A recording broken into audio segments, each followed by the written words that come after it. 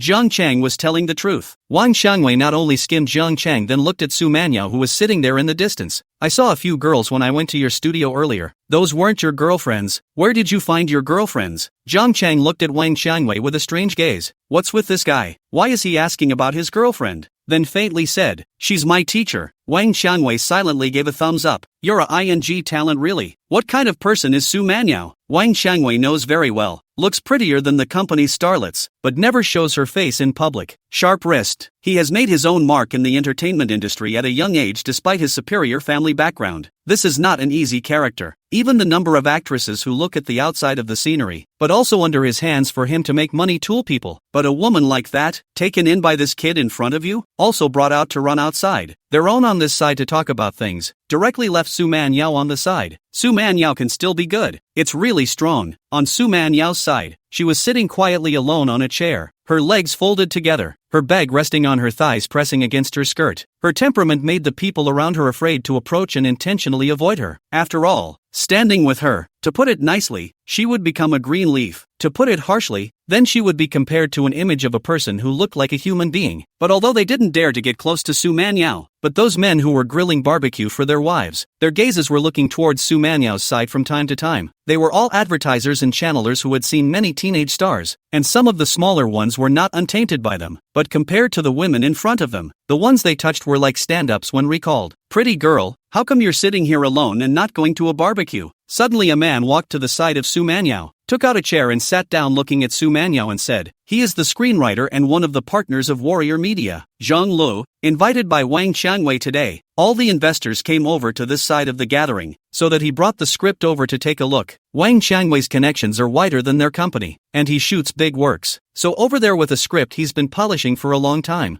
I just went over to meet with Wang Qiangwei and said that the investors hadn't arrived yet, so he came over to the barbecue side first. But I didn't expect to come back from a bathroom break and see such a proper woman. And the woman was sitting alone, not like she had company. An image like this should come to a small actor seeking a role. It's just that this little actress is so beautiful to look at." Su Manyao glanced at him without saying anything. Zhang Le said, "Beauty, are you looking for a role in this movie? If you want a role you can talk to me, I have a cooperation with director Wang Weiqiang. He is going to shoot my script for the next movie. I see that beautiful girl, you have a very good image and temperament. If it is suitable, I can give you a role. Su Manyao turned her face and said indifferently, can you be quiet and not be so noisy? She didn't want to get up and change places anymore, nor did she want to yell for someone to come and get rid of this person. Zhang Lu paused for a moment and instantly felt very disgraced, saying, Beauty, do you not believe me? I'm telling you I didn't lie to you. That's when the two men next to him came over. They were the heads of some advertising matchmaking and knew Zhang Lu as well. Their attention had been on Su Manyao before. They were just too embarrassed to come over. Seeing Zhang Lu come over at this moment, they immediately took the opportunity to come over as well. Mr. Zhang, what brings you here today? One of them took out a cigarette and gave one to Zhang Lu. Zhang Lu turned his head to see an acquaintance, with a smile on his face. Hello, Mr. Lu. I came over today to talk about cooperation with director Wang Xiangwei, the next movie that came over with the script. He shot me. Awesome. Mr. Zhang, say, do you know this beauty? Mr. Zhang? The other male complimented Zhang Lu and immediately brought the topic to Su Manyao. Zhang Lu gazed at Su Manyao, then said, I said I'll give this beauty a role in the next drama. She doesn't believe me. Mr. Lu, tell her if I can give her a role. The man who was called Mr. Lu immediately said, Beauty, Mr. Zhang didn't lie to you. He had a small fire in a work before. If you can mix a role in it, according to your face value and temperament, can definitely be a big fire. Everyone carries the sedan chair. And Mr. Lu also gave Zhang Lu face. Zhang Lu was patted on the back and became more confident. Beautiful woman.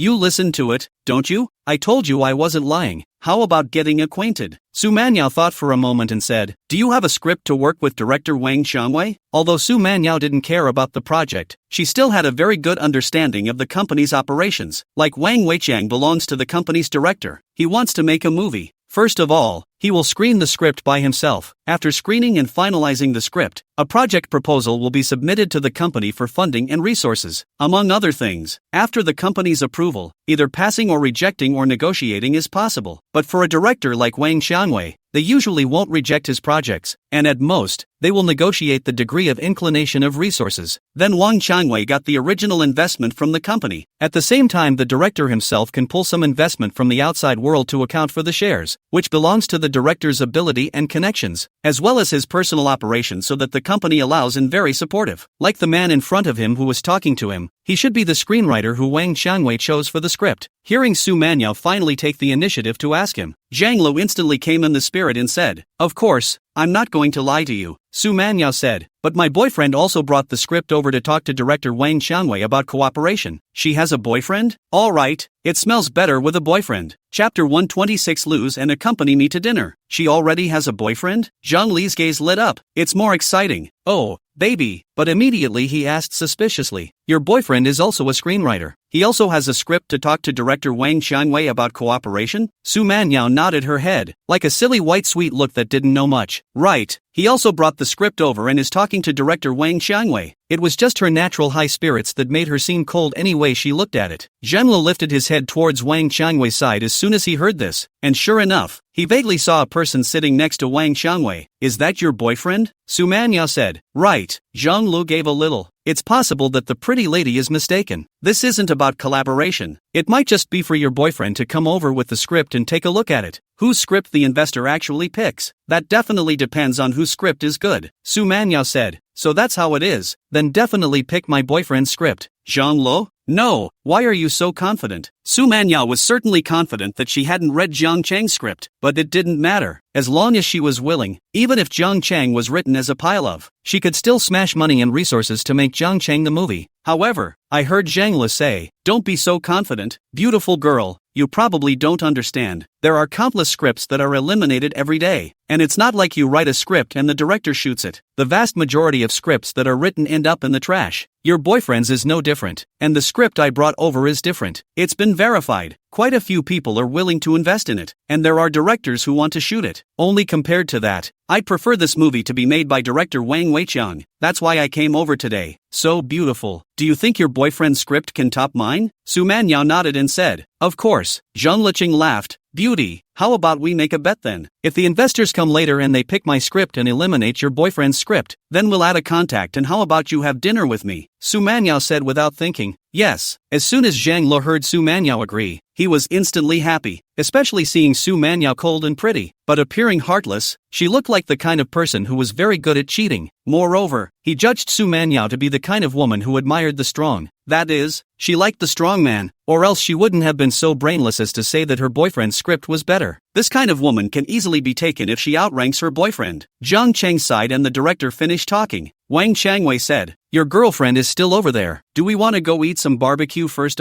Wait for those investors to come over. I'll call you." Jiang Cheng said okay, then got up and shook hands with Wang Changwei and walked towards Su Manyao. Looking at Jiang Cheng's back, his expression was a bit odd. This kid looks like he's only 20. How did he get Su Manyao? If I remember correctly, Su Manyao should be 26 or 28 years old, right? The boss usually looks clean and cold, like an unearthly fairy every time I see her. It turns out that backstabbers like fresh meat too. Thinking of this, director Wang Changwei revealed an odd smile. Jiang Cheng had long seen that Su Manyao was standing next to a few guys hitting on her, but Jiang Cheng did not take it to heart. Jiang Cheng is aware that Su Manyao is not a little girl who doesn't know anything. She is at least an associate professor at Mordor University. How many people wanted to chase her, but they couldn't even dip a toe in the water. So Jiang Cheng wasn't worried. Just as he walked over, Su Manyao saw it and dragged a chair out from the side. Jiang Cheng sat down and turned his head to look at Zhang who was sitting next to him. Zhang was also looking at him, and there were two men standing behind him. "You brought the script over to find director Wang Changwei to work with?" He looked at Jiang Cheng with some surprise and asked. He didn't expect Jiang Cheng to be so young. How could he look younger than the age of the woman in front of him? Jiang Cheng said, "What's wrong? What's wrong?" "No," Zhang Lu said, "but young man, I advise you not to get your hopes up. It's a waste of time for you to come here." Jiang Cheng was puzzled for a moment and asked, "What's wrong? You have a script too?" When he thought about it, he knew what the reason was. He had heard Wang Changwei say it before, and there were people who brought scripts over. Zhang Lu was punctured and said without retorting, "Right, so I advise you not to waste your time." Jiang Cheng let out a light laugh and said, "You're quite good. Everyone else hasn't even chosen yet and you're letting your competitors go home first?" Zhang Li's old face reddened at Jiang Cheng's words and he sneered. Bull asterisk asterisk asterisk asterisk. Jiang Cheng turned his head and ignored him, turning his head to ask Su Manyao, "Do you want to eat barbecue?" Su Manyao usually doesn't like to eat these things, but it's been sitting here for a while now and it smells like barbecue, and there was a lot of activity, people grilling and roasting, and she smelled something that made her want to eat. So it said, "Yeah, I'd like a lamb kebab." Jiang Cheng agreed and got up and walked towards the freezer at the back. A row of freezers were neatly arranged. Inside were the ingredients prepared by the crew.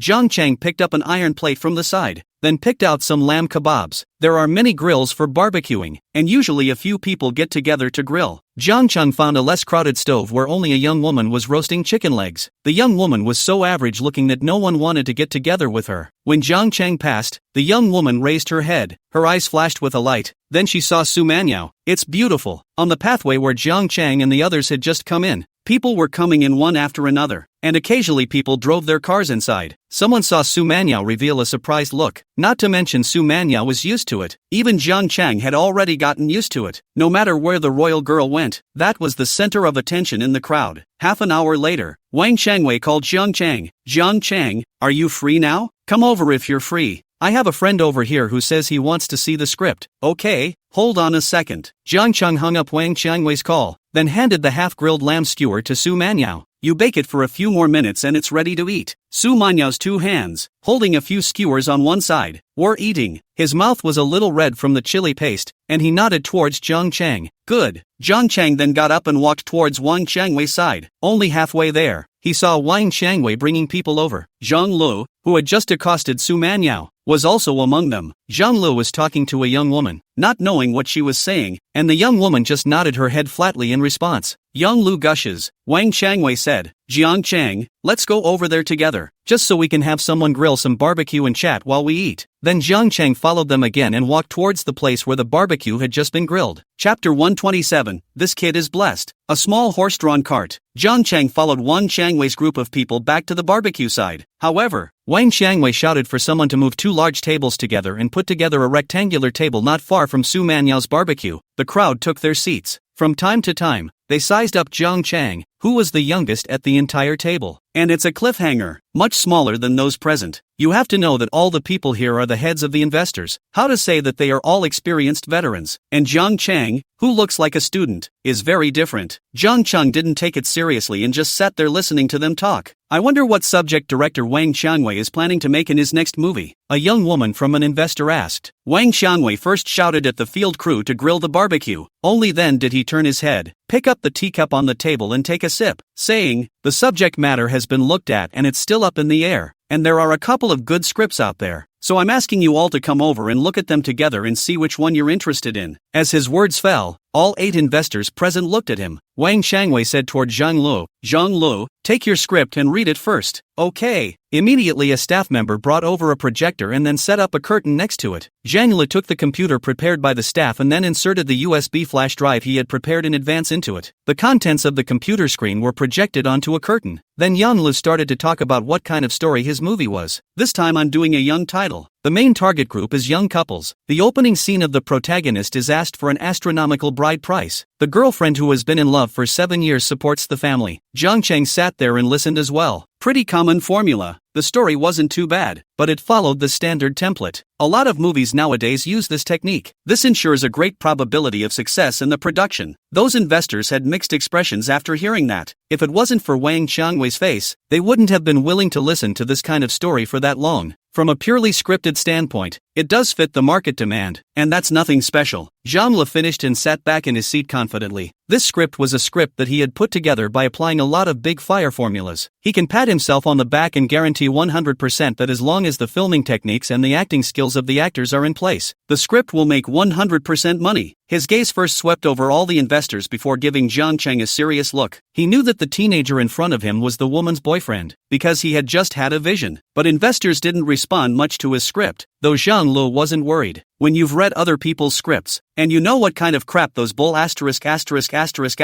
are, you'll realize that my scripts are hard to come by. Mei Ho, take your script and show it to everyone. Wang Xiangwei, the director sitting in the center, crossed his 2 palms together and said to a youth next to him. The young man was wearing a suit and black-framed sunglasses, giving the impression that he was very real with some literary overtones. Mei Ho stood up and plugged the flash drive into the computer. This script of mine is a martial arts movie, and its main core is vintage, acting out that Jianhu chivalry. People are more impatient nowadays and basically need a dogged plot to stimulate their emotions, and it's been a long time since there's been a classic that really walks the walk. It's not about going against the market, it's about observing the scarcity of the market, and I'm going to go for the scarce piece of the market with this work. As Mei Ho explained, the investor's eyes lit up. When Mei Ho finished his explanation, he sat back down. A balding investor sitting on Wang Xiangwei's left-hand side said smilingly, "Director Wang still has a vision. Both of these works are quite good. The first work, I guess, is nothing special, but it does fit the current market, and with Director Wang's filming techniques, it's sure to stand out. I'm leaning more toward the second one, and while the first one was more solid, the second one, if it works, would be a seminal lead for the moment. I'm actually leaning inwardly toward the second one, but it's better to play it safe with the first one." Investors on all sides of the issue have been talking about it. Zhang Le sat there with a smile on his face. No surprises, he was stable, because he could hear that while some people were praising the second production, they really wanted them to shell out money and resources. Definitely not. In today's market, innovators die. The crowd knows it well, but the script was chosen by Wang Xiangwei, and they just gave Wang Xiangwei face, so they will praise it in passing. If not for the face of Wang Xiangwei, the second part of the martial arts script, once opened, can be directly thrown into the trash. Do not waste time. Mei Ho's face was a bit ugly. He was also hearing out what the crowd was saying about his work. The only thing that is really substantive is also saying what would happen if it worked. To this success is added the word if. On the contrary, Zhang Lu, he brought over the script. Everyone agreed that steady can make money have a market. For the capital markets, how many people would risk their money for others? That's dumbass. And only vegetarians with nothing to lose will wrestle in innovation. So every now and then you see the news about which guy has been practicing hard for many more years and has done what he has done when others didn't see it as a good idea. And yet few people think about the fact that it's survivor bias, that it's reported on the news, that it's been successful. But how many such chaps behind this one success story have persisted and then died with nothing to show for it? Capital, which never goes anywhere, is market proven. After some discussion, Everyone's eyes went to the director, Wang Qiangwei, to see what he had to say. Wang Qiangwei wore a smile on his face and calmly said, "Don't be so anxious, everyone. There's another script. Take another look at it." "There's another script? I thought there were 2 scripts. Check it out." Wang Qiangwei then said, "Jiang Chang, take your script out and look at it." "Good." Jiang Chang stood up and walked toward the front with the USB flash drive in his hand. Jiang Li's gaze condensed, glancing at Jiang Chang with ulterior motives, and then looking at Su Manyao at the back. "Is a small horse-drawn cart a blessing your boy can enjoy?" The eyes of the investors present fell on Jiang Chang. Then with a puzzled look on his face, he looked around and realized that everyone was as baffled as he was. "What's the situation? This kid looks so young. He's still a student, right? What kind of script could he write? Normal students write a ton of scripts. What scripts don't they have in college? It's just that at this age, it's really hard for students to have depth in their scripts and cage much of a market." Wang Qiangwei got a student? If it wasn't for the fact that it was in the way of Wang Qiangwei's face, by this time, someone would have already gotten up and told Jiang Chang to go away. But even so, still, one investor asked, "Isn't that a little too young? Director Wang, is the next movie going to go down market?" Chapter 128.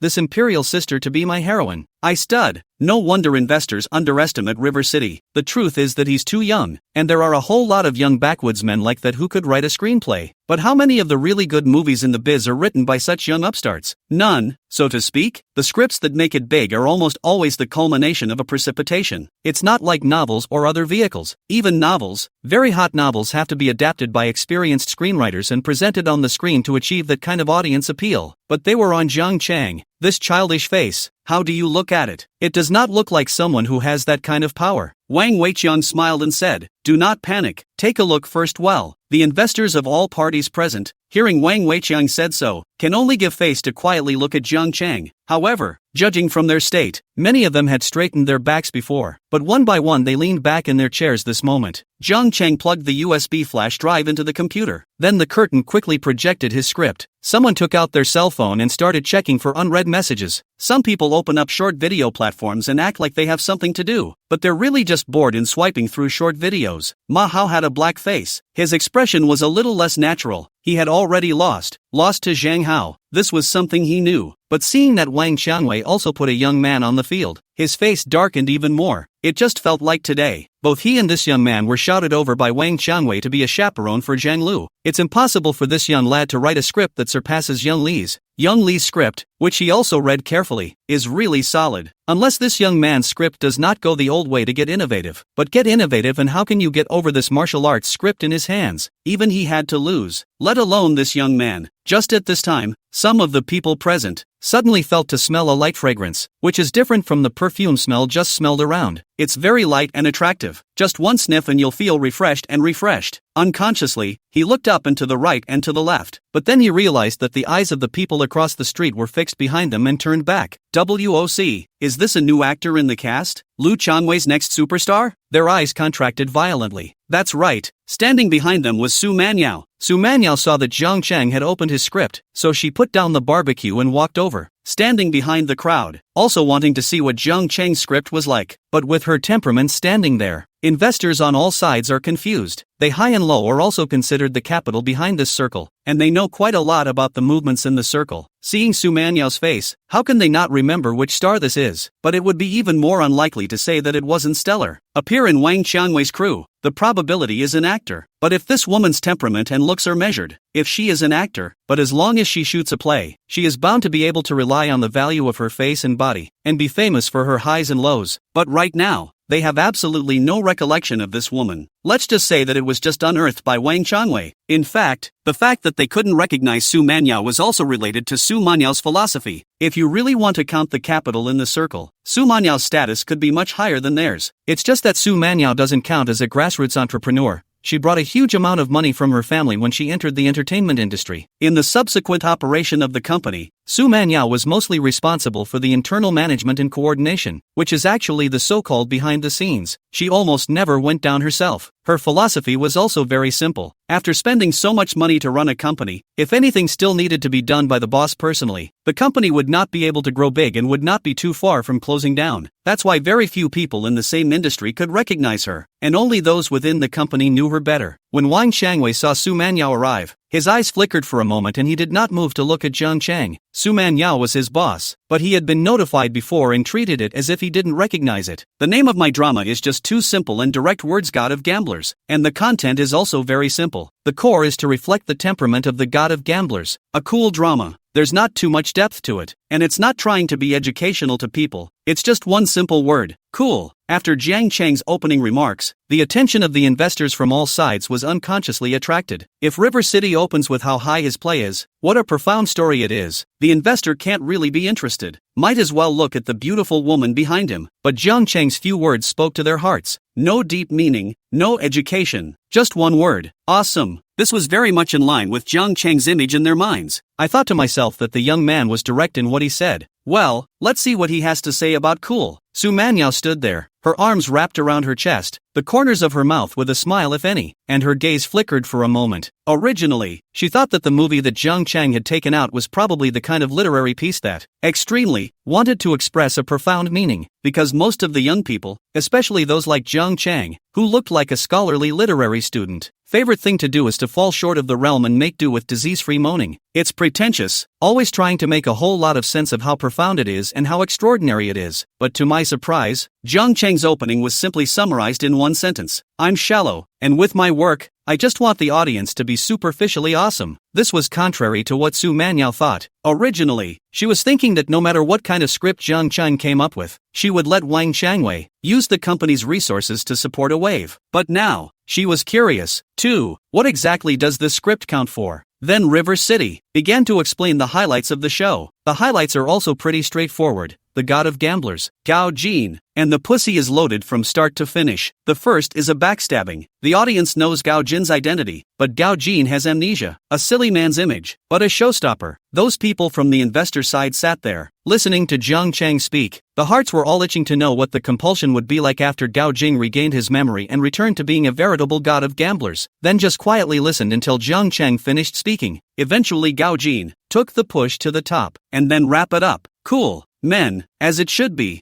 I'm cast. Can you cast me as Gao Jin? Investment offender, a bald middle-aged man, a slap on the table, stood up emotionally, more or less a spirited look, except that the bald head was too conspicuous with its oil and polish. After he finished speaking, he felt that being cool wasn't enough, and with a hot brain, he reached out and pointed at Su Manyao. This beautiful woman is my leading lady. I vote. All in. Stud. Jiang Chang, ***** off. Chapter 129. Excuse me. This is my daughter-in-law. Investors listen to the explanation. Cool over the top. Stand up and beat the table. Emotional to stud. Pointing at Su Manyao, he demanded that it be his leading lady. It's more or less impossible to say that such a high-profile protagonist doesn't come with a stunning beauty. Jiang Chang thoughtlessly said directly, get lost. That's my daughter-in-law. Can she be your leading lady? The surrounding investors, at once, could not help but laugh. The bald investor smiled sarcastically and sat down. I say, old ma, if you're going to be this leading man, can this movie still be shown to people? Shut the up and don't say you don't want to be the leading man in this. I'm voting for this movie, and I'm not going to be the leading man. Old Wang, why don't you shoot the script for your next movie? I think it's in the cards. That's it. I think it's in the cards too. The investors from all sides exchanged words and encouraged Wang Xiangwei to take the script. Zhang Le sat next to him and his face became extremely ugly. He knew he had lost, completely, although his script is steady and in line with the market. But nay, Jiang Chang's script, that's a sharp knife. The sharp knife that breaks the balance. If he was an investor, he would definitely be investing in that Jiang Chang drama as well. It's gimmicky, it's watchable, the plot doesn't drag, and it's lighthearted and brainless. This kind of drama is easy to break, but it's not easy to write. Mahao's script was the worst, not being chosen and not being looked at, but for some reason, a smile unconsciously appeared at the corners of his mouth at this moment. Although his script didn't make the cut, it's still the innovation that people look for, not the formulaic set scripts. He counted it as a half win, even though it was won for him by this young man he didn't give a damn about in the beginning. Wang Xiangwei sat in the main seat, crossing his arms in an old-fashioned manner. Only when the sound of everyone's discussion died down did Wang Xiangwei pinch the time and say, since everyone is interested in the third drama, then I won't spoil everyone's fun. For the next drama, I'll shoot Jiang Chang's God of Gamblers. Good. Pretty great. Old Wang, you picked the right one this time. I think this drama is going to be a hit. Is there a casting for this play? Is this beauty the lead actress of the next drama? An investor, looking back at Su Manyao, asked Wang Xiangwei. Wang Xiangwei choked on his words. Brother, this is my top boss. She's playing the female lead? He was about to speak, but she saw Su Manyao clasping her hands on her chest and said with amusement, yeah, I'm the heroine of the next part of the drama. Wang Xiangwei froze for a moment, his eyes glaring like copper bells as he looked at Su Manyao, not knowing what the boss was up to. Well,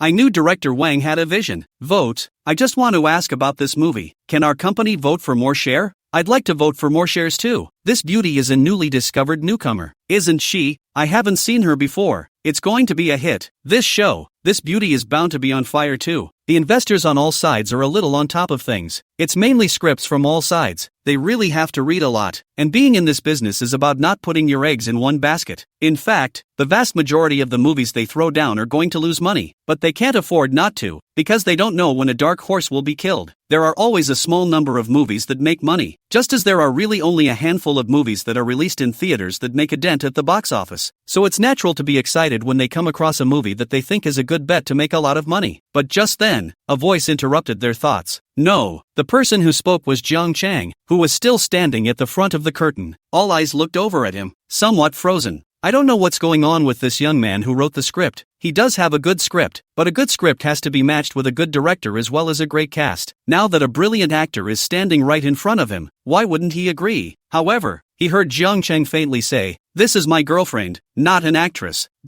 Those investors are feeling worse than at this second. You're so young, you're a good script writer, and you have such a pretty girlfriend? Su Manyao wore a smile on her face as she looked at Jiang Chang and did not speak again. Jiang Chang pulled out the USB flash drive he had plugged into the computer and threw it to Wang Xiangwei, then said, "The script is yours to work on first, and we'll talk about the rest when the time comes." He wasn't afraid that Wang Xiangwei had hacked his script. People are in serious business, times are different, and if you want a movie to do well, something like hacking the script is undoubtedly moving a stone. The investors present all looked at Jiang Chang and Su Manyao. Jiang Chang said, "You guys talk first, we're going to have a barbecue." He realized that Su Manyao had, tonight, eaten several skewers of lamb kebabs, and his big eyes lingered on the baked potatoes as well. The Imperial Sister usually do not see to eat these things. The last time the school group building Imperial Sister went to eat barbecue, the Imperial Sister also just on a whim to eat a few strings of their own string of squid. That's why I have an appetite for seeing Mikado today. That's bound to take Imperial to get a few more skewers. Then Jiang Cheng held Su Manyao's hand in front of everyone and walked towards the fireplace where they had barbecued earlier. Wanted to die. The investors in the room felt like they were being shown the door. The one who wanted to die the most was still Jean Lu,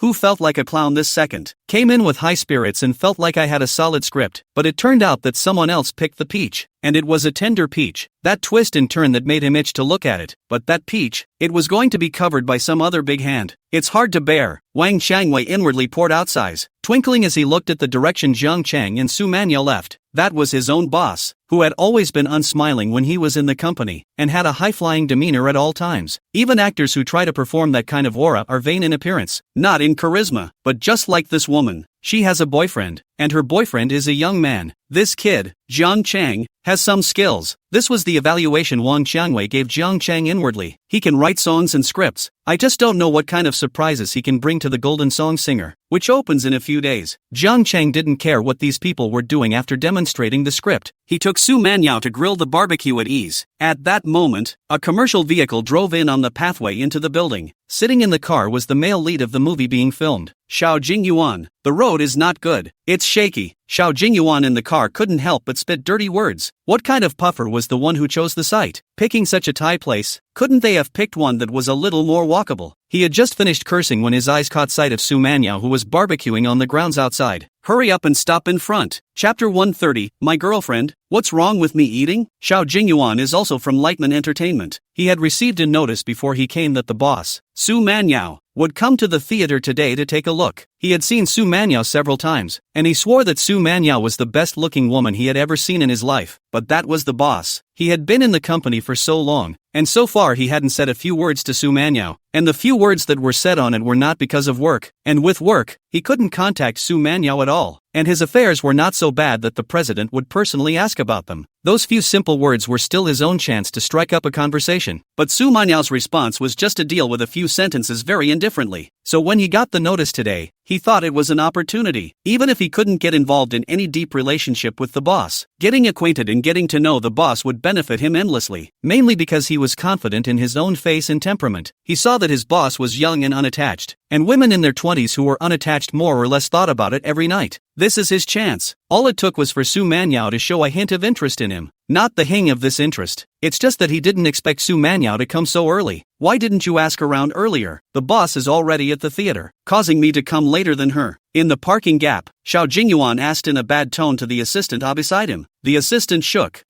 The words I wanted to say got stuck in my throat and couldn't come out, so I sighed and said languidly, "I'll pay attention next time." He was also really convinced, where he didn't say anything. Rather, Xiao Jingyuan never came to the set in advance. He would wait until the set was set up before he would step over. The time he came over today was already quite early, and he had told Xiao Jingyuan several times before he came that the boss would be going to the movie set today, so he hoped that Xiao Jingyuan could arrive a little earlier and get acquainted with the boss. But Xiao Jingyuan said that the boss were so early. As a result, they are now coming to him and blaming him for not warning them. Who's to blame for this? But he didn't dare to refute Xiao Jingyuan and could only admit it. Then he waited for the car to park and hurriedly followed Xiao Jingyuan out of the car. Xiao Jingyuan quickly walked over to Su Manyao. He was a little excited inside and realized that although Su Manyao had arrived at the crew, there was surprisingly no one else around. It's an opportunity. Wait, no going over. The assistant caught up with Xiao Jingyuan and pulled his arm, saying. Xiao Jingyuan turned back. The assistant said, "When Mr. Su came, the company had already greeted her as if they didn't know her." Xiao Jingyuan, who was at the top, reacted at this time, and he did receive the news. Then his gaze went to Jiang Chang. A thought came to mind.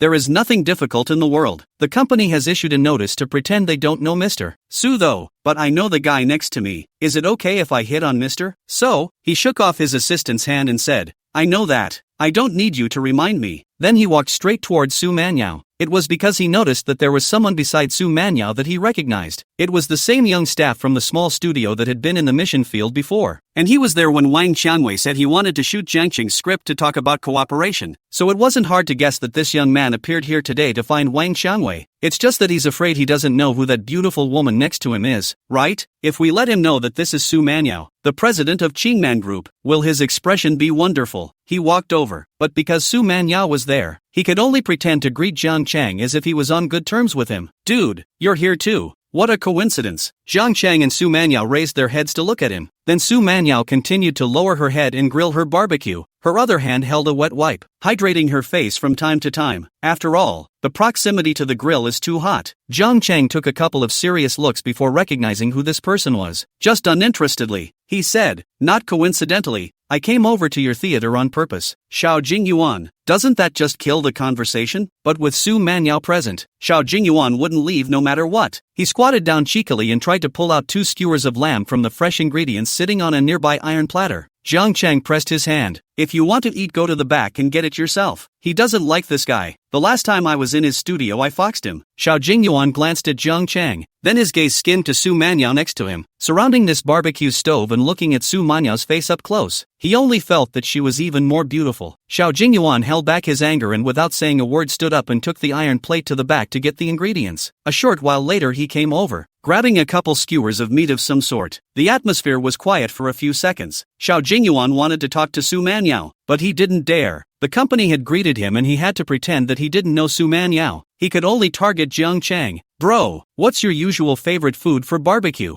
Jiang Chang looked up at him, wondering if the man was suffering from some serious illness. Straight away, he didn't say anything and continued to grill his own barbecue. Xiao Jingyuan touched his nose and thought that a roundabout tactic would be better than being more direct. Then he pretended to look at his brother while grilling the barbecue. This look avoids a few awkward moments. Only his gaze would steal 2 glances at Su Manyao from time to time. His assistant stood behind him and didn't dare to come over. Xiao Jingyuan glared back at him and then said, "You also come over to bake ah." This was too awkward for him to top and he could only call for his assistant behind him to come along.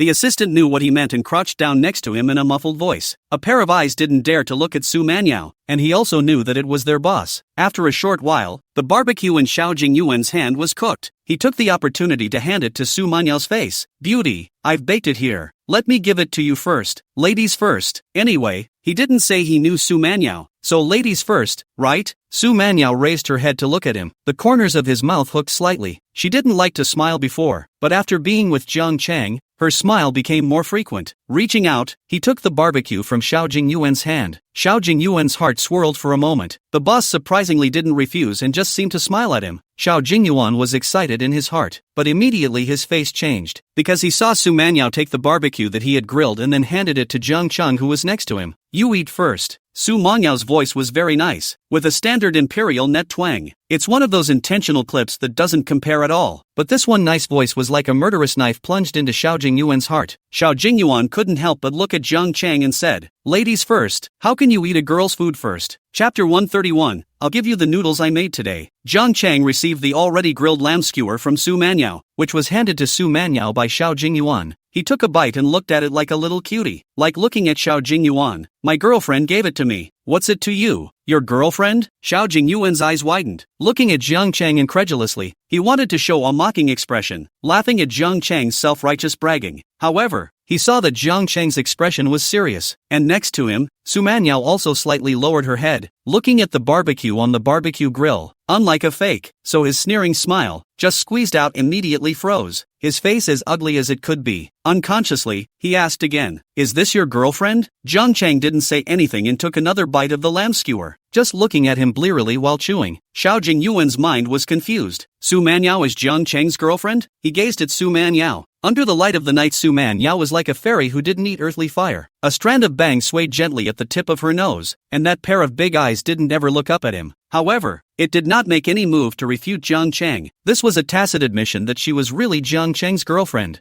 Xiao Jingyuan wanted to say something, but the words got stuck in his throat and he couldn't get them out. The woman in front of him was not only beautiful, but also had a double identity as his boss, and although he was glamorous on the screen, his life and death rise and fall in front of Su Manyao was nothing more than a sentence. But the usually high and mighty, cold and very colorful, anyone would never want to get close to the high and mighty female boss, was sitting in front of herself, but was the girlfriend of the young man next to her, standing up like a lost soul. He then turned his head and walked quickly away from the place. He felt like he needed to wash his face in cold water to get some peace and quiet. Either you're crazy or the world is crazy. Jiang Chang looked at Xiao Jingyuan's figure running away. This person is designated to have some kind of serious illness. After Jiang Chang finished speaking, he handed the half skewer of lamb in his hand to Su Manyao's face. "But the grilled stuff is heartfelt and delicious. You have a bite too." Su Manyao frowned and shrunk back a bit, but the barbecue handed by Jiang Chang was in hot pursuit. Su Manyao looked up and glanced around. A few people were sneaking a look at her. She embarrassedly opened her mouth gently, her snow-white teeth gently biting down on the grill. Jiang Chang pulled his hand and the bamboo stick was pulled out. The barbecued meat landed in Su Manyao's mouth. Su Manyao glanced at Jiang Chang angrily, but still took the meat into her mouth and chewed it gently. Xiao Jingyuan came out of the restroom, which was a temporary pit for the crew, with lights, mirrors, and sinks. He washed his face in cold water and it was still wet, but he was still in a bit of a trance and was momentarily back on his feet. How to think? Thinking can't blend. Su Manyao have boyfriend this thing, and the other party is still so young, looking younger than their own age. Just as he came out, his spirit shivered, because he saw an acquaintance he recognized as a famous producer in the movie business. A smile immediately climbed onto his face. "Mr. Chen, what brings you here today?" The contacts of the producer are important networking resources for the actor, and very often the investor will recommend the actor to the director, and as an investor in the movie, the talk still carries some weight. Mr. Chen said, "Today it was Wang Xiangwei who called over to talk about something, about his next movie." "The next movie?" Xiao Jingyuan's gaze flashed for a moment and he hurriedly asked, "What is it intended to be?" This Mr. Chen had a good personal relationship with him, mainly because in the several contacts he had made, his ass-kissing was good and made Mr. Chen very happy. When he asked this, Mr. Chen naturally knew what he was thinking. Looking at him, Xiao Jingyuan hurriedly approached. Mr. Chen looked around to see that no one was there, and suppressed his voice. "Benji definitely can't tell you, but there are only two people who have the right to decide right now, and it just so happens that they're both present. One is director Wang Xiangwei, and the other is Jiang Chang, the young man over there with a very pretty girlfriend grilling barbecue."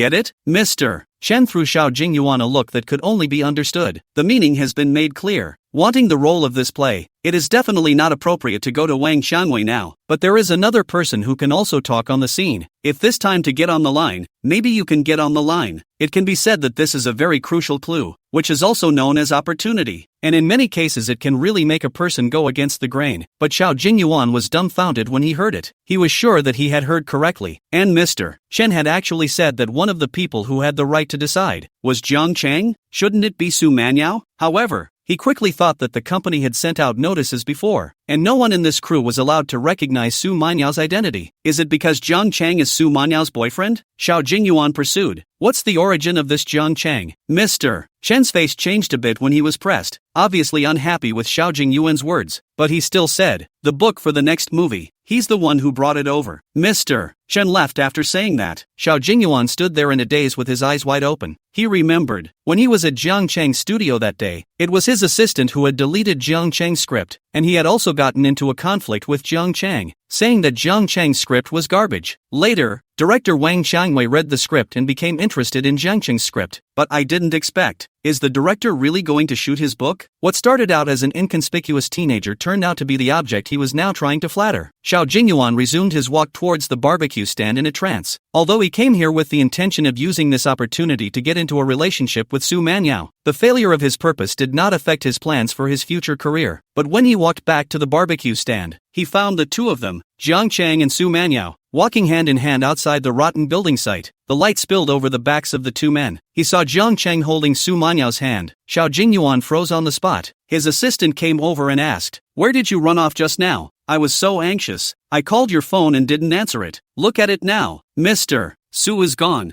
Snap. Xiao Jingyuan backhanded a slap on his assistant's face and roared with a crazy look on his face. "Shut up. Don't you ever fox me into trouble again, and put away that so-called experience of yours." The assistant covered her face and looked at Xiao Jingyuan with her mouth open. "You hit me? You hit me? Just you wait. I'll put you in the headlines tomorrow." The assistant turned and walked away, and Jiang Chang didn't know what happened after he left. He didn't even know that Su Manyao was the biggest boss behind this crew. Back at home, Su Manyao said, "Seeing as you didn't have any barbecue, you're hungry, aren't you? I'll cook you the pasta I laid down today." Chapter 132. The noodles laid by the imperial sister are a bit salty for the first time. Su Manyao said that she would make noodles for Jiang Chang to eat, which surprised Jiang Chang. "What's wrong? The noodles I laid are not good?" Su Manyao asked a rhetorical question when she saw Jiang Chang's gaze at her. Jiang Chang retracted his proper gaze and swallowed. "No, haven't eaten it yet. Want to taste it?" Su Manyao turned her face away and turned towards the kitchen without saying any more. She was a little embarrassed herself. After all, she had never done this kind of thing for anyone else. Even when she was home by herself, she never made herself anything to eat. However, she watched the different videos many times yesterday and making pasta was the easiest. Originally, I was thinking of learning to be useful later, but today, after reading the script written by Jiang Chang, she suddenly wanted to. How about giving him some kind of reward? Jiang Chang honestly sat down on the sofa. The heart can't help but be excited. That being said, what exactly does the noodle that Mikado ordered taste like? It should be a little tough to eat. After all, it's likely to be the first time. But Jiang Chang could endure it. He was ready to accept it. "What are you doing?" The imperial sister's voice suddenly came from the side. Jiang Chang turned his head and found Su Manyao standing behind the sofa at an unknown time, looking at him. "No, I'm watching TV." Su Manyao revealed an expression that looked like a smile. Her eyes lingered on Jiang Chang's hands for a moment, seeing that his hands were rubbing his thighs helplessly before turning around and returning to the kitchen once again. It wasn't long before Makoto's noodles were ready. Not only did he make the noodles, but he also volunteered to carry the bowl with the noodles and put it on the table in the dining room. This pulls the service attitude full circle.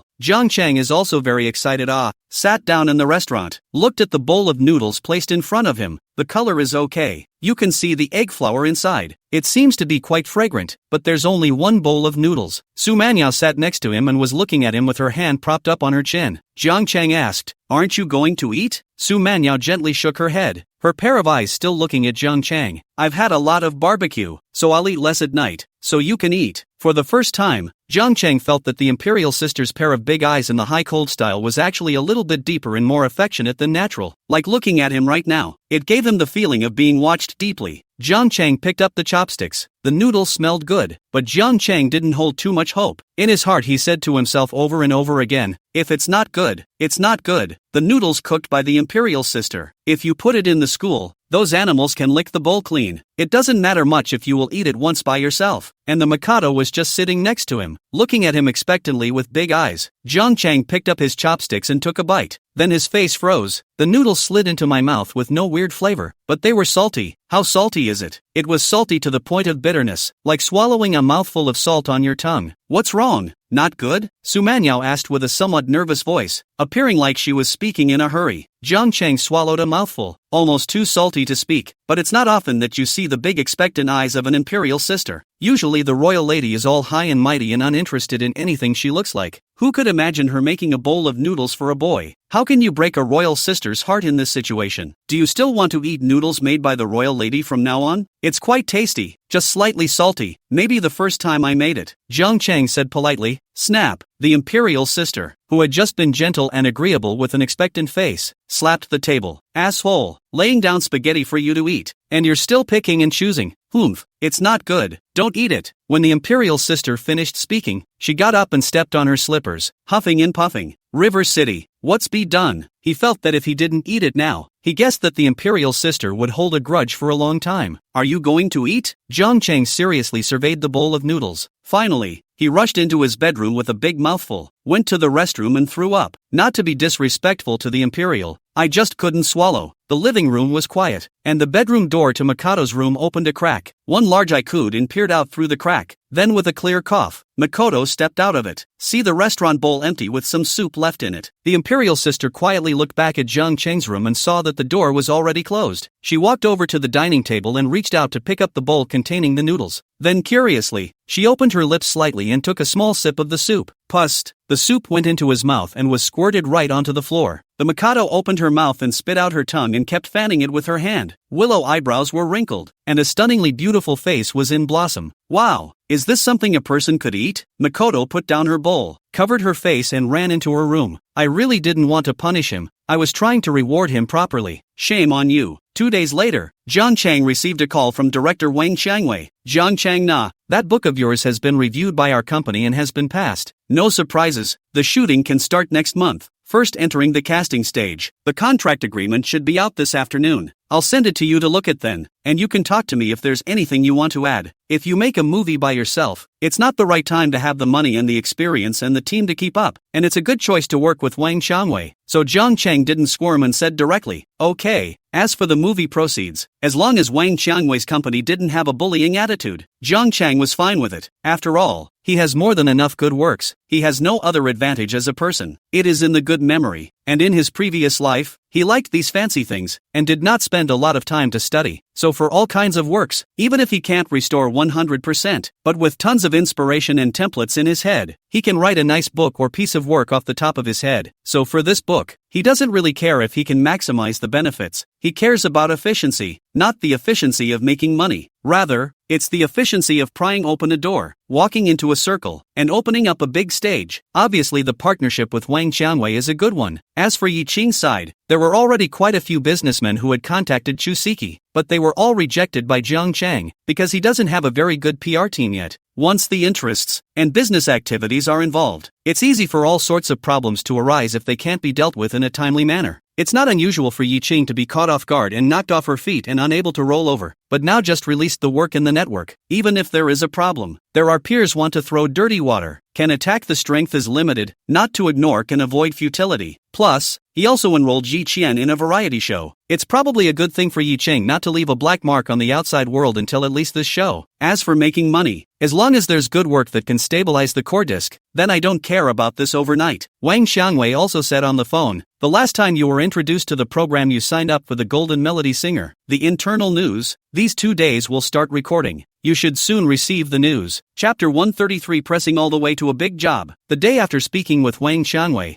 Jiang Chang received a recording notice from the Golden Song Singer program. The taping starts in 2 days, but be at the program a day early to prepare. The program takes the approach of first using a recorded clip to see the effect, all aspects of the match no problem, and then try to live. Otherwise the opening broadcast, which has a lot of vegetarians in it, is prone to situations that are out of the program's control. As for Jiang Chang's book, and Wang Qiangwei also signed an agreement. First received 800,000 yuan of the manuscript fee, followed by 8 points of the share. But there is a requirement that Jiang Chang must follow the group and can get an additional $12,000 of guaranteed base salary. For this treatment, Jiang Chang did not ask for more. That's a very fair price to start with 800,000 in the bag. There's also an 8-point commission, kind of for nothing, and he didn't even have to make any investment, so there was no risk to speak of. And as for following the group, this was instead what Jiang Chang wanted, because for so many years, Jiang Chang hadn't even thought about starting a business. Not that he felt he didn't have the skills, but merely the determination. But the establishment of this studio, whether he was determined or not, already meant a first step. Whose teenager didn't have spirited dreams? Jiang Chang also have, so to be not to do. Do it must be modeled. Can not long live under the people? Capital can be accumulated and then exploded. But experience in business, but need to learn their own real learning. With the crew is a very good way to learn to contact the business of the underlying core essence of the best way. So Jiang Chang agreed readily. Then it was time to prepare for the next Golden Singer program. Jiang Chang had analyzed this show. First of all, the production team and judges behind it destined this crew to be considered as one of the bearers of the variety industry. If you fail to do it, all bets are off. But if it's done successfully, the team behind the show is perfectly capable of taking on traffic and making it bigger and better from point to point. Simply put, it's a show with a lot of potential. That's why Jiang Chang also paid more attention to it. If the program is successful, and he is successful in this program, for the future development of the studio, it can take a lot less detours. And the program, in fact, focuses on two: the singer-songwriter, and the success of the studio singers allows for expansion of the business. The success of a songwriter can open up the circle behind the curtain. So any way you count it, it's a very good deal to do this show well. And the problem is that it doesn't cost any money and doesn't require your own team to operate it. For the next 2 days, Jiang Chang wrote and polished the song at home. The school didn't go either. Mr.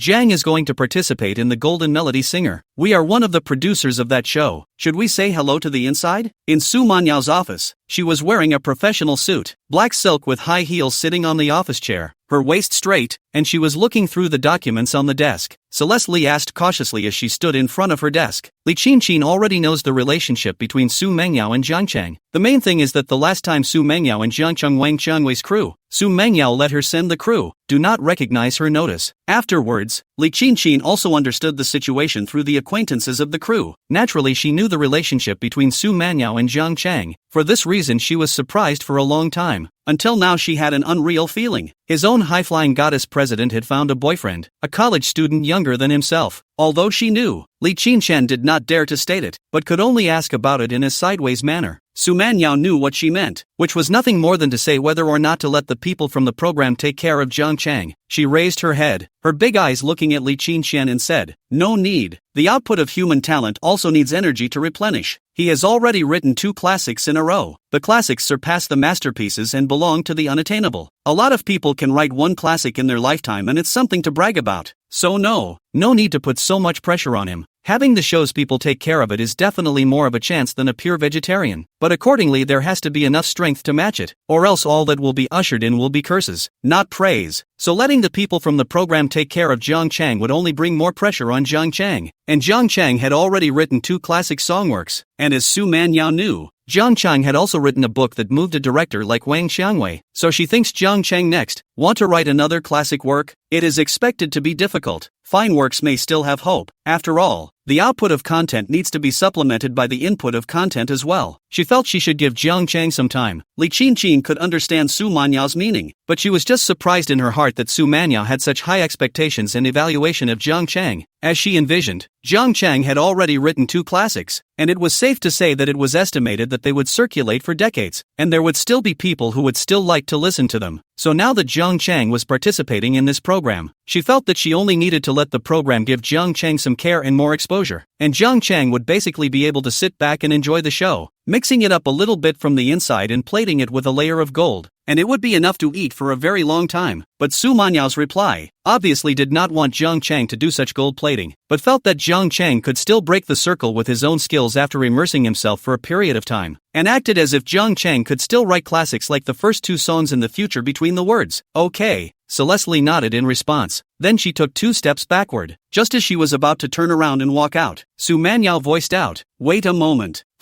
Serenity Li stood in place. Su Manyao's gaze drifted out the window, and after a brief moment of reflection, she looked at Li Qinqin and said, Who was Yi Qing's previous agent? Chen Hong. Everyone calls her Sister Chen. She's considered a veteran agent, and has promoted 2 or 3 first and second tier singers in the past. Actually, Chen Hong's information Su Manhwa had read it long ago. You go and communicate with Chen Hong. She now has no business under the hands of the company. Ask her if she has the intention to go to Yi Qing. If there is this intention, the company can give her to do the dismissal treatment. Compensation, a sum of money to her. Count it as the reward she gets for her dedication to the company. And continuing to stay on with the company won't lead to much in the future anyway. With her faction on the wrong side of the fence, Su Manhwa finished and added, "Do you know what to do?" "I know. Please don't worry, Mr. Su," Li Qingqian answered and then exited the office. Of course she knew what to do. She was sure to get things done, and also not to let Chen Hong, Jiang Chang, Yi Qing and the others know that it was General Su who was behind this operation. And on this day, the Golden Melody Singer program team, 2, officially opened. For this reason, River City Stud, with everyone in his entire company, is ready to go big. These include, among others, Yi Chang, Shuski. Well, yes, that's everyone in his company now. Chapter 134. I can be a secretary and have things done for me. The Golden Girls singer started recording. The measures taken by the program team is that the pre-recorded clips have been recorded, and then broadcast on the live platform through the pseudo-live broadcast. According to the notification time given by the program group, Jiang Chang took Chusiki and Yi Qing and arrived at the building rented by the program group at 9 a.m. sharp. The entire show was recorded in one installment that took 3 days, but in reality, the time used by Jiang Chang was only 1 day. After spending the morning turning in work for the show, coordinating with the mixer and lighting, including the stage crew, and then rehearsing twice, the recording began in the afternoon. There are 4 judges on the scene, as well as the host, and many students invited from inside the university as audience. Of course, since it is invited, naturally, looks, temperament, image is the priority choice. After recording the program, Jiang Chang took the people back. The 4th day of the show is finally going to be released on the live platform, short sound short video platform. The program's account has long been done to warm up. When the program 8 p.m. live news was released, to attract the traffic is still quite huge. In 3 hours, the number of likes reached more than 70,000, and there were more than 10,000 comments. And that's without the pre-airing warm-up. And it's still a couple hours before the 8 p.m. broadcast. The director of this variety show is Zhang Meng. This is already the 3rd variety show he has planned. The first 2 have exploded in popularity and the whole network has proved his strength. I'm looking forward to what program is on the air tonight. Looking at the lineup, this program seems to be very impressive. A diva like Princess Wang is even appearing as a judge. How many years has it been since she made a comeback? Can't you see that Nijin is there too? I love to hear Sister Nijin sing, an absolute powerhouse of a singer. And she's one of the judges. I'm going to go. I saw Chow, can you believe it? There's also Huang Zhengming. This is a mogul in the entertainment industry. Director Zhang Meng really has connections. Such a big shot has been invited to be a judge. It's so hard to wait. It doesn't start for hours. I've set my alarm. I'm going to be the first one in the booth tonight. I've heard that most of this program are vegetarians. I think there might not be much to see. After all, how many of the vegetarian singing KTV contestants are good? Have you ever heard of the Masters Upstairs? Big Brother? The program group Propaganda said this program to the original for the purpose of the original. Vegetarian originality really cannot be complimented. Really want to have the ability to be original. Has long been on fire. The comments section is abuzz with discussion about the show. Jiang Chang was sitting in his studio, checking the program's account, and he was looking forward to how the program would air. This is the first official appearance of the studio. As for the video of Yi Qing's work uploaded on the short sound short video before, that can only be counted as a personal creation. Coupled with the fact that she didn't do the subsequent realization operation, the influence is actually smaller. Knock knock. Just then there was a knock on the office door. Come in, Jiang Chang said. Opening the door outside stood True Sky. She was wearing a tight bottom shirt today that wrapped her figure nicely. It was obvious that her family wasn't in bad shape, or else there really wasn't a way to supplement the nutrients she needed to grow to such a size. In her bottom shirt, she even walked in a way that made her feel, well, shaky. Of course it wasn't about her being fat. Knowing that Chu Siki's waist, Jiang Chang could hold it with 2 hands. Boss, the video has been edited. Jiang Chang knew that Chu Siki was talking about the video that he had Yi Qing record. It was the song that Yi Qing sang when she participated in the program. Jiang Chang had Yi Qing go to the recording studio again and recorded the song and made it into a video. Save it for now. Don't send it for now. Okay, Truscott answered and exited. At the same time, Jiang Chang's cell phone rang, and when he looked at the note on it, the word Si Ling was written. This is Su Manhwa's best friend, and after being actively asked for his number last time, it was the first time Si Lian had called him. Jiang Chang, little brother, I'm going to come to your house tonight to play with you. Oh,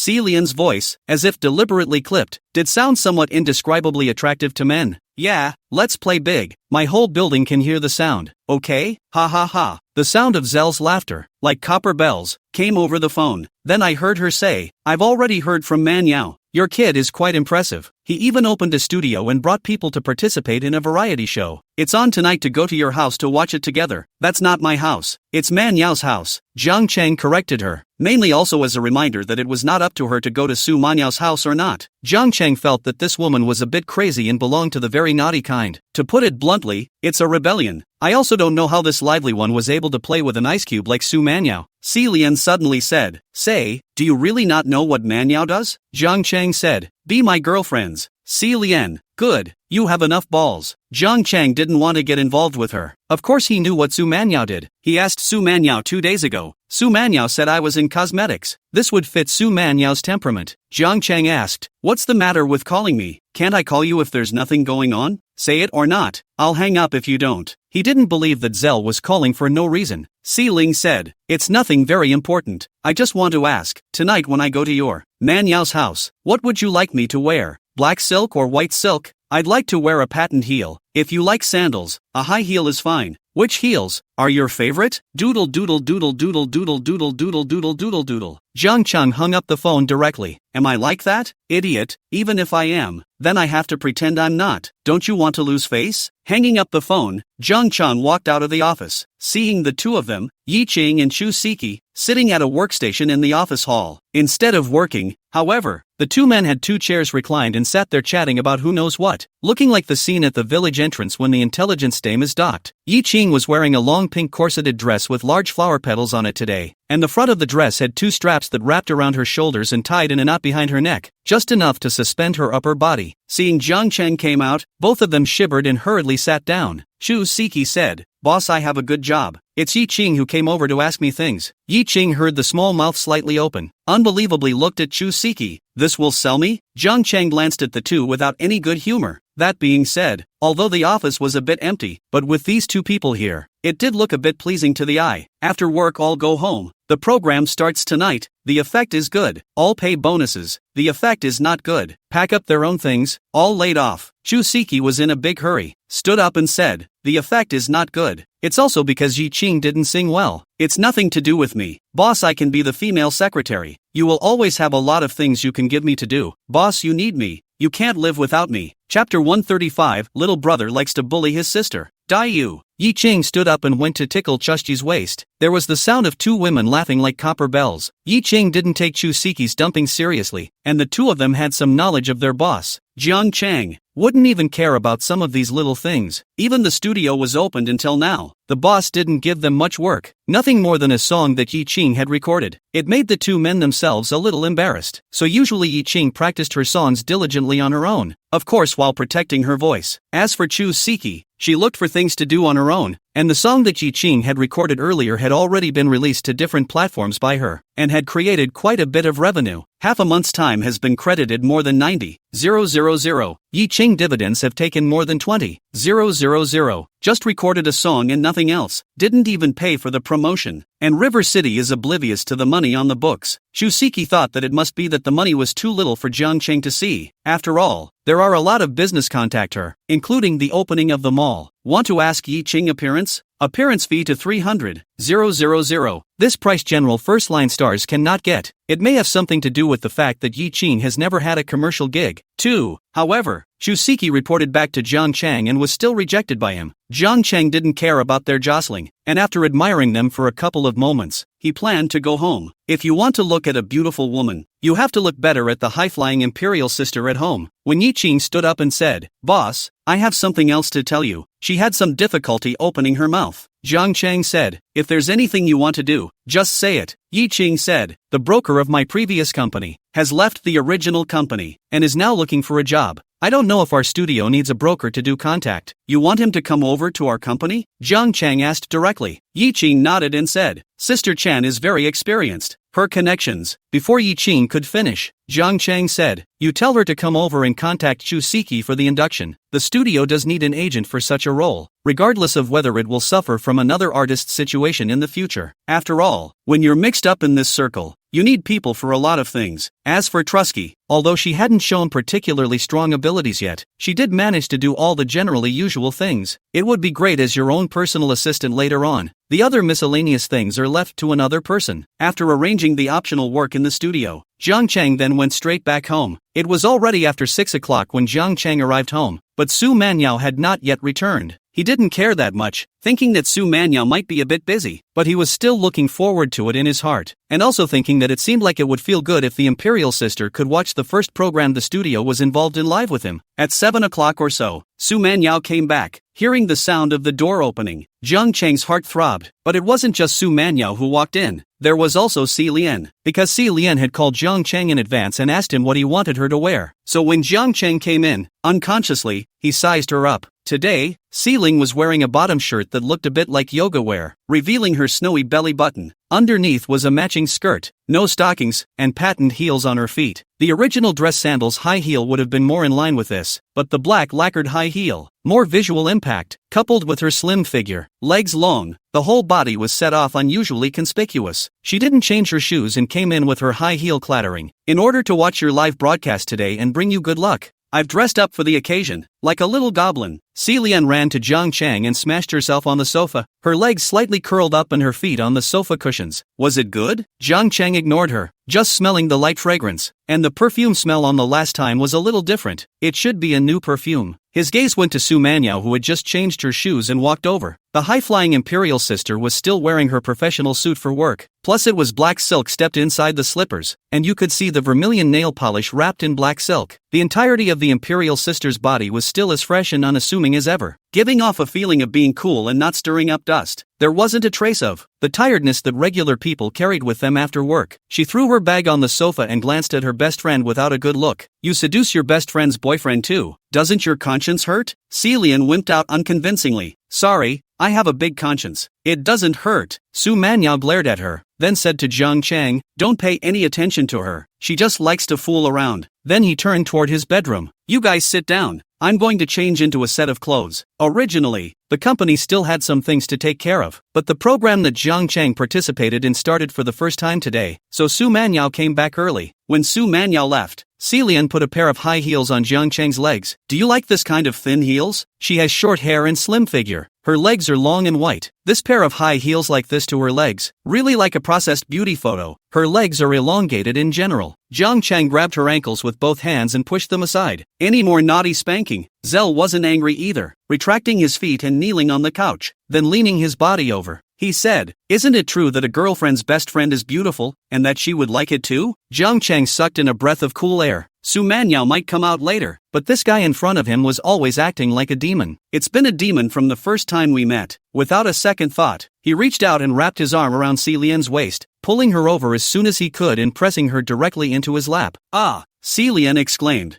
Jiang Chang reached out and sidestepped a couple of slaps, then grabbed her shoulders and lifted her up. Still naughty? Si Lian covered her buttocks with both hands, her willow eyebrows raised as she glared at Jiang Chang. You're really hitting. I'm going to complain to Manyao, Jiang Chang said. Let's see who sues who. If you are naughty again, I will tell Manyao that you blocked me downstairs last time to add contact information. Jiang Chang wasn't sure if this would hold Si Lian, but after being asked for his phone number downstairs by Si Lian last time, he then ran into Si Lian at home but pretended not to recognize him. So Jiang Chang felt that Si Lian still had some fear, although he didn't know what the reason was. Sure enough, as soon as Si Lian heard Jiang Chang say that he wanted to sue, the last time he blocked him downstairs, he immediately took a break, sitting on his butt on the sofa, and said aggrievedly, bad guy, looking at Sisu's little brother. I didn't think that he would like to bully his sister. Chapter 136, the program begins with being caught in the middle. To say that Jiang Chang told Su Manyao about what is happening now, he is not worried at all. This is all done in front of Su Manyao. No big deal. But the last time in the downstairs blocked Jiang Chang to ask for the phone number is not the same thing. At that time did not know that Jiang Chang is Su Manyao's boyfriend. If by Manyao know, it might just be assumed that he, in fact, really likes Jiang Chang and isn't messing around with Jiacheng. The nature of things would be different. So when Jiang Chang said that he was going to talk about what happened last time, he was instantly weak. The time is fast approaching 1958 and the program is about to air. Su Manyao also walked out from inside the room in her pajamas and sat beside Jiang Chang. Su Manyao's hair was still a bit wet. She did this every time and wouldn't blow dry it all at once, was rubbing her hands through the ends of her hair, the wet tips, over her snow-white collarbone and shoulders, teasing them gently. The comments I've seen on the video online all say that the program focuses on originality and the main challenge is the songwriter's originality, but the singers are included for a better presentation. So are you the singer who sings or the songwriter? Si Lian interrupted Jiang Cheng's train of thought. A pair of feet stepped on the outside of his thighs and pulled his arm to ask him. Jiang Cheng glanced at her and said, "None of your business." "Ah, you pissed me off." Si Lian's feet stepped on the sofa and pounced over to tickle Jiang Cheng, but he was pressed down by Jiang Cheng and pressed her on the sofa. That being said, Si Ling's body was really hot, and leaning her back towards the couch, she only felt a wave of swinging in front of her. "Won't you watch it yourself later? It's about to start," Jiang Cheng said without any humor. "Man Yao, look at him bullying me." Si Lian climbed up to straighten his clothes and complained to Su Manyao. Su Manyao sat next to her and rubbed her hair, not even glancing this way, and said, "Let you make a mess. You deserve to be bullied. You both bullied me." Si Lian said a word in aggravation, beaming with an unhappy face. The projector in the living room was turned on and the light spilled over the curtain. Su Manyao clicked on the software for the shake video so that she could watch it through the projector. Although she didn't have any expectations for the results Jiang Cheng got from participating in this program. After all, what she knows, although the singers are vegetarians, but in fact there are a lot of experience. Old-fashioned composers,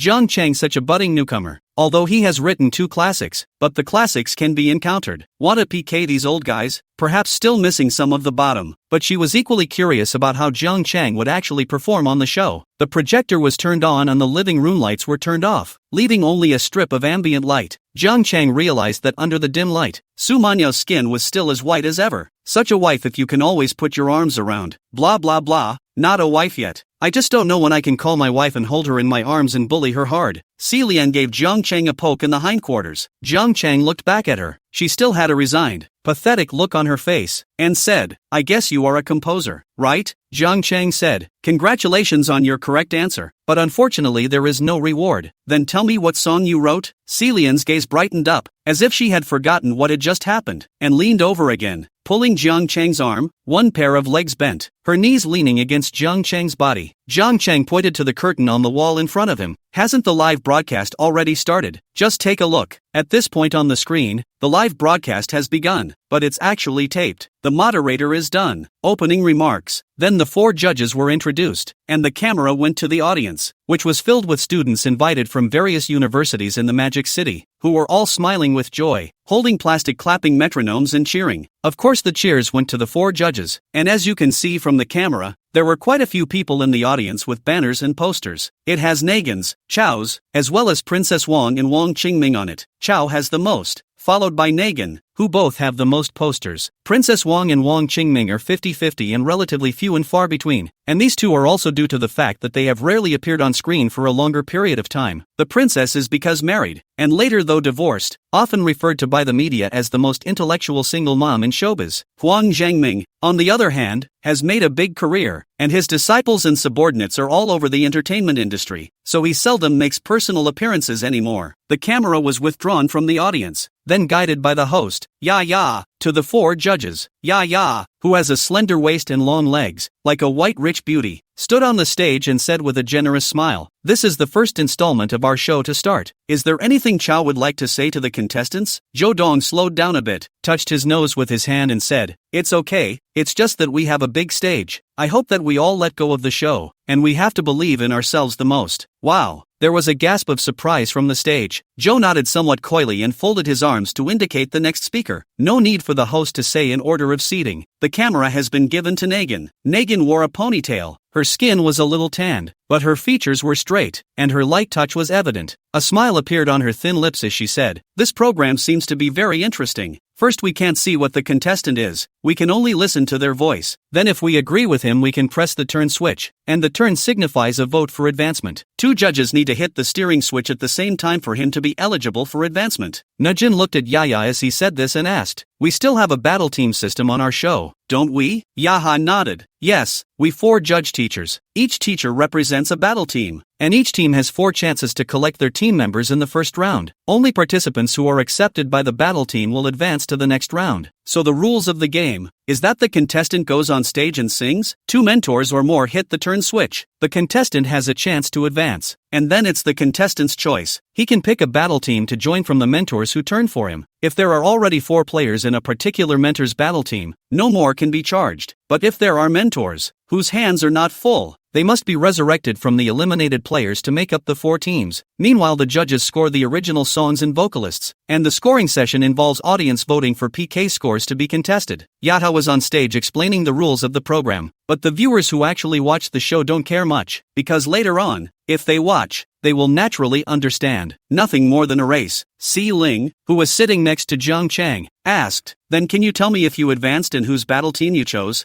I'm guessing it's Sister Nagin, right? Chapter 137. Are you on or not?" Jiang Chang didn't answer Si Lian's question. The program was already on, so watch it later to find out. Su Manya sat on Jiang Chang's left-hand side. She could actually know the final content of the program one step ahead, as long as she let Li Qingqin report up from the company, but she didn't ask. And if this kind of small matter Su Manyao didn't take the initiative to ask about it, there was no need for Li Qingqin to report it up. That was why she was also curious about which battle team Jiang Chang would choose. To say that Jiang Chang was eliminated, she didn't believe it. Not to mention how strong Jiang Chang and Yi Qing were. Let's just say that Jiang Chang, this little brother's face-loving personality, if he was really eliminated, he designated that he wouldn't pull her along to sit here and watch the program. Soon after all 4 judges had spoken, the first group of contestants took the stage, but the songwriter was behind the curtain and the only one who took the stage was the singer. It's a female singer in a dress with a face value of 70 or 80 points, and after being well-groomed, she stands on the stage, the intro plays, the lighting cooperates, and the sense of atmosphere is instant. The left side of the screen shows the title of the song, along with the singer, and the songwriter, Gray Skies, Composer. Soon after the first group of contestants finished singing, the 4 mentors with their backs to the stage did not have anyone press the turn button. This also means that the players are going to be sorry to leave the field. Unfortunately, our number 1 player, Mulan, has been eliminated. The stage didn't give much time to the person who was eliminated, or even time to say a departure speech. Just let it go straight down. The camera is given to those in the audience, and a number of students can be seen mingling and discussing. The lights came on and the 4 mentors turned around. Nagin looked at Joe and said, "I just saw you listening with great interest. Why didn't you turn around?" Joe touched his nose and said, "I don't think he can control his falsetto very well. He still needs to practice a bit more." The princess sat next to her and interjected, "Didn't you not turn around either? Sister Nagin? Nagin, me? I don't think he fits the style of my battle team." Huang Zhangming said, "The singing is not bad, but to go to the big stage, there is really still some fire left." A few words from a couple of judges capped off this first contestant. Si Lian frowned. "Is this program group so demanding? I just listened to it. It feels pretty good, ah?" Before Jiang Chang could say anything, Su Manyao said, "You also just feel that it sounds good, but there is nothing amazing about it. The rules of this program just said the same thing, that there are only 4 acceptances per mentor, and they definitely want to save their spot for someone better." Si Lian skimmed his mouth. "Well, you're good, okay, not just a music department major." Then the second group took the stage. The singer of this group is a tall girl. As soon as she opened her mouth, the expressions of the 4 tutors were rich. Zhou Dong was okay, especially Nijin. With that expression alone, it could be a separate program. Si's eyes also lit up when he listened to this contestant's singing voice, which was already a very obvious difference from the first group of contestants. And this girl, she's got a solid stage presence. This time, 3 of the 4 mentors lit up. These include Wang Chukming, Chao Tung, and the Princess Royal. The front once a turn did not even. Suddenly 4 tutors turned 3. The live broadcast screen clattered. This one must be promoted. Those legs are unbearable to look at. Love it, love it. I didn't realize that Zhou Dong's taste is the same as mine, and I like this song too. I remember. Her name is Han Xiao Keiru. Lines of singled-out highlights popped across the screen. Jiang Chang knew that it wasn't actually the second group at this point, but those useless processes were edited by the program. Jumped straight from the first group to having the qualification to advance into the second group. "Oh, you like this group of contestants too, Zhou Dong?" The performance ended and Huang Zhangming looked at Zhou Dong and asked. Just now both of them and the princess have turned around. Zhou Dong said, "Not bad, oh." Then followed a few more mentors doing program effects chatting a bit. All 4 mentors commented on Han's performance. The camera was given to the singing singers competing in the contest. The screen showed the singer's name, Han Xiao Keiru, Jiang Chang had seen him in person at the scene, and he was a bit prettier in person than on screen. It's a girl in her early 20s. Next the choice goes to our Han Xiao Kaoru. There are 2 mentors who have lit up for you. You can pick between the 2 battle teams you want to join. Han Xiao Xin tall, slender fingers, she held the microphone, looked around, some for a reason, some difficult to choose. The curiosity of the audience under the stage and those who were watching the show was instantly heightened, anticipating which of the 2 bigwigs she would actually choose. The people under the stage began to shout chaotically. Some shouted Zhou Dong, some shouted Huang Zhangming, but it's clear that Chao's voice is going to overshadow Wang Qingming's. Both of you are very powerful seniors. It is indeed a tough choice. Ya held the teleprompter card in her hand and said with a smile to round off the conversation. Then said, but that's part of the game, having to choose between hard choices, and we'll start counting down to 54,321 now. The next thing you know, the soundtrack is playing and the camera is shaking. Then at the last second, the microphone was handed to Han Xiao Kaoru's mouth. Yaya asked, so our final choice is? Han Xiao Kaoru said, Zhou Dong. The room erupted in applause. Zhou Dong stood up somewhat coyly and took a medal from a staff member's hand before walking towards the stage and handing it to Han Xiaochan. Han Xiao Kaoru looked at Zhou Dong with a face of adoration, then opened his arms to have a hug with Zhou Dong. Zhou did not refuse and gave a gentle hug. Then Group 3 came on stage. At first glance it wasn't even Jiang Chang. Both Si Lian and Su Manyao's gazes looked towards Jiang Chang, meaning to inquire which group you are actually on. However, the 3rd and 4th groups passed by, and the 5th group on stage was still not Jiang Chang. The 2 women sitting on Jiang Chang's left and right sides had their faces darkened. But the good thing is that the players in Group 5 are stronger. Su Manyao, the owner of the media company and an associate professor of the music department, came to be interested and listened quietly. This time there were still 3 tutors who turned around, and the only tutor who didn't turn around was Zhou Dong. This songwriter is a talent. I didn't expect to see such a great song in a program like this. Nagin first voiced his praise. Huang Zhangming applauded in unison and said, everyone give me face. I'll take this player. Princess Wang was the first to stand up and said, that won't do. I want this group of contestants too. But Lu Jiajia, who was standing on the stage, chose Huang Zhangming when she exercised her contestant choice. The whole audience applauded, and Huang Zhangming was so happy that he walked towards the stage with the medal and gave Lu Jiajia a big hug. Alright, it's my turn to play, Jiang Chang said to Si Ling and Su Manyao who were sitting next to him. Chapter 138, It's all falling apart. She has a husband. In fact, before that,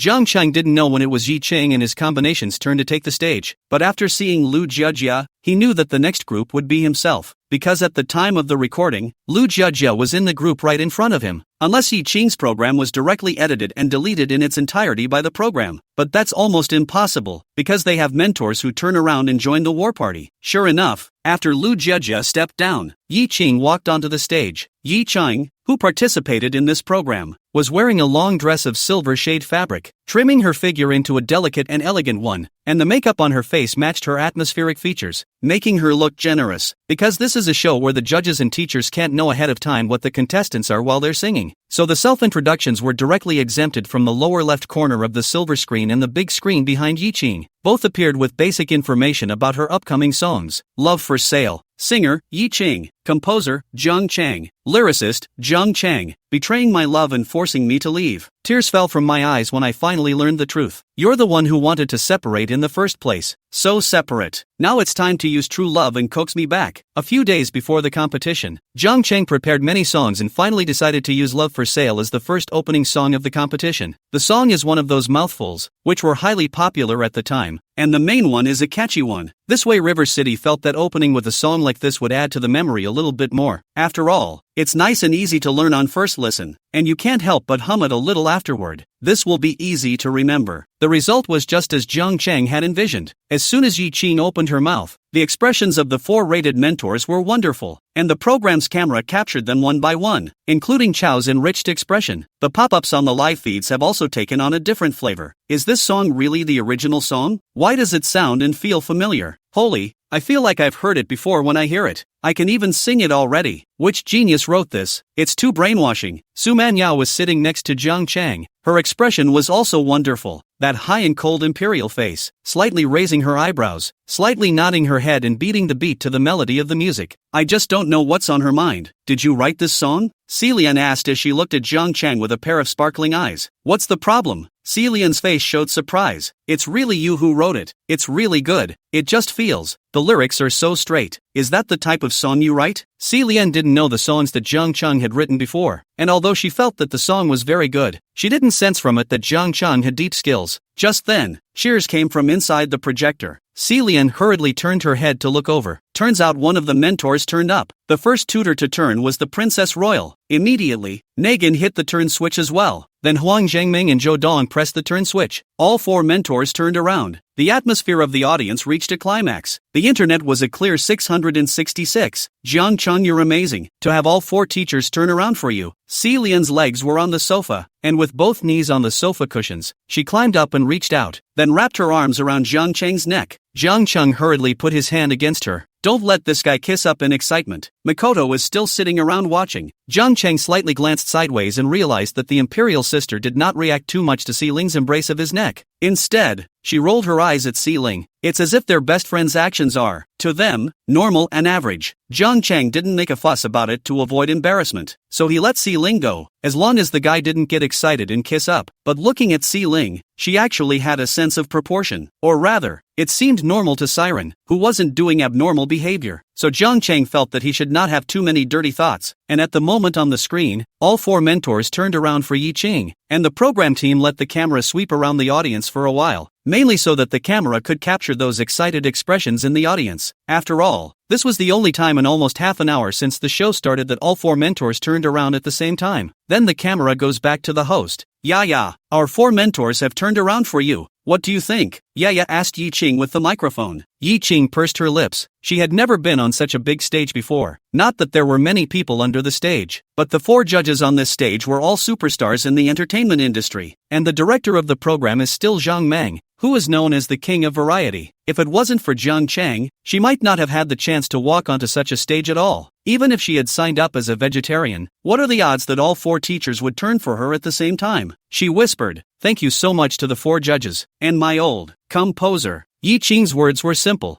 to the extreme, yet no one thought she was doing anything wrong. They all thought she was nervous. After all, most of the people involved in this show now are vegetarians, and as soon as Yi Qing's words were finished, the pop-ups on the live feed changed. What did she just say about old? Holy, I just got the feeling she was trying to say husband? Does she have a husband? It almost slipped out at such a critical moment. This chick is gorgeous, but if I had to rate it, give me a 10, and if not I'll take a 1. Break it all up, she's got a husband. Because the show was taped, no one at the show had any idea what the pop-ups would be like now. Yaya had actually heard the end of it, but as the host, she knew what she had to do most right now. Yi Qing, there's a dilemma in front of you now. All four tutors have turned for you, but you can only choose one from the four tutors. Yi Qing gripped the microphone tightly with both hands and swept her gaze across the judges' table, where the four mentors on the judges' table all looked at her with smiles. She actually had an idea in her mind who she was going to pick, but Yaha said at this point, "We're going to have a scoring system for the final segment of this show, and the scores will go to the mentors' teams, but the singers and songwriters are scored separately. The song you just sang was so catchy it makes you listen to it once and it's like you've been brainwashed, and your voice still echoes in my head to this day. But do you think that it will be your singing score that will be higher, or your songwriter score?" Chapter 139, Unknowingly Becoming the Center of Attention. Yi Qing didn't even think about it, holding the microphone in her hand, and said, "Of course his scores are high. His compositions and lyrics never disappoint." When Yi Qing answered this question, it was completely out of instinct, but after her words, the program's camera went to the four judges and mentors. First, there was Zhou Dong, pursing his lips and not saying anything, and then it quickly switched to Na Ying's face, which could be seen snorting a bit with a look of disbelief. Wang Fei's face was also a bit odd, as if she didn't quite agree with this kind of familiar answer. Now it was Huang Zhengming, who was tall and had the steadiness of a middle-aged man, and his gaze went to the other three tutors, shrugging his shoulders. The program's crew played this clip out, which actually meant very clearly that it was expressing to the audience who were watching the program that they did not agree with what Yi Qing had said. That said, for the lyrics and composition of the song, didn't think it was very good. Zell, what do they mean by this? Do they mean you write bad songs? Zhang Cheng skimmed his lips. Su Manyao, who was sitting on the side, said, "Although this song is catchy and brainwashing, it's really mediocre and sketchy from a professional point of view, but from a business standpoint, as long as most people can enjoy it." Zhang Cheng glanced towards Su Manyao. The comment of Imperial Sister was quite pertinent. When the song came out in a previous life, it swept the charts and could be heard on loop in the streets, but when it comes to the song's lyrics, no one would argue that it's that good. Just thought it was a great song. with the show's crew editing the footage and intentionally leading with it. The live stream was buzzing with pop-ups. Some say the lyrics and compositions are great and catchy, but a large portion of the population counters by saying that people who think it sounds good are uneducated and don't have advanced aesthetic skills. Those who spoke well were naturally displeased when they were despised, and they quarreled violently. Maybe that's what the show was going for. And the number of people in the live room shot up from over 10,000 to over 40,000 at that point. Maybe that's what the show is about, creating conflict. Originally, Su Manyao and Si Ling's purpose of watching this program was just to see what kind of effect Jiang Cheng's works had when they were on stage. But I just heard Yaya say that the program needs to be scored at the end, and it's scored separately for singers and songwriters. The two of them were instantly interested again, wanting to know what score Jiang Cheng's work would be able to get in this program. Manyao, you're from the music department. What kind of score do you think Jiang Cheng can get for his compositions and lyrics? Si Lian asked Su Manyao. Jiang Cheng was also curious as to what kind of score Su Manyao would give, and he gazed at Su Manyao. Su Manyao was wearing a halter nightgown, lifting her feet up onto the coffee table. Her hands were smearing body lotion and rubbing it on her legs. Seeing that both of their gazes were fixed on themselves, especially Jiang Cheng, with a pair of eyes on his legs, if Si Lian wasn't there, she wouldn't have cared. But now Si Lian was present. Su Manyao reached out with some embarrassment and put her palm on Jiang Cheng's face, pushing Jiang Cheng's face to the other side, not allowing Jiang Cheng's eyes to look at her, before saying, professionally speaking, if the score is 10 out of 10, this song can only be given a 4. But this is a variety show and it serves a wide audience. So in terms of distribution and audience preference, the song gets an 8+. If I had to rate it, I'd give it a 9, with 1 point deducted for the underlying score. Si Lian was a bit surprised. Can I give such a high score? Although I also think this song is very good. I just saw those judges and their expressions seem to disapprove of it. So does this song still deserve so many points? Su Manyao pursed her lips and said, it's precisely because those judges are all accomplished professionals. So they all want to do their best to show their professionalism and connotation at the moment. So by having them say that the song is good, many of them will not be able to let go of their face. But if we're talking about the degree of popularity and commercial value, this song has just come out, just in a live broadcast of 10,000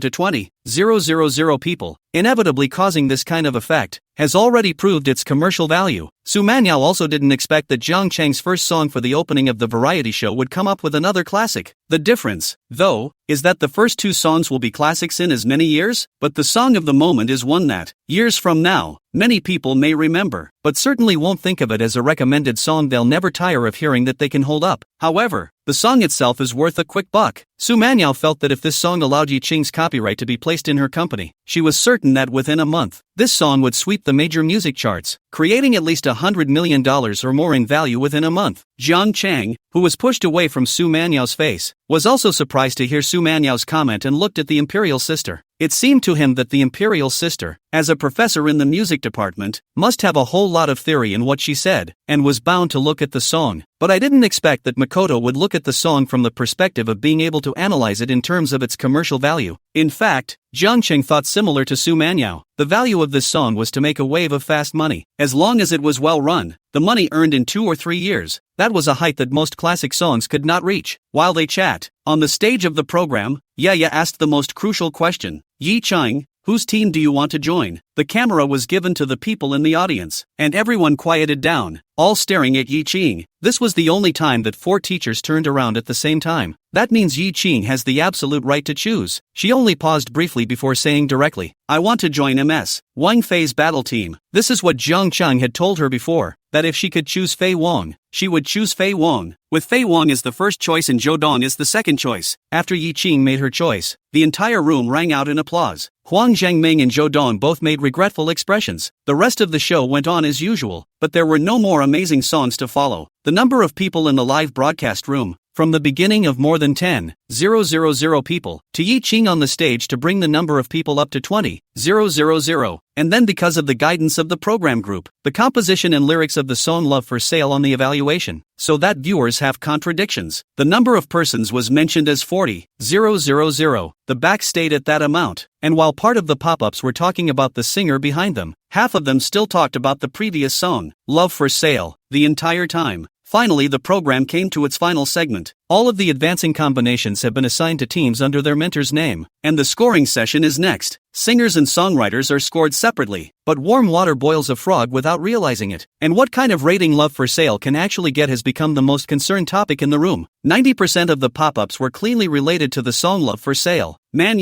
Then how many points do you think the program will rate Jiang Chang? Lian asked. Chapter 140, the Imperial Sister gave Jiang Chang full marks for this wave. Lian asked Su Manyao how many points Jiang Chang's compositions and lyrics could score. Su Manyao thought for a moment and said, "It's hard to say, it can be high or low, depending on what kind of angle it is from. But on the spot, if we let the judges score directly, I guess there will be some controversy. If I had to rate it, I'd give it a perfect score as far as this installment of the tournament rivalry goes." Once Lian heard Su Manyao say that she gave full marks, she skimmed her mouth and leaned back on the sofa without saying anything. That's like saying, a lover's eye is a lover's eye. So very contemptuously, he looked at both Jiang Chang and Su Manyao, probably thinking that the three people present, the two of them being a team, were too lonely for him. He used his feet to go around Jiang Chang. Jiang Chang grabbed her foot and used the knuckle of his index finger to give a vicious twist to the center of her foot. "Ah!" Celeste cried out in soreness and hurriedly drew her foot back, hands clasped around his feet. He cowered on the couch and yelled, "It's freezing, you bullies!" And the program on the screen went on to its final stage. Yaya announced that she would let the live audience score it. So the people in the audience on the camera, each of them, in their hands, held a scorer. Considering that this is the first episode of the show, the director was a bit unable to grasp the audience's psychology. So during the scoring session, he didn't let the judges make the scores. Instead, the scoring was given to the live audience, and those who are there are not watching a replay of the show's editing like the people in the live room are at the moment. So they were scoring with the mindset that they were just rating based on their own preferences in the scene. Then the four judges, with their mics off, sat at the judges' table and chatted. The scoring session ended quickly and the host, Ya, stepped to the center of the stage. After our live tally, the results of everyone's scores are in. First we announce the top 3 scores. Let's find out which contestant is in third place for singing scores. As Yaya's words fell, the tempo of the program's soundtrack suddenly picked up and the camera swept across the room. Finally a loud drumbeat appears in the background and the camera settles on the screen behind Yaya. A person's name was paired with an animated effect of falling from the sky and hitting the ground as it appeared on the screen. Lu Jiajia, our third place finisher. It's Lu Jiajia. Congratulations to Lu Jiajia from our team, Huang Zhengming, for winning the third place in this singers competition. 97, 9 out of 10. Yaha announced the results of the first place singers. Cheers appeared throughout the room, but because it was taped, the pop-ups in the live room, however, did not have the same effect as live. It's not surprising that Lu Jiajia is in third place. I'm guessing second place is Han Xiaokairo and first place is definitely Yi Qing. The first place might be Kairo Han. Impossible, okay? I'm just saying. Just now I exited the live room and casually swiped the video. There's already a recording of Yi Qing singing on fire. How can Han Xiaokairo be better than Yi Qing? Sure enough, most people's aesthetics aren't too far apart. Han Xiaokairo won second place and Yi Qing won first place. After the results of the top 3 were announced, then the rankings of the other 13 players who had advanced appeared on the screen at once. It's also about saving time on the show. Otherwise the people watching the show live would have left long ago if there were no popular contestants and they wasted a lot of time. When the rankings of the singers were announced, there was no controversy, and most people felt that Yi Qing deserved to be named number 1. But throughout, there was a large portion of the population, regardless of what was playing on the screen, who were discussing whether the lyrics and composition of the song Love for Sale was good or bad. So when Yaya says, let's witness the top 3 songwriters next, which 3 contestants are they? The public screen of the live broadcast room was instantly painted at a rapid pace. The emotions of the audience were also at their peak. The biggest hit is, of course, The Love Trade. Reviews for the song, though, were polarized on the public screen. First place is definitely a love deal. Pick. How is that possible? To say that Yi Qing does sing well, but this song really has no standard. It's garbage. Don't talk about the first place. He can't even enter the top 10. Have you guys ever thought that Yi Qing can sing well for me because the composer created the song based on her voice and also her image? So why do you say that the composer doesn't deserve it when the song is clearly number 1? Songwriters match a chicken. So what if it's good? A mouthful of songs coming from a song that wasn't much of a standard in the first place. Jiang Chang and Su Manyao, they were all looking at the public screen as well. The vast majority of the people above the public screen were unimpressed with the song Love for Sale. and it was clear that this was a contradiction that the show was intentionally leading up to, because at the very beginning, Yaya asked Yi Ching on camera about the rating of the composer of the song Love for Sale, and at that time the program team intentionally edited the expressions of the 4 judges who did not look at it favorably, so it makes viewers watching the recording preconceived notions that even the judges don't think the song is good, and that the lyrics and composition of the song are bound to be bad. So it gave birth to a lot of people who have little musical opinion themselves, but by the look on the judge's face, they come out and say the song is in bad taste as a way of showing that they're a person of taste. Third place, Penny. A group of pennies with Kairo Han took second place as composers. As for Han Xiaoxiao Kairo herself, this was the second place for the vocalist, but the composer was the second place. So when you compare it, it's like the composer dragged Han Xiaoxiao Kairo down. Next is the announcement of the second place. Second place, Cola was in a group with Lu Jiejia, who won third place as a vocalist, and Cola won second place as a songwriter. Comparing it that way, then it's like vocalist Lu Jiejia is dragging songwriter Coke down. The third and second place are out, and the second place would have to be Jiang Chang. Jiang Chang will be number 1? If the number 1 spot was Cola or Pension, then it's possible that Jiang Chang wouldn't have made it into the top 3. But now that both Cola and Pension's names have appeared, there won't be anyone who thinks that there's any other song in the scene that can surpass the 2 songs of Cola and Pension, right? It would only be Jiang Chang. Sure enough, I was right, wasn't I? The audience's eyes are discerning. I just said that Jiang Chang will definitely be the first place. Those who had previously supported Jiang Chang in the public screen, who had to be disliked many times for every word they said, were finally raising their eyebrows. And those who have been saying that Jiang Chang songs have no taste, are breaking their defenses badly at this moment, disliking the sky and the earth on the public screen. But the show moved quickly, with the top 3 announced as done and a stream of the next 13 rankings thrown out immediately. Then all the players came on stage. Jiang Chang walked onto the stage with Yi Ching as well. The crowd and viewers of the broadcast, too, knew that this episode was pretty much over. But just then, Coke walked up next to Yaya and used Yaya's microphone to suddenly say, "Wait, I don't think it's reasonable. Yi Ching does sing well, but the lyrics and composition, what makes it a higher score than mine?" Chapter 141. The next generation will laugh at our taste. The speaker was Coke, a direct indication of dissatisfaction with Jiang Chang's lyrics and compositions. Rated number 1. The scene was quiet for 2 seconds at first. A cacophony of chatter sprang up. Normally, the winner is the winner and the loser is the loser. And the loser loses and doesn't say much. But the person in question came out and spoke out. And it was kind of a show mishap, an accident that came out of nowhere. The host, Ya, was subdued for a moment. Luckily, she was an excellent host handpicked by director Zhang Meng and possessed good skills, and with an affable smile still on her face, she asked, "Why do you feel that way?" The gazes of the audience on stage were fixed on Coke, and most of them had a displeased expression on their faces, because this first place, Jiang Chang, was selected by their scoring. The 4 judges sitting in the front of the room were also interested in seeing this scene.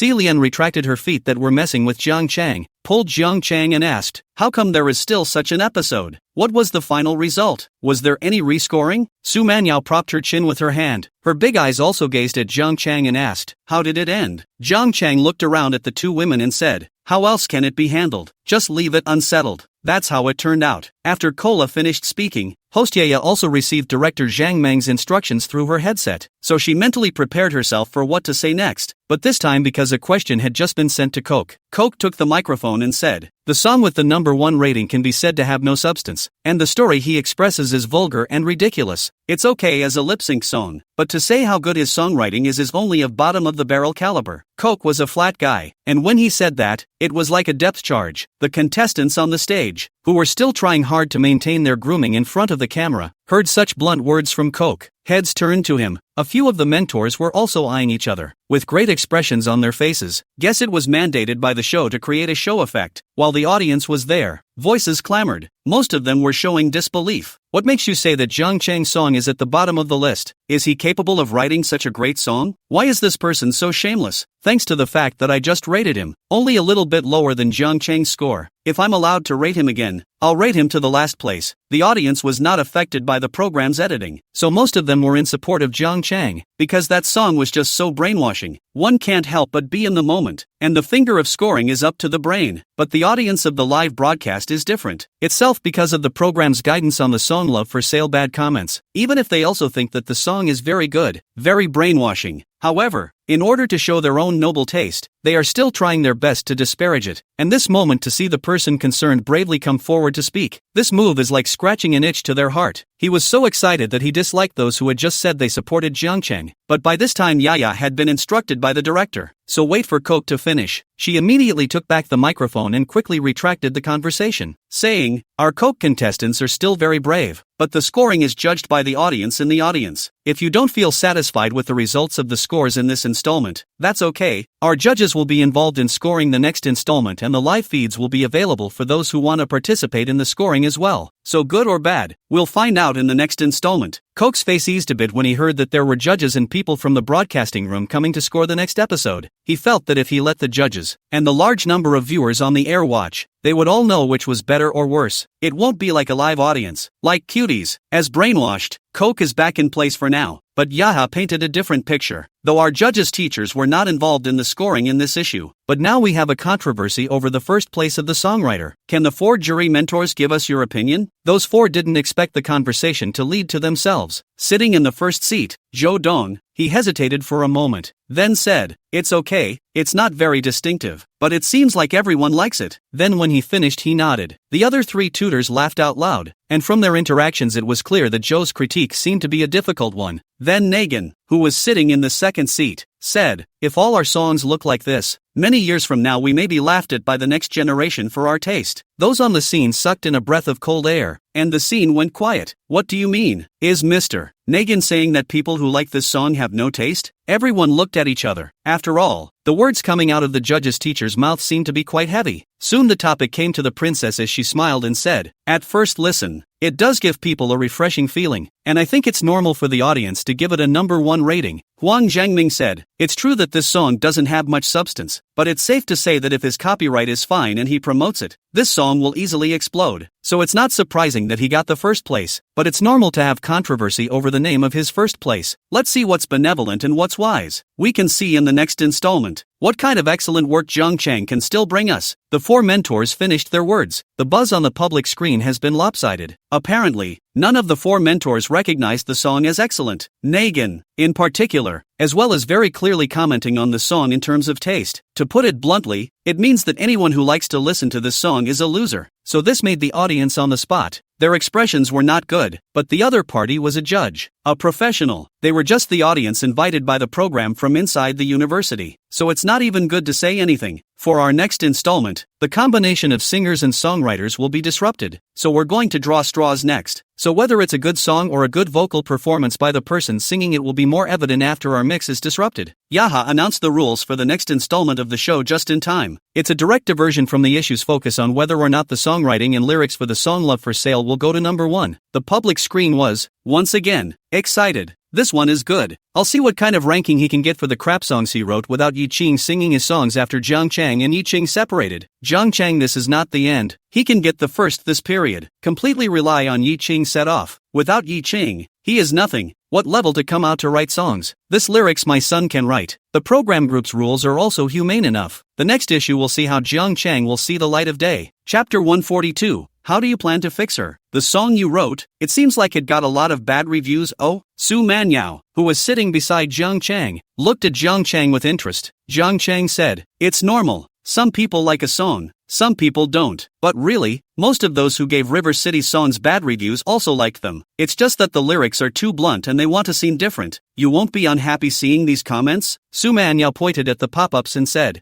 Jiang Cheng said, "What's this? Go on and watch. There are even more explosive ones." "Ah, there's even more explosive?" Celian looked a little cute with her wide eyes, scooted her but closer to Jiang Cheng and looked at the screen. "Isn't this almost over already? What could be more explosive?" And at that moment the live stream was playing and Yaya was talking with a microphone in her hand. Let's move on to our draw session to pair up the combinations for the next installment. Of course all 16 groups of contestants were advancing now already have battle teams. So in the next installment, the combination of singer and songwriter is disrupted, and the scores are still kept separately, and then the scores are attributed to the teams that the contestants belong to. The rules as stated by Yaya are easy to understand. Just like Yi Qing and Jiang Cheng, they were now a combination of the Princess Battle Team. But the next draw will break up their combination, and in the next installment Yi Qing will perform a song written by a different composer. Instead, River City had to write songs for the other vocalists. In the end, their score still went to the Princess Warriors. The show doesn't drag on. It's mostly edited, and with a flash of the screen it's time for the draw. A staff member from the program came on stage wearing a cheongsam and holding a box. Then each player grabs a crumpled up sticky note from inside the box. Step forward those who drew number 1. After everyone drew a sign, Yahya took the microphone and said, "There are 16 groups and 32 people on stage." After Yahya finished speaking, the 2 girls walked out and stood in the place Yahya had designated. The first number drawn, the singer and songwriter are both girls, and you can tell the girl on the left is the singer by the way she's dressed. Then came the number 2 pick, the number 3 pick, and so the distribution of all was completed. Zhang Chang drew number 8 and was matched with a singer who was a smoky made-up girl from Huang Jingming's team. Her outfit was a bit of an explosion and very eye-catching, especially those long legs. Yi Qing drew the 14th signature and was assigned a composer from Zhou Dong's team, who looked very young, not much older than Zhang Chang. Just when everyone thought the show was going to end, the girl in smoky makeup, who was assigned to a group with Zhang Chang, spoke out. "Wait!" Everyone on stage looked at her, and in front of them was Yi Qing saying, "Wait a minute," and now another one, and "Wait a minute, what's the catch?" The next thing everyone noticed was that she was standing next to Zhang Chang, the very same person who was just the subject of the hot topic in the number 1 songwriter. At the point where the smoky made-up girl called Chen Yali shouted out, "Wait a minute," Zhang Meng, the director backstage, was simply so excited that he slapped his thighs. Isn't this where the show's effect comes in? These vegetarians are really bold, not at all like those celebrities, each of whom will take care of their image. Vegetarians are exactly what they have to say. Yeah, he went straight to his walkie-talkie and gave the command to Yahya on stage, "Let her talk." So Yahya stepped on a high heel, her strappy tall one revealing silver nail polish. She walked up to Chen Yali and said, "First, this is our contestant, Chen Yali." Then handing the microphone to Arya Chen, "May I ask if there's anything you'd like to add?" Chen Yali frowned into the microphone and said, "Can I change the combination?" Yahya froze. Then the camera of the program, given to the audience below, had some people mingling. When he swept over the 4 tutors, they also had different expressions, not understanding what was going on. Yahya asked, "Can I ask what caused it?" Chen Yali glanced at Zhang Chang, who was standing next to her, and said with some disgust, "I don't want to sing a mouthful of songs. My friends will laugh at me if they know, so I'm applying for a different combination." Zhang Chang was standing next to him. When the camera gave him a close-up, his confusion could be clearly felt. In fact, during the recording of the program, Zhang Chang, who was standing on the stage at this moment, was really confused. Surprised, he looked at Chen Yali.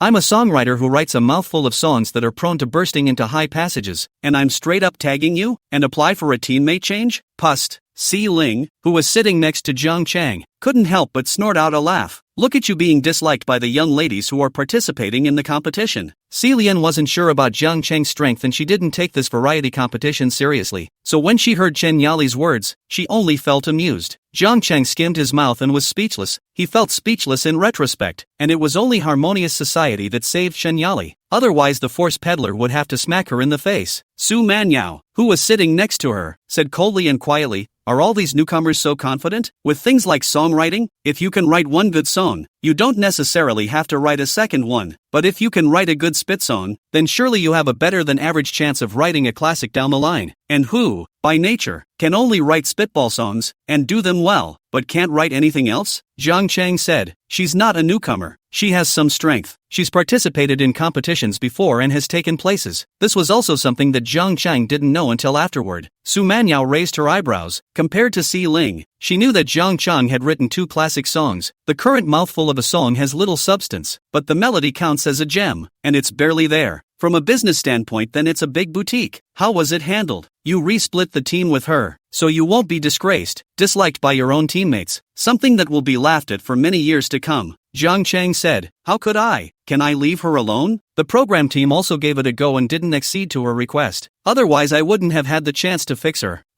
When Zhang Chang finished the repairs, he felt an extra hand on his waist, twisting his flesh. He turned to his side and gave Serenity a slap on the leg. "More hands, spanking, what for? When more?" Si Lian said with an aggravated and surprised look on her face. Jiang Chang then realized that Si Lian had both of his hands. Oh, make a mistake. It's the hand of an imperial lady. Jiang Chang reacted that it was Su Manyao's hand that squeezed his waist. Ask you, is that how you plan to fix her? Chapter 143, My Van Sits in a Royal Lady. The lifeblood on Jiang Chang's waist was pinched by Su Manyao and he shut up. That said, this is the first time Makoto has been jealous. This is jealousy, isn't it? At the end of the program, as Jiang Chang said, the crew was very helpful and did not agree to Chen Yali's request to change crews. Yaya received instructions from the director, stating that the combination was decided by lottery and that luck was part of strength. Because in the entertainment industry, it is an extremely normal thing for people with strength to be buried, and to make a name for yourself, you need not only strength, but also luck. Even a large portion of people, who are not very strong, can get results that are unattainable for normal people because of their luck. Chen Yali was naturally furious, but she couldn't do anything about it. She wasn't a big name to the program team, just a vegetarian. But in fact, at this time, in the live broadcast that Jiang Chang, Su Manyao and the others were watching, there were already quite a few netizens who recognized Chen Yali. I didn't expect to see Lily here again. She was in a talent show last time and got first place, but that show wasn't hot. Not many people should know about it, right? Who says it's not hot anymore? I think the ratings were okay back then, and it's been over a year now, but Lily is getting prettier and prettier. Chen Yali has a backbone, I like it. Even she can't look at this song called What Jiang Chang. That said, this Jiang Chang is indeed a little bit handsome. It's just that it's really hard for him to write this song. The program plays here. Jiang Chang directly picked up the remote control and turned off the projector in the living room. There wasn't much more to watch later in the program, but the pop-ups were getting hotter and hotter, and he didn't have the self-abusive tendencies to happily watch people put him down. Look again. Why did you turn it off? Si Lian knew why Jiang Chang wanted to turn it off, she said with a smile, deliberately teasing Jiang Chang. You won't watch some other programs. Jiang Chang put down the remote control and got up to go back to his room to take a shower. Si Lian picked up the remote control and turned the projector back on, and asked behind Jiang Chang, you still haven't said how you fixed this one called Chen Yali. Jiang Chang did not answer, directly went back to the bedroom and closed the bedroom door. The imperial sister had taken a bath. While Si Lian was still there, the imperial sister did not go back to her room to sleep. He had to wash himself first to smell good. As for how to fix Chen Yali, it's really simple.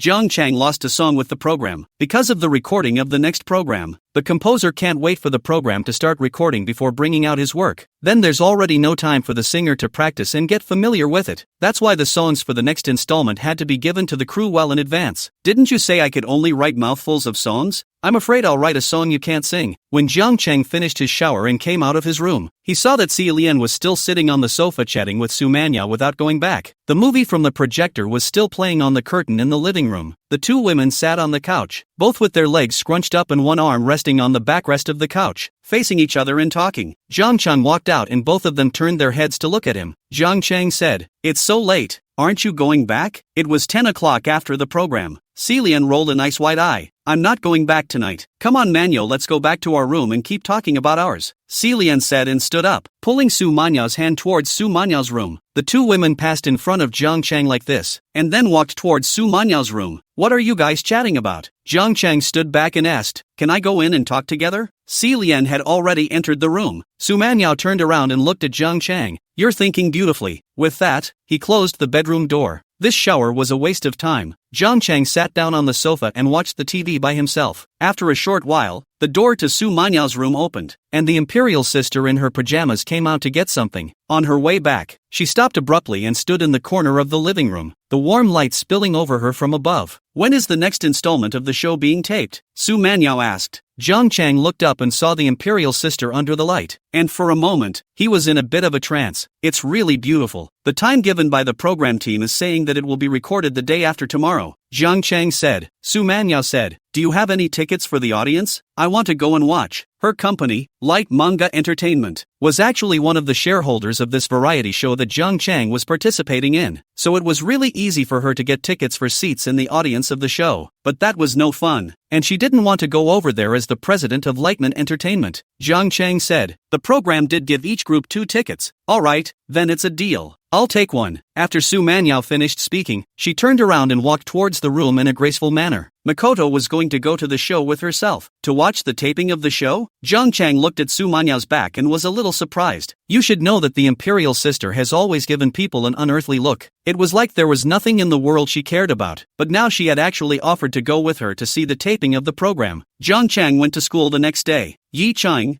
on the other hand, went back to the studio to practice her song. But in fact, the place where she really practiced her songs was not in the studio, but in the studio of Chen Yongwang, not far away from Magic City University. She joined Jiangqing's studio and her first song release was recorded here. The song Love for Sale, which was sung in a variety show, was also recorded once here in Chen Yongwang. Nowadays, Jiang Chang is also considered Chen Yongwang's regular customer. The main reason for having Yi Qing record here is because the studio doesn't have very good recording equipment. That said, a reliable recording set is worth millions of dollars. Jiang Chang did not spend money on it. When the renovation was subsidized by the commercial district to pay out money, Jiang Chang did not pay a penny. So there is no pit commercial district for him to spend this large sum of money. So now Yi Qing practiced his songs, using the same equipment from Chen Yongwang's recording studio. But the song Yi Qing sang this time was not written for her by Jiang Chang. Instead, the program draws lots to assign a songwriter. Time quickly came to the day of the program taping. The program's announcement was to be there at 6 p.m. Live streaming. The notification for the live broadcast Jiang Chang did not receive after the end of the last program. So the decision for the live broadcast was also improvised by the program team in the past 2 days. Jiang Chang had thought that it might take a few installments before the live broadcast, but he didn't expect the second installment to be live. However, he felt that Yi Qing should be able to do it. And this time when he participated in this variety show, Jiang Chang's main purpose was to use Yi Qing to explore the way. When he received the notice, Yi Qing was still in the studio recording the song.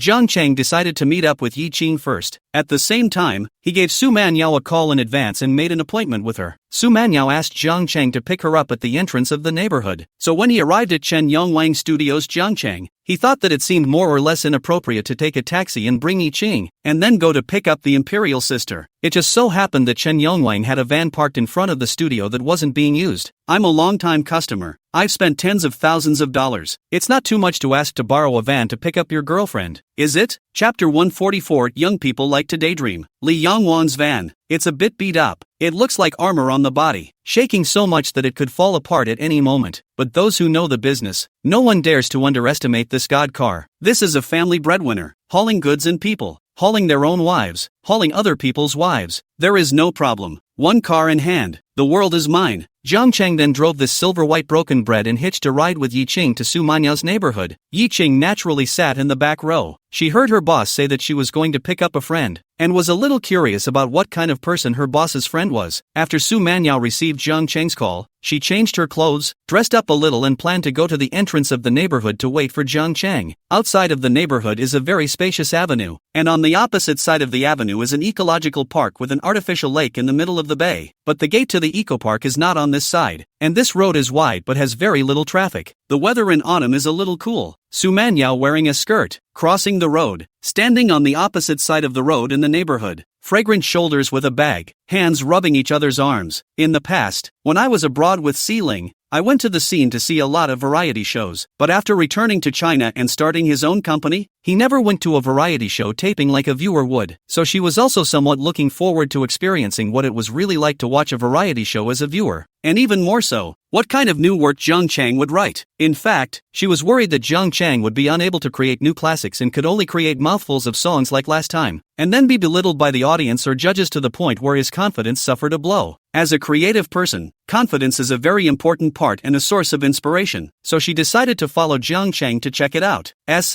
Just then, as she looked to her left and right, a black luxury stretch limousine stopped in front of her. Manyao? The driver's window was lowered, revealing Li Shuhan's face. After coming out of Su Manyao's house for dinner last time, Li Shuhan had been holding back and not contacting Su Manyao. He's running his own thing and wants to get on his feet first to have some footing. But all this time, Su Manyao has always been the target of his soul. Today is also go out to do something. Habitual detour, passing by the big door of Su Manyao's neighborhood. This is not the first time. Every time I thought about whether I could have the luck to meet Su Manyao by chance. After all, meeting her for the first time in Magic City in such a chance encounter would be a good and romantic start. I didn't think it would work today. Su Manyao originally frowned, thinking that it was a stranger accosting her, but the other party called out her name, and as she fixed her eyes, there was something familiar, but she couldn't recall exactly where she had seen it for a moment. Li Shuhan immediately said, "I'm Li Shuhan. Ah, remember 7 years ago, I came from the capital with my parents to attend that charity dinner. We've met." Su Manyao paused for a moment. She remembered. Somewhat surprised, he surveyed Li Shuhan, thinking that it had changed quite a bit. This is also considered a former friend. Su Manyao revealed a faint smile and said, "Oh, Come to think of it, it's quite a big change. Lee Shahan opened the door and got out of the car, saying, "You haven't changed much, you're still as pretty as ever." Su Manyao had a faint smile on her face and didn't pick up the sentence. Lee Shahan immediately said, "Are you waiting for a car here? Where are you going? I'll give you a ride. I'm not doing anything right now anyway." I did not expect that this time he really met by chance. Lee Shahan's heart at this time excited to no avail. From the beginning of the chance encounter, to start the contact gradually familiar with, such a process in his experience, can be compared to with the purpose of going directly up to the hard hole? Do not know how many times better. Su Manyao shook her head and said, "Thank you, no need, you go about your business." Lee Shahan did not dwell on one issue. He immediately changed the topic and said, "It's been a long time. I don't know if you're using the previous contact information. Let me leave you a contact information." After all, she knew people of the same age before she left the country many years ago. Su Manyao nodded and said, "It's still the original contact information." Across the road in front of the neighborhood, a van stopped. Jiang Cheng drove his car and clunked Yi Qing to the entrance of the neighborhood. There was a woman in a t-shirt and hot pants standing on the curb where they had parked. The woman wore heavy makeup, was bejeweled and ornately accessorized. She cringed when she saw a beat-up van stop in front of her and saw through the window that the driver's seat was a clean-cut, handsome-looking young man. Eyes brightened for a moment, but sweeping over the battered van, he still said impatiently, "Can you pull over a bit in this piece of car of yours? I'm waiting for someone, and when they see it they'll think you're the one who came to pick me up." Jiang Cheng pulled out his cell phone as soon as he stopped the car and looked up when he heard the woman's voice. "What? Can't the van pick up people? He's here to pick up his girlfriend. What's wrong with the van?" The woman ruffled her hair and sneered,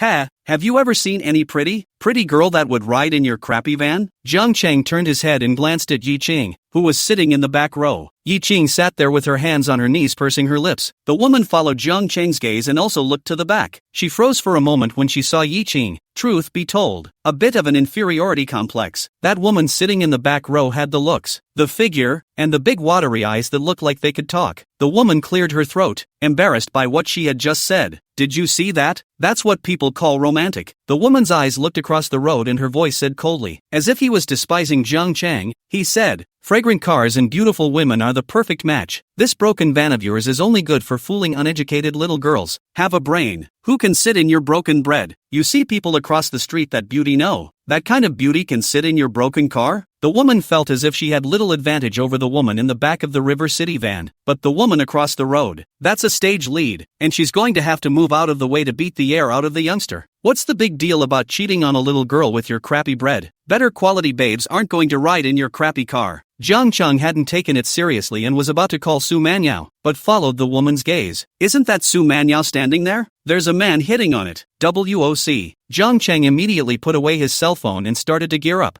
"I'll go over and pick it up for you now." Jiang Cheng kicked the gas and drove the van to make a U-turn ahead. The woman snorted at the sight of the van, which had catapulted off and whirled away, and said, "Young people like to daydream." Chapter 145, Is a van so popular now? The woman watched Jiang Cheng's van go away, then saw the van turn around in front of her and drive across the road, then stop in front of the woman across the street. The van was a stark contrast to the black sedan on the side of the road. What's the deal with this kid? Why did he even drive his car over there to pick someone up? The woman was surprised for a moment, then found it somewhat amusing. This young man was so aroused by her that he broke his defense and drove straight across the street in a broken bread to pick up someone. Can people talk to him? I'm sure I'll be scolded later. However, the van only stopped there for less than 10 seconds, and then it took off again with a kick of the gas pedal. Sure enough, still too old.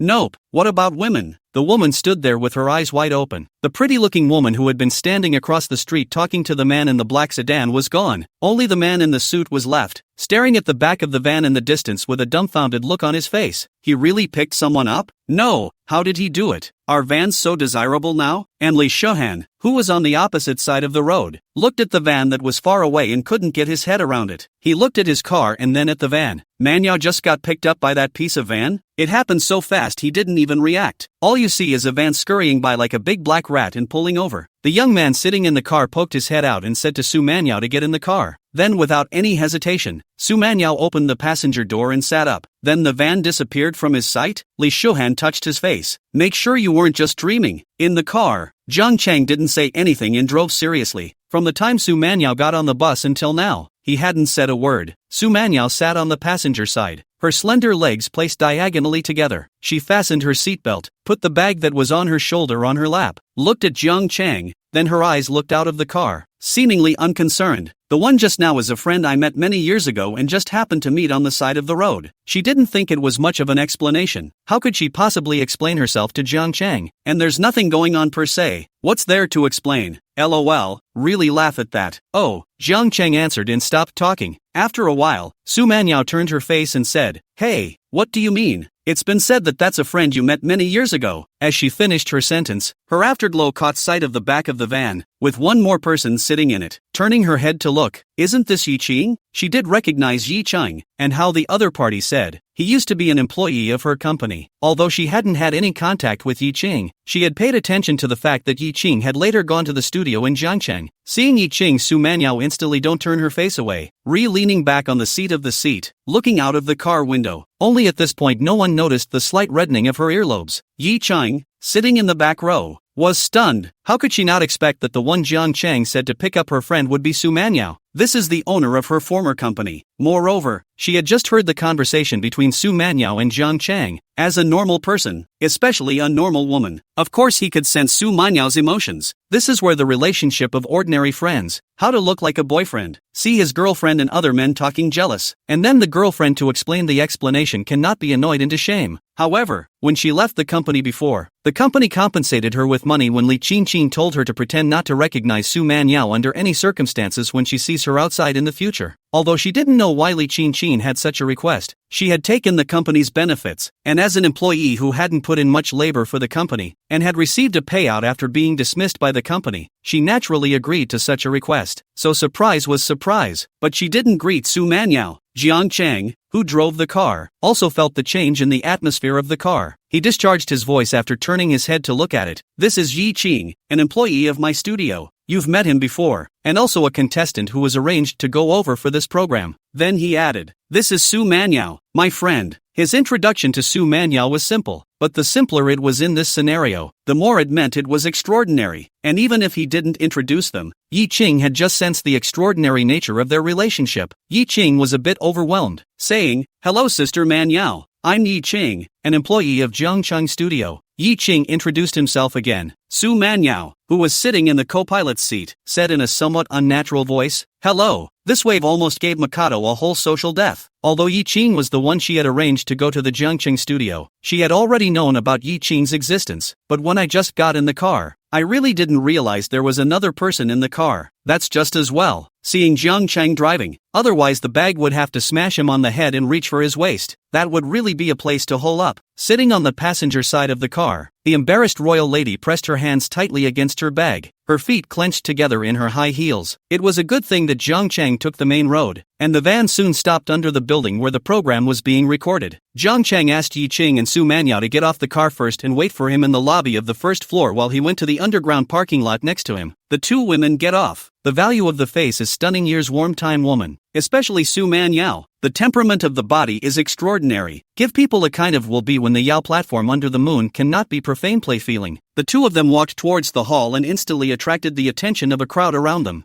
Jiang Chang parked the car and the elevator went up to the first floor lobby to meet up with the two women before going to the program recording group together. There were quite a few people moving in and out of the hall. Among them were the audience invited by the show's team, and some people recognized Yi Qing. "Isn't this Yi Qing, the first place winner of The Last Singer? She has a really nice voice and I'm super into it. That song is now on my playlist and is the #1 choice on loop. You guys see that woman next to her is even prettier. Who is that? I haven't seen it before. So who do you know? I'm sure I'd remember if it was from the last time I was on the show. Have you guys seen that guy? He seems to be Yi Qing's composer. Come on, that crap he wrote. It's only because Yi Qing's voice is good that he sings it. But if anyone else sings it, it's just a mouthful of songs that don't make it on the streets. I heard that in this episode. The singers and composers will be disrupted in their combinations. I think Yi Qing will still be #1. But for Jiang Chang, forget about it. The hall was empty, and some of the chatter inevitably reached them. But Jiang Chang didn't take it seriously and led Yi Qing and Su Manyao up the elevator. Variety show viewers recognize whether he wrote the song does not matter much. Anyway, he does not want to debut, as long as Yi Qing debut, but the last time he blatantly said he wrote a song. It was crap Lu Jiaza. This one is bound to fail. Chapter 146, giving the Imperial Sister a head-touching kill. During the lottery session at the end of the last program, Lu Jia openly denigrated Jiang Chang and even applied for a change of team. This kind of situation is actually rare in the entertainment industry. After all, we all eat on the stage, and if you are too aggressive, you can't avoid being attacked by others. But this show is different. Most of the people involved are vegetarians, and frankly, there are no rules. Jiang Chang had to break back, even if he himself didn't care about the fame of this program. If this matter he didn't reverse back. In many years, no matter how big or strong his studio was doing inside this circle, he, the person behind the scenes, would become the lace laughingstock of many front stage artists. After all, when he opened the studio, he had thought about making it bigger and stronger, or he wouldn't have opened this studio. So he didn't take it seriously about hearing some small talk from the people around him in the hall. The battlefield wasn't here. Yi Qing looked at Jiang Chang with a somewhat fragile expression. Seeing her own boss' expressionless face, she pursed her lips and did not say anything. I just feel that these people have such poor eyesight and don't understand the strength of their own boss. Su Manyao, on the other hand, didn't care at all. That's the way it is in this circle. To feed on talent, to dare to enjoy the praise of others, you have to dare to bear the shadowy denigration. It is a law of truth that if you want to wear a crown,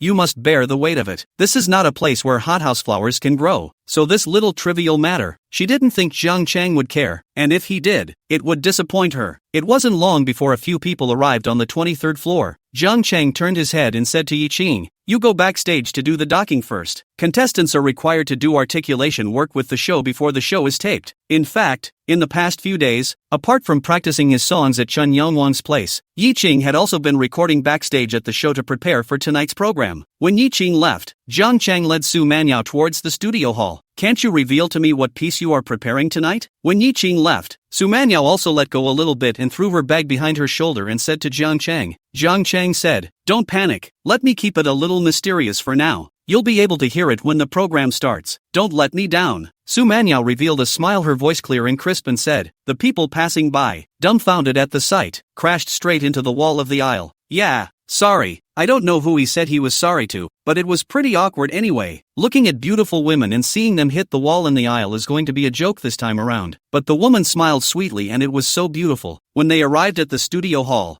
Jiang Chang led Su Manyao to get the front row and then found the seat he had reserved. "Sit here and wait for a while. I have to go to the back row to do the docking work." Jiang Chang said. "Okay, go about your business." Wearing a long dress, Su Manyao fell on a chair and sat down, her legs folded together. Crossing her legs, the tip of her red-soled bandaged high heels slightly cocked. Inside were the jeweled jade toes coated with red flame nail polish. The beige bag was placed on her thighs and her hands pressed gently against it. "Wow, is that Jiang Chang's girlfriend? It's beautiful." When I watched the combination of Jiang Chang and Yi Qing in the last installment, I thought Yi Qing would be Jiang Chang's girlfriend, but I didn't realize that his girlfriend was even more beautiful than Yi Qing. A young boy said, "Ha, just look at the songs he writes. You can tell what kind of person he is. Flowery words, that's the only caliber he has. I actually think he writes pretty good songs. Everyone in my class is listening to them these days. What's so good to hear? Whether there is strength or not will be known tonight." Without Yi Qing to set him off, "He's nothing." The few people sitting in the back were chatting when Su Manyao in the front row turned to look over. Face expressionless, eyes clear and cold. She said nothing, but the people talking in the back shut up immediately. The aura was so strong that it felt like high school, when you were trick-or-treating in class and being watched by the teacher. "It's fine, let them say what they want." Jiang Chang stood in front of Su Manyao and said with a smile. Unconsciously, he reached out his hand and gave Su Manyao's hair a stroke. It was like calming her down. It was really uncontrollable, and when the stroking was over, Jiang Chang reacted. What did I just do? He looked nervously at Su Manyao in his heart, but didn't show it on his face, waiting for Su Manyao's reaction. Su Manyao's body also trembled a little, raised her head to look at Jiang Chang, pursed her lips, then her eyes looked aside and said, "You go and get busy first. It's fine for me to sit here alone." "Okay then, call me if you wait for anything." Jiang Chang ran away after saying that. "Ah, Lu, scared to death. What's with the headbutt to the Mikado like a puppy?" Watching Jiang Chang leave quickly, Su Manyao did not strain herself and a smile appeared on her face, then ruffled his hair gently. It's getting bold. It's really his girlfriend. Ugh. It's so sweet. Seriously, I'm having a sweet tooth. He was really gentle when he just touched his head and killed him. If my boyfriend was as gentle as he is, I wouldn't have bro-dated him. Who says it isn't? My boyfriend isn't even half as gentle as she is, and neither are my boyfriend's brothers. One is ruder than the other, and every time they date, they act like they've never seen a woman before. Before Su Manyao could get mad, Jiang Chang ran away first. He also had to go backstage and work with the show's crew. You're Jiang Chang? Hold on a second. There's just something I need to see you about. I'm going to call you. Jiang Chang was about to go to the planning department, but when he passed by the tuning room, he was shouted at. He turned his head to see that it was the tuner he had last taught tracks to. What's wrong?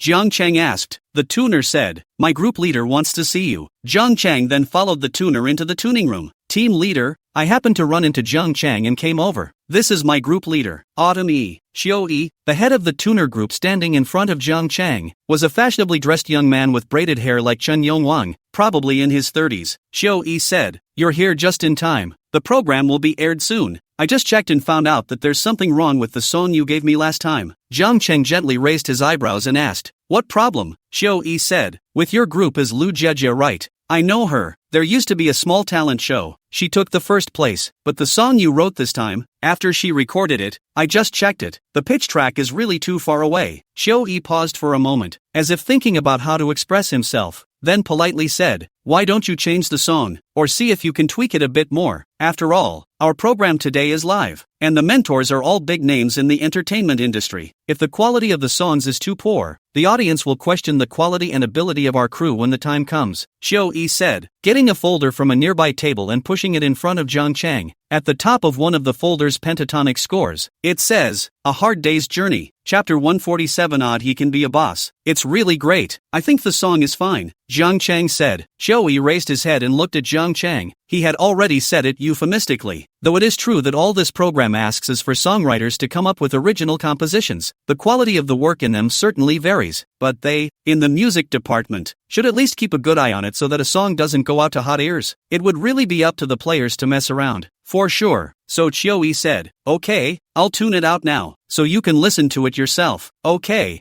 Jiang Chang wore a smile on his face and did not say much. In fact, he knew exactly what was going on. The song he brought out this time was hard to sing. Is that a song that anyone can sing? In a previous life, the original singer of this song was afraid to take it out freely in the later stages of his life, for fear of not singing well. Boss, you're here too? Just then, Yi Qing's voice came. She was also working on a match with the show's crew, which happened to be coming over with the music director at the moment for final coordination. The music director beside Yi Qing came forward and said to the group leader Xiao Yi, are you done here? Hurry up and go to the director's side. He said he has something to explain to you. Xiao Yi said, it'll have to wait. I have a problem with one of the songs here. I just found it when I reviewed it. The music director frowned. Come on, show me what's going on. So Xiao Yi looked at Jiang Chang, then turned on the speaker and pressed play. Straight after the intro, Lu Jia's voice came from inside. To say that Lu Jejia's voice was fairly clear, but listening closely, it always feels like she's singing weird. It's hard to say exactly where it's weird. It has a gibberish feel to it. What the hell is wrong with you guys? This song sucks and you're just now realizing it. Bang! The music director said, slamming the folder in his hand down hard on the table. Yi Chang, who followed over next to him, was startled and shivered a little, unconsciously moving closer to Jiang Chang. Xiao Yi glanced at Jiang Chang with a hard look on his face, then said to the music director, I just went to ask the tuner. He said that he found the problem during the recording, but the singer, Lu Jia, insisted that there was no problem. Then he passed it. Change the song, the music director said impatiently. Jiang Chang said, no need to change, just this song. The music director said, who are you? He was full of impatience and frowned. Xiao Yi said, he wrote this song. The music director sneered, change the song directly. There is not much time left for you. If you don't change the song, then I will directly announce that you have no original work to abandon the competition. Jiang Chang said, are you saying that this song sucks, so you want to change it? The music director said, or what? Yi Qing. Jiang Chang said to Yi Qing, who was standing next to him, you sing this song.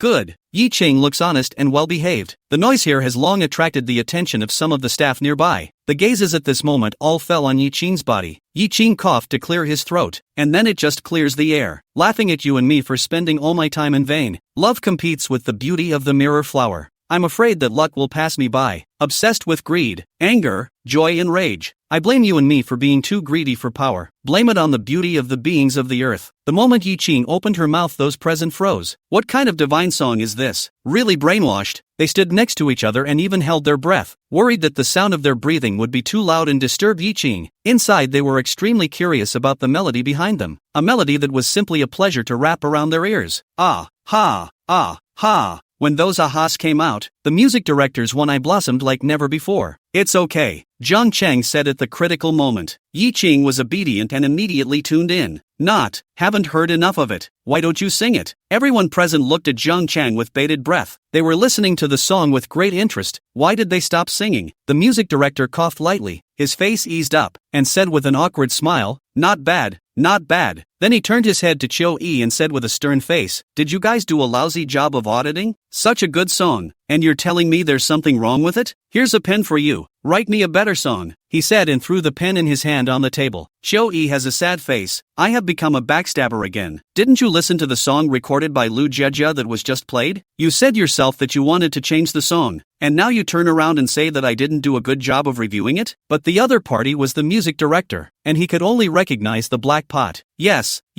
we were not doing our job properly. We will pay attention next time. Well, work more seriously in the future. The music director revealed a pleased expression and said with a nod. Then he turned his head to show a smiling face to Zhang Cheng. Zhang Cheng, right? This song is good, no problem, but it sounds to me like it's difficult to sing. Why don't we ask Lu Jejia to come over and grind it out with you again? Zhang Cheng said. Yeah, no problem. If there's nothing else, I'm going to head over to the planning department. There's still work to be docked. Okay.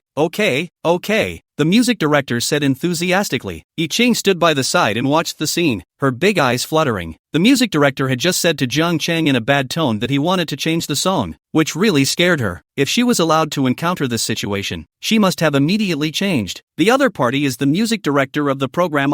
Here is by the other party to say. But I didn't expect the boss to retort and question the music director in a rhetorical tone. At the time, it made one of her little hearts clench, wondering if her boss was being too impulsive. How can you be in someone else's program and not listen to the music director? But now she looked at Zhang Cheng's back and her eyes were full of admiration. No wonder he's the boss and I'm his employee. Although Yiqing was timid and lacked some vigor, it didn't mean she was stupid and couldn't see the strength of people's abilities. The boss is just as capable. Going on a major variety show as a vegetarian can also call the shots of the show's music director executives. As for the fact that she could sing the song Difficult Sutra, it was because when she and Zhang Cheng went back after the recording of the last program, Zhang Cheng gave her the song Difficult Sutra, saying that she could practice it if she wanted to sometime. Yiqing was obedient and didn't practice the song much at Chen Yangwang's place. I didn't expect it to come in handy today. Oh, there's one more thing. This is Yiqing. There seems to be some problems with the composition of the song she sang. You pull it up and show it to me. Adjust it for him, the music director said to Chiu Yi. Chiu Yi is not surprised. These vegetarians participate in the program to write a variety of works. What could go wrong? Even some of the tracks don't even get the regular questions. Chiu Yi was busy working when Lu Jejia came over. I was just told that the guy from the tuning room was looking for me. What's up? Chapter 148.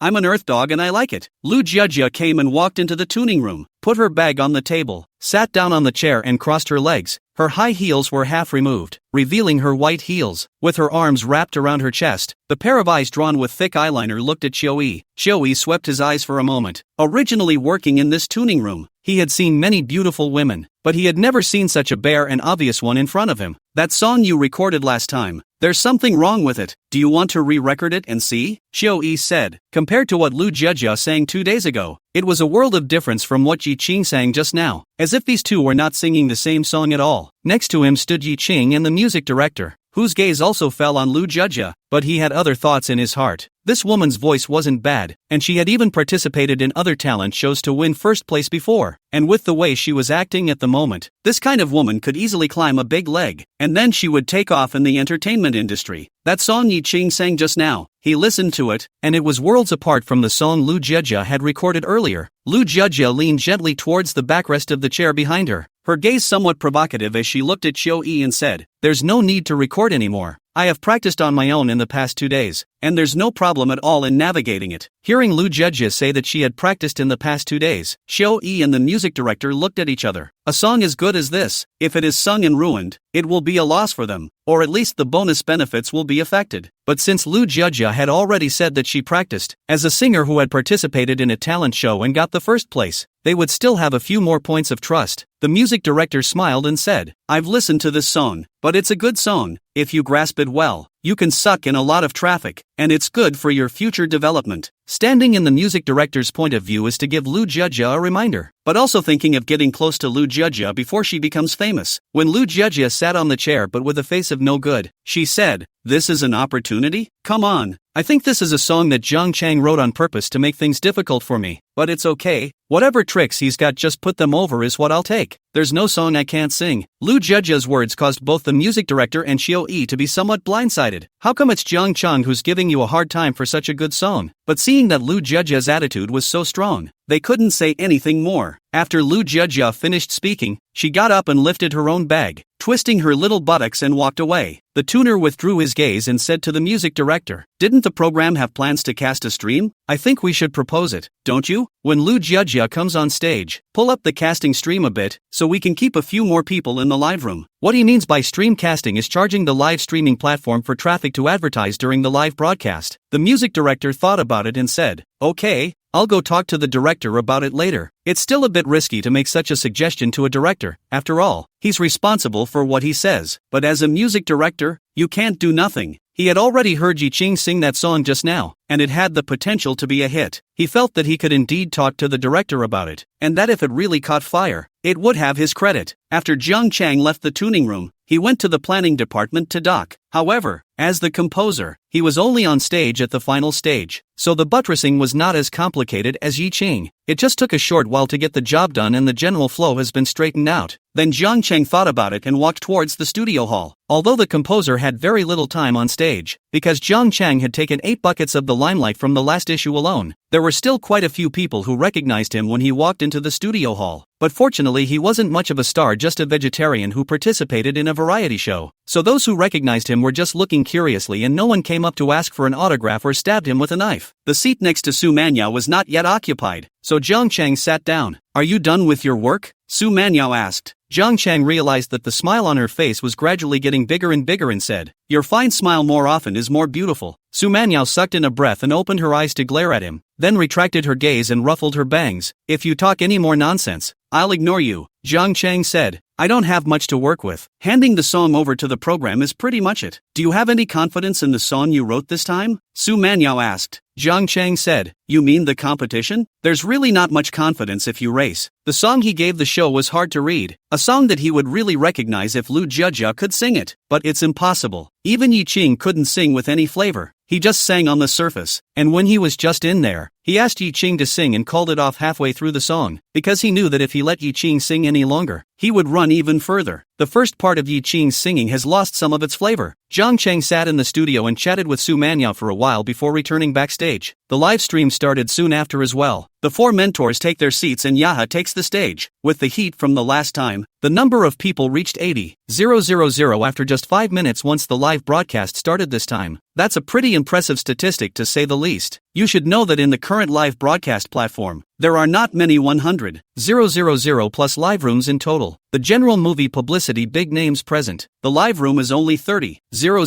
to 40,000 people is very common. First up was a male singer, belonging to the Zhoudong team, but this time it shouldn't have played well, and the audience had varying expressions on their faces after he finished singing. The mentor's comment was fair enough, but the pop-ups on the air were much more direct. "What the hell is this singing? It's not as good as the last Love for Sale. Let Yi Qing come up and sing. I'm right from Love for Sale. Dirt is dirt, but I'm a dirt dog and I love it. I've been brainwashed by Love for Sale and everyone around me is listening to it." The second and third singers behind them didn't cause any waves, but it was good to see that the number of people on the air had finally rushed up to 100,000 plus, only it was also 100,000 out. Yi Qing was the fourth to go on stage, and she came on with a lot of hoots and hollers, but after the song, the live audience was not happy. "What's going on today? The singing isn't as good as Love for Sale? What kind of song is this? Why is it like scratching an itch? Might as well sing Love for Sale all over again." A little disappointing. Last time there were a lot of people who said that Love for Sale was not good. It was very corny. So is the song being sung now very elegant? Is it going to be better than Love for Sale? Amidst the murmurs of the audience, the screen in the live room showed that Lu Jiajia is up. The Difficult Sutra. Chapter 149. What is this singing? Lu Jiajia went up one after Yi Qing. The title of the song, A Hard Day's Journey, is displayed on the screen. The singer is Lu Jiajia, and the composer and lyricist is Jiang Chang. The number of people in the live room was also slowly increasing at this time. Lu Jiajia, I remember. He was assigned to a group with Jiang Chang in the last program and then proposed to the program to change groups. I also remember her last episode. Besides Love for Sale and Yi Qing, only Lu Jiajia had something to look at. She thought that the song written by Jiang Chang was not good and wanted to change the group, but the program didn't agree. What are you talking about? Who is Jiang Chang? There are still people who don't know who Jiang Chang is. Let me tell you, Jiang Chang is the composer and lyricist who wrote Love for Sale. He's in a group with Lu Jiajia on this episode. Isn't that Lu Jiajia wasted? He writes that crappy lip-sync songs. You'll get tired of listening to them once or twice. I guess this Hard to Read is another cheesy song like that. Lu Jiajia had already been on, and the pop-ups, which had been silent for quite a while, were buzzing again, mainly because of the heat from the last episode. Other than Love for Sale and Yi Qing, it's just Lu Jiajia. Many people who saw the last installment of the show are looking forward to what songs Jiang Chang will write in this installment. Most people thought Jiang Chang could write any good songs and were just in the mindset of watching the show. And the mixer and music director were watching the live broadcast. Seeing that Lu Jiajia was on stage, both of them were pumped up. After all, they were basically able to figure out backstage which songs these singers were singing for this installment of the show, with Hard to Read being a rare gem, plus having the amazing Lu Jiajia singing. Maybe this song will be the hit of the episode again, so they're looking forward to it too. And as Lu Jiajia had made it clear before, she herself had practiced the song enough to be able to handle it, so there shouldn't be any slip-ups. The director, who was sitting in the center console on his side, sat up straight at this point and picked up the intercom and said, "We can now pull the cast stream full." This was reported to him in advance by the music director. For the strength and judgment of the music director, Director Zhang Meng still believes in it, otherwise he wouldn't have invited him to be the music director. So when he saw Lu Jiajia on stage, the director gave the order. Su Manyao, who was sitting in the studio, also had young ladies sitting on her left and right sides, but these were all people within the program group who had been invited by friendship. These people naturally dress up more than those students in the back rows, and they feel superior when they see those college students when they first enter the arena. But sitting next to Su Manyao, the desire to die was there. It only felt that the seating arrangement was very unreasonable. What right did this woman beside her have to sit in the audience? She should just find a corner to sit alone. To make her sit with everyone else is a disregard for others. Su Manyao, however, didn't care what the people around her were thinking. Her attention was all on Lu Jiajia on the stage. At the end of the last program, Lu Jiajia disliked Jiang Chang and she saw it. So for Lu Jiajia, Su Manyao had an indescribable loathing in her heart. If according to her temper, Lu Jiajia could just get out of the way, and wouldn't even give her a chance to participate in the next program. But in the end, she didn't do so because she didn't want to meddle in Jiang Chang's business. Later, she heard Jiang Chang say that he would fix this female, so she became even more curious about how Jiang Chang planned to fix it. And just then, Lu Jiajia spoke up, "Laughing at you and me for spending all my time in vain. Love competes with the beauty of the mirror flower.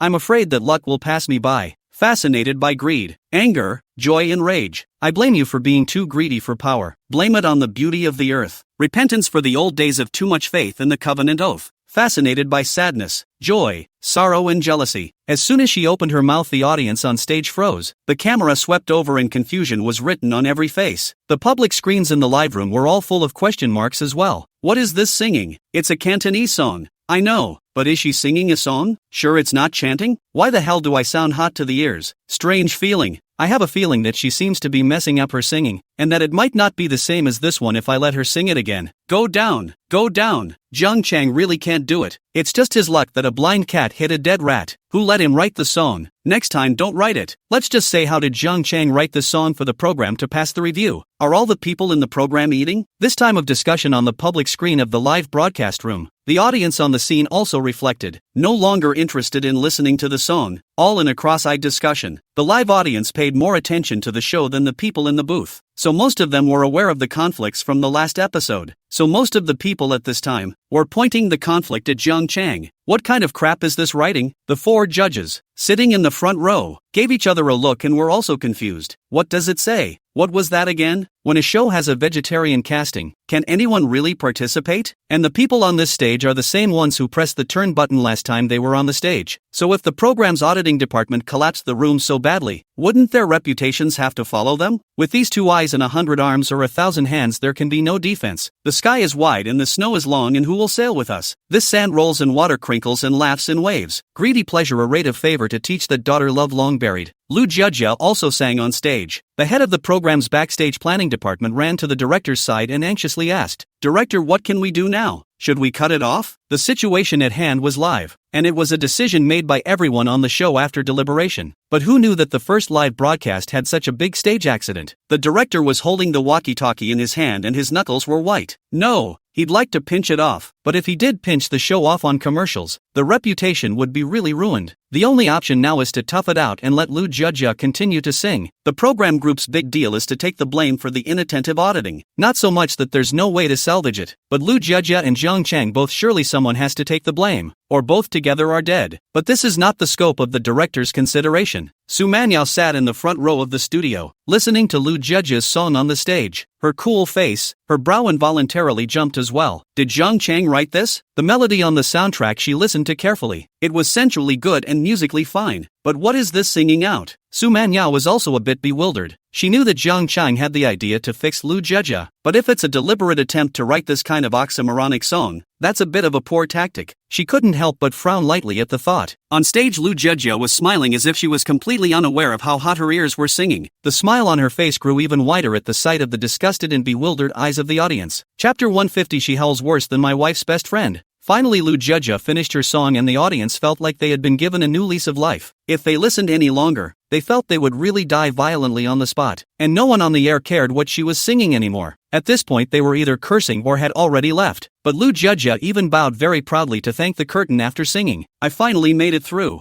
I'm going to vote her out later. Others sing for money. She sings for her life. It's not Lu Jia's pot. It's the trashy stuff Zhang Chang wrote. Big brother, don't say that both second brothers are trash. I want to listen to another song written by Zhang Chang and my wife will eat 2 pounds at a time. What the hell is she singing like a whale that doesn't sound as good as my wife's best friend?" See Lu Jia get off the stage. The director and music director were relieved. The number of people on the air dropped from almost 200,000 to 100,000, but it was good to get through it. Tell the two of them to get lost in the next program. The director slapped the walkie-talkie in his hand on the desktop and said angrily. The head of planning stood by and asked cautiously, "Which two?" He had to make sure, lest he get the wrong person. The director impatiently yelled, "Who else? Zhang Chang and Lu Jia. Good. I don't want to see them on this stage again." The director is furious, but the music director stood next to him, wanting to say something. He had heard Yi Qing sing that song. It was really good, and he judged that it could definitely be a hit. But I didn't expect this result. At this point he was too embarrassed to say anything more to the director. The pot had been heavily pressed on him. Originally, he thought that Lu Jia might be a promising star in the future, and he also thought that he would familiarize himself with Lu Jia, so that it would be easy to communicate in the future when there was cooperation. But I didn't expect Lu Jia to give him such a big lump. Later in the program, none of those contestants were ever able to regain that lost ground again. The number of people in the live broadcast room had been stuck below 150,000, and it was only when Han Xiaoxian sang afterward that the number of people was barely rushed to 150,000. The program is finally in its final segment. Everyone on stage. This included Zhang Chang, who was standing with Lu Jia. Lu Jia was dressed more demurely today, and her eyes skimmed over Zhang Chang, who was standing next to her, revealing a high-minded and proud look. Twisting a little, his eyes looked away. Yi Qing stood on the stage and looked at Zhang Chang sideways with some concern. Just now when Lu Jia was singing, she had paid attention. As a professional, she could naturally hear that it was a big mess. She's worried about Zhang Chang being eliminated. In fact, if nothing else, Zhang Chang would definitely be eliminated. Originally, when he saw the data of the live program, the director had already died. But in the final segment, everyone stood on the stage, and the number of people in the live room went up miserably, and in less than a minute it rushed to 200,000 people. What's the situation? Did someone cast a stream again? The director asked out loud. He remembered that he hadn't cast streams since the live streams collapsed after Lu Jia came on stage. But this moment, the number of people in the live room is actually better than when casting the stream. The minister of the planning department said, "There is no casting stream. It's all fans coming in on their own." Lu Jia's video of her singing just now was recorded and posted on the platform has already been on fire. Many people came from watching the video, and the director had noticed the public screen by this time. Finally, we've waited for the final scoring session. Let's see if I can't kill you with my vote. Honestly, I don't know what's going on, but I watched the video and came over to vote. It's really curious that there are variety shows nowadays that fool around like this. Even Mr. Zhou Dong Wangfei is there. That said, it's not a small stage. How come there are still roadie singers staggering around up there? I just watched this woman sing and literally laughed my ass off. It's not as bad as listening to my roommate talk in her sleep. The director sees these public screens and realizes that these newcomers are attracted by the recorded videos. But what attracts these people to come is not how good Lu Jiejia's singing voice is, but the fact that a variety show with 4 big names like the Mentors can be so bad that it is simply infamous. But infamy is still fame, and at least it attracted such a large audience. I don't know how to say it, but the director's heart was even a little happy for a moment. It was better than the program not being popular, right? That's bittersweet. At least it's not a total loss. Then came the judges' speeches, where they gave their comments after each person had sung,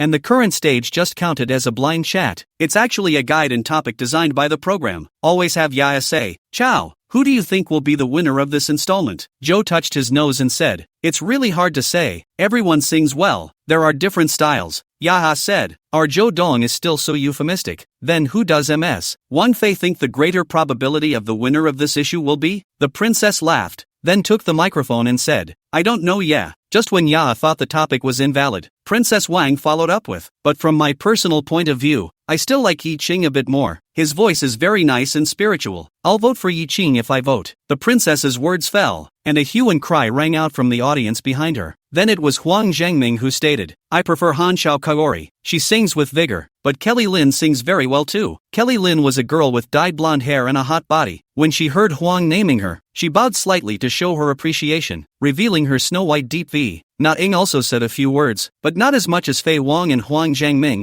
who named their favorite champions. After the 4 mentors had spoken, it was finally time to vote. The audience and fans in the livestream were each able to cast 1 vote. Su Man Yao was also holding a voting machine in her hand. She cast that vote for Kea Rohan. In her opinion, Yi Qing actually played quite well in this installment, but her song was a bit worse. That's what talent shows are all about. Watching the scene, not comparing past strengths. Compared to Han Xiao Kaoru, Yi Qing doesn't have an advantage in this installment. As for River City, Su Manyao had a headache just thinking about it. She didn't know what Zhang Chang was up to, how to write a song like this out. Obviously the melody was good. If it was written with all her heart, this would probably be another big masterpiece. Voting is closed. Final results announced. Han Xiao Kaoru 1st place, Yi Qing 2nd place, blonde hair and big eyes Lin Huiling 3rd place. Last place, unsurprisingly, fell to Lu Jiejia. That's pretty much the end of the show. But at this time the number of people in the final session of the live broadcast room has rushed to an unprecedented height, has reached 300,000 people. The director was even a little sad that it was over. Then just at that moment, Lu Jiejia jumped out of nowhere with a microphone in her hand that she had gotten from somewhere. "I protest the outcome of the game." Chapter 151, Yi Qing can't do it either. Lu Jiejia's words undoubtedly stirred up 1,000 waves for a moment. As soon as he finished holding the microphone, the audience quieted down and all looked at him. The people standing on the stage also turned around and came over to look at Zhang Chang and Lu Jiejia's side, their faces showing surprise. "You're still watching a gross. Singing is hot on your ears. I haven't even asked you to pay me back yet, and you're talking about protesting. Protest null and void, take away his microphone. I don't want to hear his voice. One more word from him and I'll take it off the air and never watch the show again when all is said and done." The last time I heard him, I felt like the singing was okay, but I didn't expect this installment to give me a big pile of it. This B-man just sings for his own pleasure and doesn't treat the audience as human beings. Get him down. The audience in the live broadcast room directly mocked a person who stood on the stage of such a big variety show and sang like gibberish, protesting against the result of their vote. It was like coming in with a big pile of and having to disgust another wave of people. Who can stand it? In the middle of the stage stood the 16 combinations of singers and composers. Yaha stood next to them, and when she heard Lu Jiejia's words, her heart tightened, and she stepped on her high heels and quickly walked over. "This is live and not taped. If you record it, you can edit it later, and you don't have to worry about it when there's a stage mishap or conflict, and you can even think about whether to keep or not to keep the clip later. But the live broadcast is different. There is only one chance, in case the accident goes to an irreparable point. That kind of loss is something that the program cannot afford." But she had just walked to Lu Jiejia's side when she heard the director's voice coming from her headset. "Don't interrupt her yet. Keep stretching this topic." Hearing the director's voice, Yaya froze for a moment, standing in place with a pair of long legs, her brain thinking quickly. The director backstage had a walkie-talkie in his hand, and he was forced to make this decision. The first installment of the show was taped, and not only did it cut out the highlights of Jungchang's verbal song, but it also left the suspense at the end of a composer displeasing Jungchang as well as Loo Jejia wanting to switch teams. So it's safe to say that the highlights and anticipation were pulled out all the stops. That's why the showrunners dared to open the second installment of the broadcast, hoping for a hit. But this second installment is almost over, and not only is there no highlights, but there's a big pile-on. The number of people and data in the live room was like a roller coaster, and cold sweat appeared on the director's forehead. And so, at the end of the program, Loo Jejia's protest, straight to the top of the live broadcast data. This is the most peak moment of data since the start of the day. The live broadcast of the comment heat, straight to the front line of the platform. And the push flow data also pulled full. A constant stream of viewers poured into the live stream. So for the director, if he strangles Loo Jejia now, then today's program is doomed to fail, and after it goes off the air, he'll be waiting for the whole network to be scolded. But if we let Loo Jejia go on and on, stretching this contradiction, it's possible that it will still get scolded after it goes off the air, but at least the heat is pulled up. And with heat and traffic, there's still work to be done on the next installment. And just in case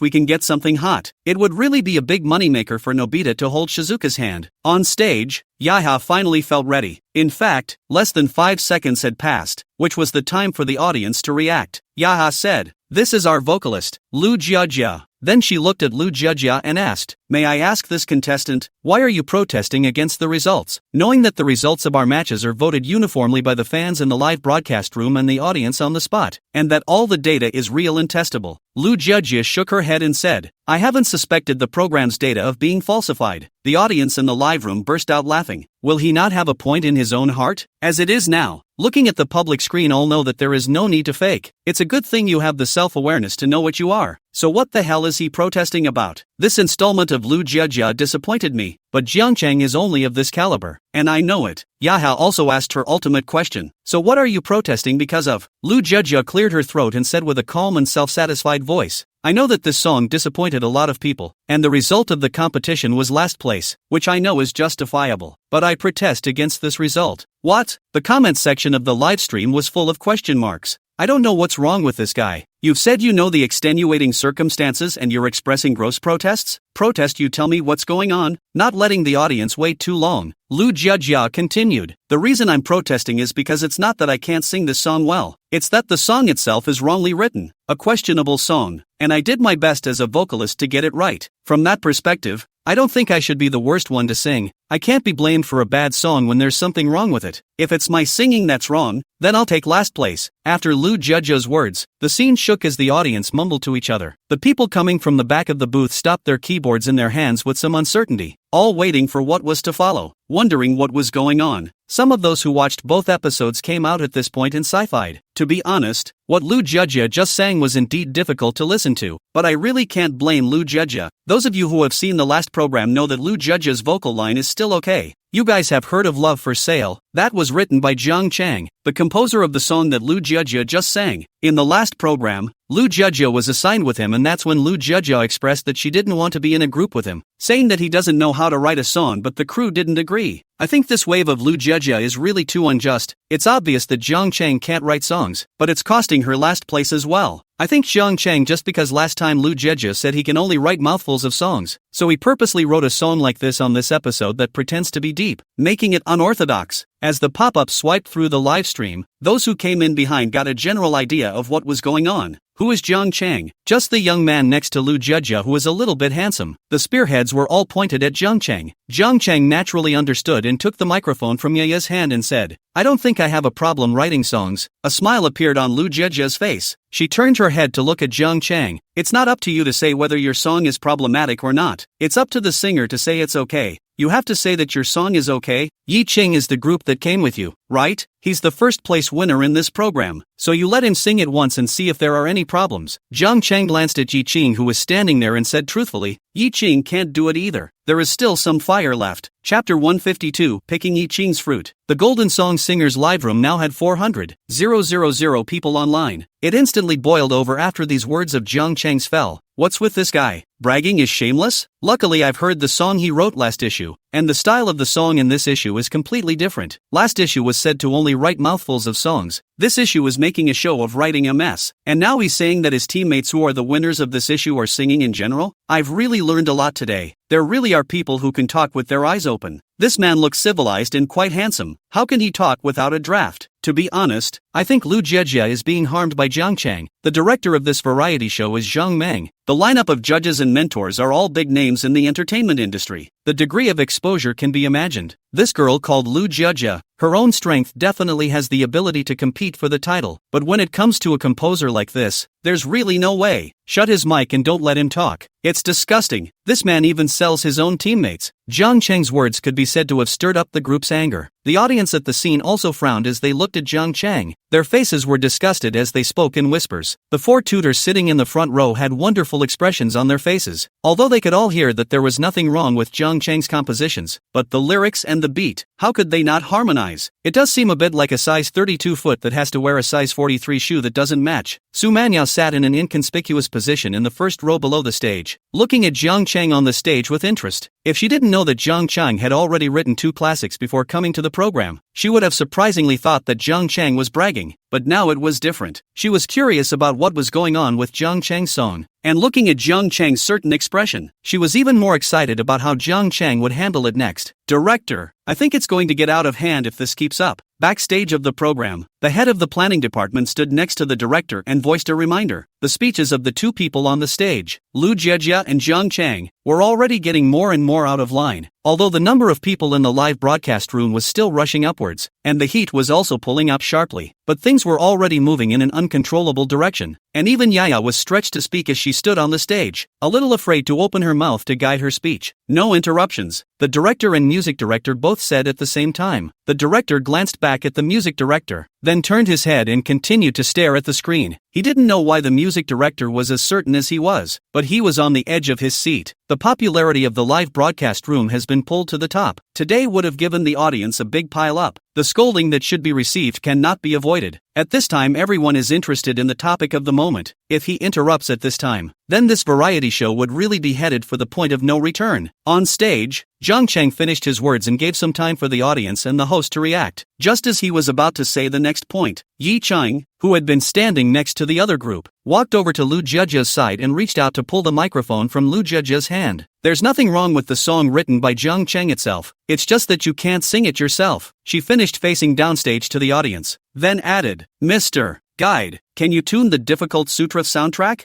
I'd like to sing a song. Oh wow, brilliant, my god, the winner of this installment is going to be in the ring. Awesome, awesome. I'm finding this show is getting better and better. It's much more real than those fake variety shows. Seriously, the showrunner gave me a big pile of today, but I don't know why. But I find the show very interesting, but I'm worried now that Yi Ching is going to give me another big pile of. No need to look forward to it. Yi Ching will surely come with a big pile of it as a fun to watch quite good. Yi Ching seems to come from the same group as Jia Ying Chang. Just now Jiang Chang was belittling her. Now she's standing out to help Jiang Chang speak and take the blame. I think this Yi Ching likes Jiang Chang, right, and took the initiative to stand up and take the blame for Jiang Chang. In addition to the people in the live broadcast room getting excited, the audience in the room also got excited. In comparison, regardless of whether Lu Jiejia and Jiang Chang were who was trash or both of them were trash, at least they still liked Yi Ching a lot. Although Yi Ching stood out to carry the pot for Jiang Chang, it is likely that later also to turn over the car, but at least again can listen to Yi Ching in the scene to sing a song. This trip did not come in vain, so the whole room burst into applause and cheers. The mentors clapped along. They were invited by the show anyway, and everyone in the room was a newcomer in their eyes. The reason for coming here and charging money is to do the show. These newcomers are happy to put on a show, and they are naturally happy to watch it, saving them the trouble of having to perform with their expressions. However, Su Manyao, who had just been watching with great interest, frowned imperceptibly at this time, looking at Yi Ching with some displeasure. She was already waiting to see what kind of operation Jiang Chang had in store for her, but it turned out that this Yi Ching came out to intervene.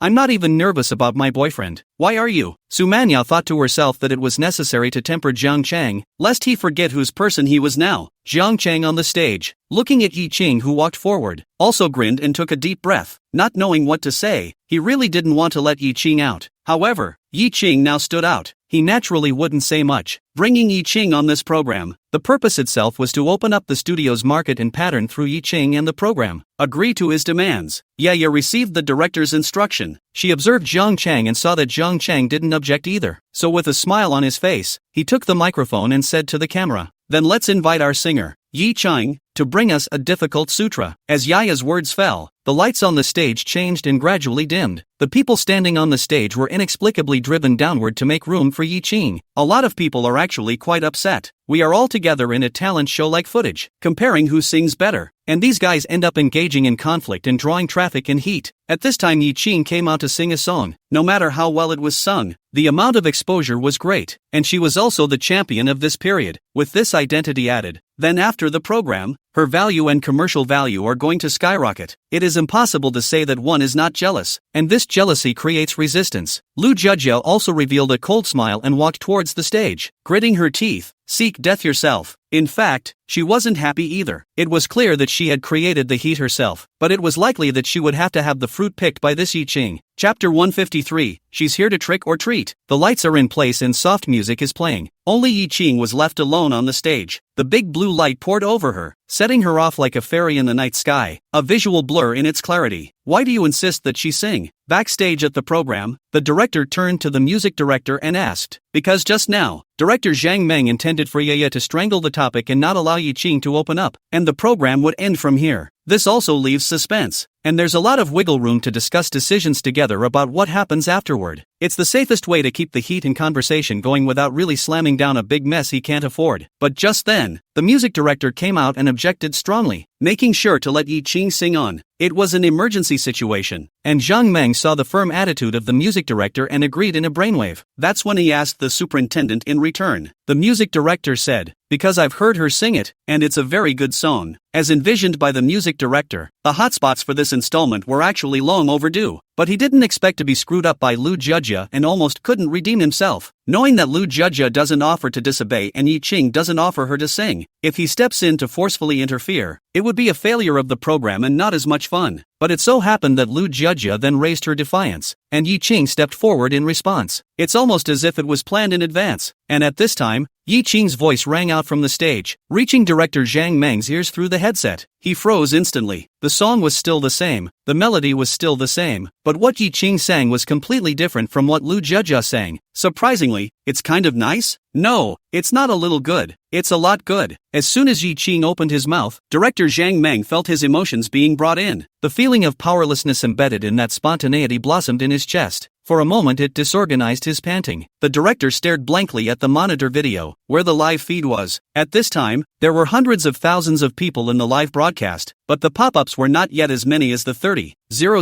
to 50,000 people at the beginning. But the director wasn't worried at all, because as an experienced director, he knew that the hundreds of thousands of viewers who didn't send out pop-ups at this time, it was all because they were attracted by the song and were listening to it attentively. The four judges on the scene all raised their eyebrows and made nods of approval. Seems a little that way. Su Manhwa's eyes also flashed for a moment, thinking that the original song was like this. It was completely ruined by Lu Jia's singing before, and it took her out of her element. But in Yi Qing's voice, she also heard a hint of a wrong flavor. Still, the shoe doesn't fit. It's like having a size 36 foot in a size 37 shoe. Many of the audience on the scene covered their mouths and showed surprised expressions as they looked at Yi Qing on the stage. Blame you and me for being too greedy for power. Blame the earth beings for being too beautiful. Repent of the old covenant vow of too much faith. Fascinated by grief and jealousy. Shedding the radiant mundane.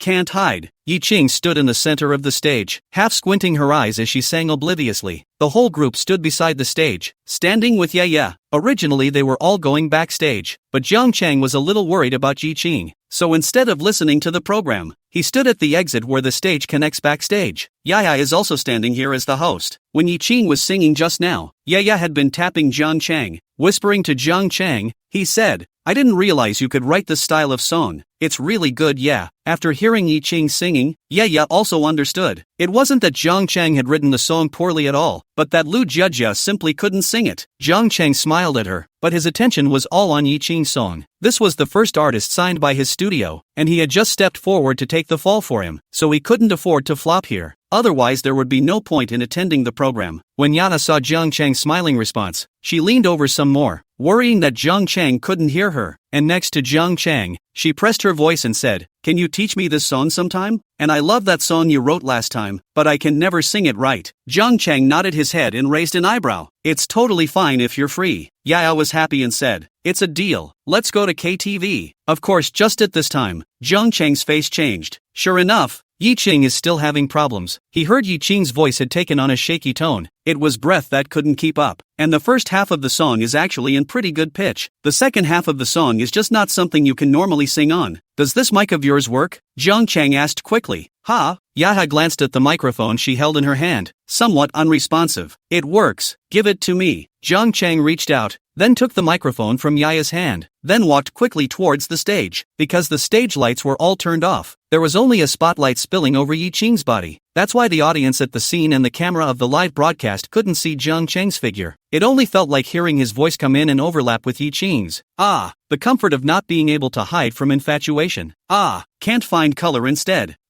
What's with the extra voice? Whether it was the audience at the scene or the audience in the live broadcast room, such a question came to their minds. Yi Ching also turned back abruptly. She heard it. It was the boss's voice, Boss Jiang Chang's voice. She immediately pulled the microphone away from her mouth and lowered her voice. Only Jiang Chang's voice was left behind, and Jiang Chang came out of the shadows at this time and stood beside Yi Ching. The light spilled over his body. Everyone could see that it was Jiang Chang. Jiang Chang really came out? I'm in the middle of listening, and he comes out to make trouble again? God damn, I hate it. It's so hard to hear a song I want to hear. Why is he coming out and messing with it? I have a feeling that Jiang Chang came out to save the day, because just now I heard Yi Ching's voice, and it's a little short of breath. Come on guys, don't blow it off. Jiang Chang is just a songwriter. What can he save the day? I guess he was scolded by his fans before and was not convinced in his heart, so he wants to come back at this time to find some presents. The live room is crowded, after all, and many people like to type when they have nothing to do, but the scene was quiet, all looking at Jiang Chang on the stage, and Jiang Chang's breath didn't break as he stood under the light, his eyes looking towards Yi Ching, following the melody as the lyrics poured out of his mouth. Ah, I've never been able to solve this problem in my life. Swallowing the wind and kissing the rain and burying the setting sun. I have never been at a loss. I'm not desperate even if I'm trampling on snowy paths. I'm not sure if I'm going to be able to make the world go crazy with my wine. With these 2 eyes and 100 arms or 1,000 hands there is no defense against. And the tempo and pitch of the passage took a sudden and sharp turn. Chapter 154 wanted to drag him down and stomp him hard with his high heels. River City's song came on. It broke into the ears of everyone on the scene. They only felt a tremor, instantly feeling their scalps tingle and goosebumps welling up on their bodies. The feeling was wonderful, uncontrolled, completely instinctive of the body, an emotion pulled by Jiang Chang's voice. The audience under the stage no longer exchanged words. They all stared at Jiang Chang on the stage in a daze. The song is still the same, the person singing it has changed, and so has the feeling. It was too late in the moment to think too much or ponder why I was having a physical reaction. That scalp tingling sensation is to die for. The 4 mentors, who sit in the high front row seats, have been giving strange looks every now and then whenever someone sings on stage since the show started. This is actually a deliberate arrangement by the program planning department for program effects. However, at this moment, they were all expressionless, their eyes somewhat blank as they slightly opened their mouths and looked at Jiang Chang on the stage, including Zhou Dong's eyes showed a shocked look, even as he slowly closed his eyes. The host, Yeah, stood at the exit of the backstage, her cherry mouth slightly open. Her red lips had a refracted bright color in the dim light, looking at Jiang Chang on the stage in surprise. Then she looked at her empty hand again. Just now Jiang Chang had snatched the microphone from her hand and went on stage.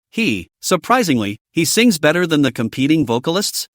No wonder, had the nerve to say that Yi Ching was no more than average. That's the real king behind the curtain. There were hundreds of thousands of pop-ups on the live feed, and barely a lot of people talking. I'm sure by this time everyone was as moved by that song as the audience was, and their brains had stopped thinking. Su Manyao sat down on the stage, her cool gaze shining brightly at this moment. The hands resting on the bag of her legs couldn't help but shift their position, one next to the outside of her thigh, her nails sinking slightly harder into the folds of her skirt. The slight indentation allows you to feel the softness and elasticity inside. She knew that Jiang Chang could sing because she had heard it before, but she did not expect Jiang Chang to sing so well. How many other skills did this little boy have that he didn't know about? He seems to be forever surprising people without even realizing it. He seems to look soft, but will always be strong when he does. Su Manyao folded her legs more tightly, her face slightly reddened. Fortunately, the lighting was dim. The onlookers did not see it. Lu Jiajia was sitting in a room backstage, just like the other contestants next to her, with her cell phone in her hand, listening to Jiang Chang's song on the stage. A look of unbelievable surprise appeared in her eyes. Is this what the song looks like? Can you really sing like that? She felt like someone was looking around her every now and then, but then she looked up and realized that everyone else was staring at their phones. But the feeling never went away. She blushed a shade of white and red, feeling hot and weak. Today she had the nerve to not ask for a song change and to sing the entire song on stage knowing it wasn't good, and then to file a protest at the end of the show. All because she had really practiced the song very hard these past few days. But this sutra was really hard to practice, and the final result was that there was no problem with the music theory of the song, but it was impossible to implement the actual singing. That's why she's got that going for her. She had always thought the same thing, that it must have been because she had hurt Jiang Chang's pride when she had requested a change of team from the program near the end of the last episode. So for this episode, Jiang Chang forced himself to pretend to be deep in order to salvage his pride by writing a song that seemed to have a level of sophistication. But now, Jiang Chang stood on the stage, and the song reached her ears through the speakers of her cell phone. Lu Jiajia was confused, feeling weak, and her legs were weak. It's over. It's all over. Holy, so the King Bomb is here. The director backstage, directly excitedly burst out, turned back to look at the music director. No wonder, your kid is so bottomless. The original also hides a hand. The music director narrowed his mouth and did not say anything. Where'd he hid a hand? He only heard Yi Qing sing. When Yi Qing this hand has been out. He really didn't know that Jiang Chang could also sing, and sing so well. In front of Jiang Chang, Yi Qing was like a beginner. The soul of the song still has to come from River City. Finally, a song falls. Yi Chang stood at Jiang Chang's side, and her gaze could still be seen under the light as she stared blankly at Jiang Chang, a pair of eyes filled with water, looking at Su Manyao under the stage, wanting to grab Jiang Chang down and give him a few hard stomps with his high heels. It took several seconds before the room erupted in applause. The four mentors sitting in the front row reacted at this time and reached out to applaud. With a smile on his face, Joe saw Nat King beside him looking at him, and he held out one hand in a thumbs-up gesture, which Nat King returned with a thumbs-up. The princess had a surprised expression on her face. Her thin lips slightly opened into a circle, indicating that Jiang Chang was very powerful. Huang Zhengming wore a smile on his face as he watched Jiang Chang slowly applauding. His eyes were stunned as if he was thinking about something. I admit I'd been punched in the face. I just thought Jiang Chang had given me a big pile of, but I didn't expect to turn my hand and play a flowery game for me. No wonder, he's so grounded. Everyone thought he was a bronze. I didn't realize he was a king. I apologize for what I just said. He really can write any style of song, and the point is that when he writes it he can sing it and sing it well.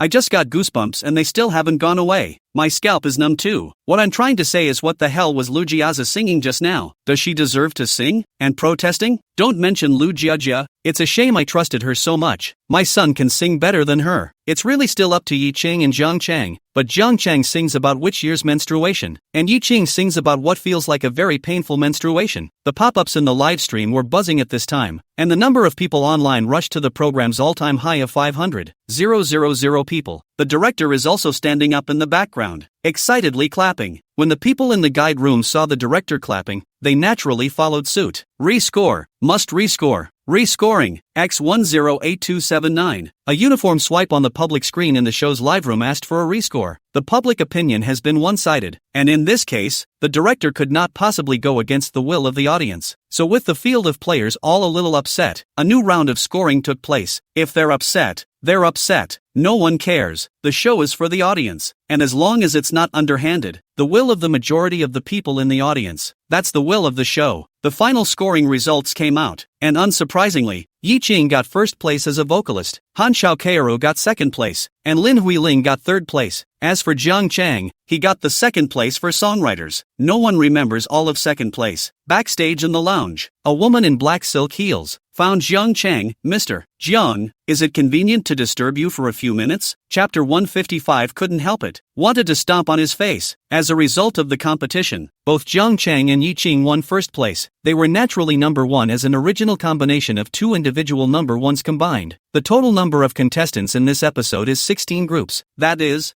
32 people, and after one round of elimination, there are still 8 groups and 16 people left. The rest of us would be the top 16, but it could be argued that it's the top 8, because the elimination system is eliminated in combinations. Each unit is 2 people, the songwriter plus the vocalist. In the next episode of the show, there will be 8 groups. 4 groups will be eliminated and 4 groups will be left. The final 4 that issue was bound to be the final. And now the two of them, Jiang Chang and Yi Chang, had won the first place in the top 8 and were assigned a personal lounge for the program, which the two of them shared. In the lounge, just packing up, done and ready to go home, Yi Ching is removing her makeup. The door to the lounge was pushed open and a woman in black silk with high heels and a professional suit walked in. To Jiang Chang, he said, "Mr. Jiang, can I bother you for a few minutes?" Jiang Chang looked up and asked, "What's the matter?" The woman with black silk high heels said with a smile on her face, "Mr. Huang, also known as Huang Zhengming, would like to ask if you have time. He would like to invite you to his company for a chat." Huang Yangmiang? Jiang Chang slowed down for a moment before remembering. Wasn't Huang Zhengming one of the 4 judges? He hadn't even noticed the man much. Turning his head to look at Yi Qing seemed to be finishing removing his makeup. Jiang Chang said, "Let's talk about it next time we have time." Su Manyao is still waiting outside. This side said to find him to talk. Did not come over to his studio? Instead, let an assistant come over to invite him to some company. That is certainly not in this program backstage chat. And Jiang Chang probably knew that the chat was nothing more than wanting to sign him or sign Yi Qing, so there would be nothing to talk about such things. There's no way he's going to sign with someone else's company, and basically no way he's going to sell Yi Qing out, taking less money and waiting for dividends and being obedient. Where else would you find such a hit man for sale, other than trying to sign them? The rest is commercials or song requests. This kind of thing is even less urgent. When this show is recorded, if you can make a name for yourself on the show, you will naturally get a lot of offers. And why waste time talking to anyone now? So Jiang Chang politely declined. But the woman with the black silk high heels frowned and said out loud without the intention to go, "Mr. Jiang, you really don't want to think about it? Mr. Huang Zhengming is extremely well connected and very powerful in his circle." Jiang Chang frowned. He had politely refused, but the other party used his identity to hold him hostage. It didn't have the look of a sincere invitation, but instead carried a hint of a threat. "If there is nothing else, then we will talk about it next time," Jiang Chang said coldly. The black silk woman was stunned for a moment. Good. With that, he turned and walked outside. Yi Qing had already finished removing her makeup by this time and had smeared some isolation on her face. Looking hydrated, she lifted her bag and walked to Jiang Chang's side. "Boss, I'm sorry for embarrassing you today." She herself knew better than anyone that if Jiang Chang didn't come on stage at the end of the day, she would face either a broken voice or a short breath. But at that point she didn't hold back. She just wanted to prove one thing, that the song was good and that there was nothing wrong with it. If there's a problem, then it's also the person singing who can't do it. Like her. Jiang Chang got up and said, "It's fine, let's go home." It was the same van. Jiang Chang drove it, and he first sent Yi Qing to her apartment dormitory, then drive the van again to give Su Manyao a ride home. In the car, Yi Qing still didn't dare to speak. The one who drove was his current boss, and the one who sat in the co-pilot was his former boss, and most likely the future boss's wife. But today she stood center stage with her boss in front of her once boss and later perhaps her boss's wife, just about holding hands and singing a love song. At that time,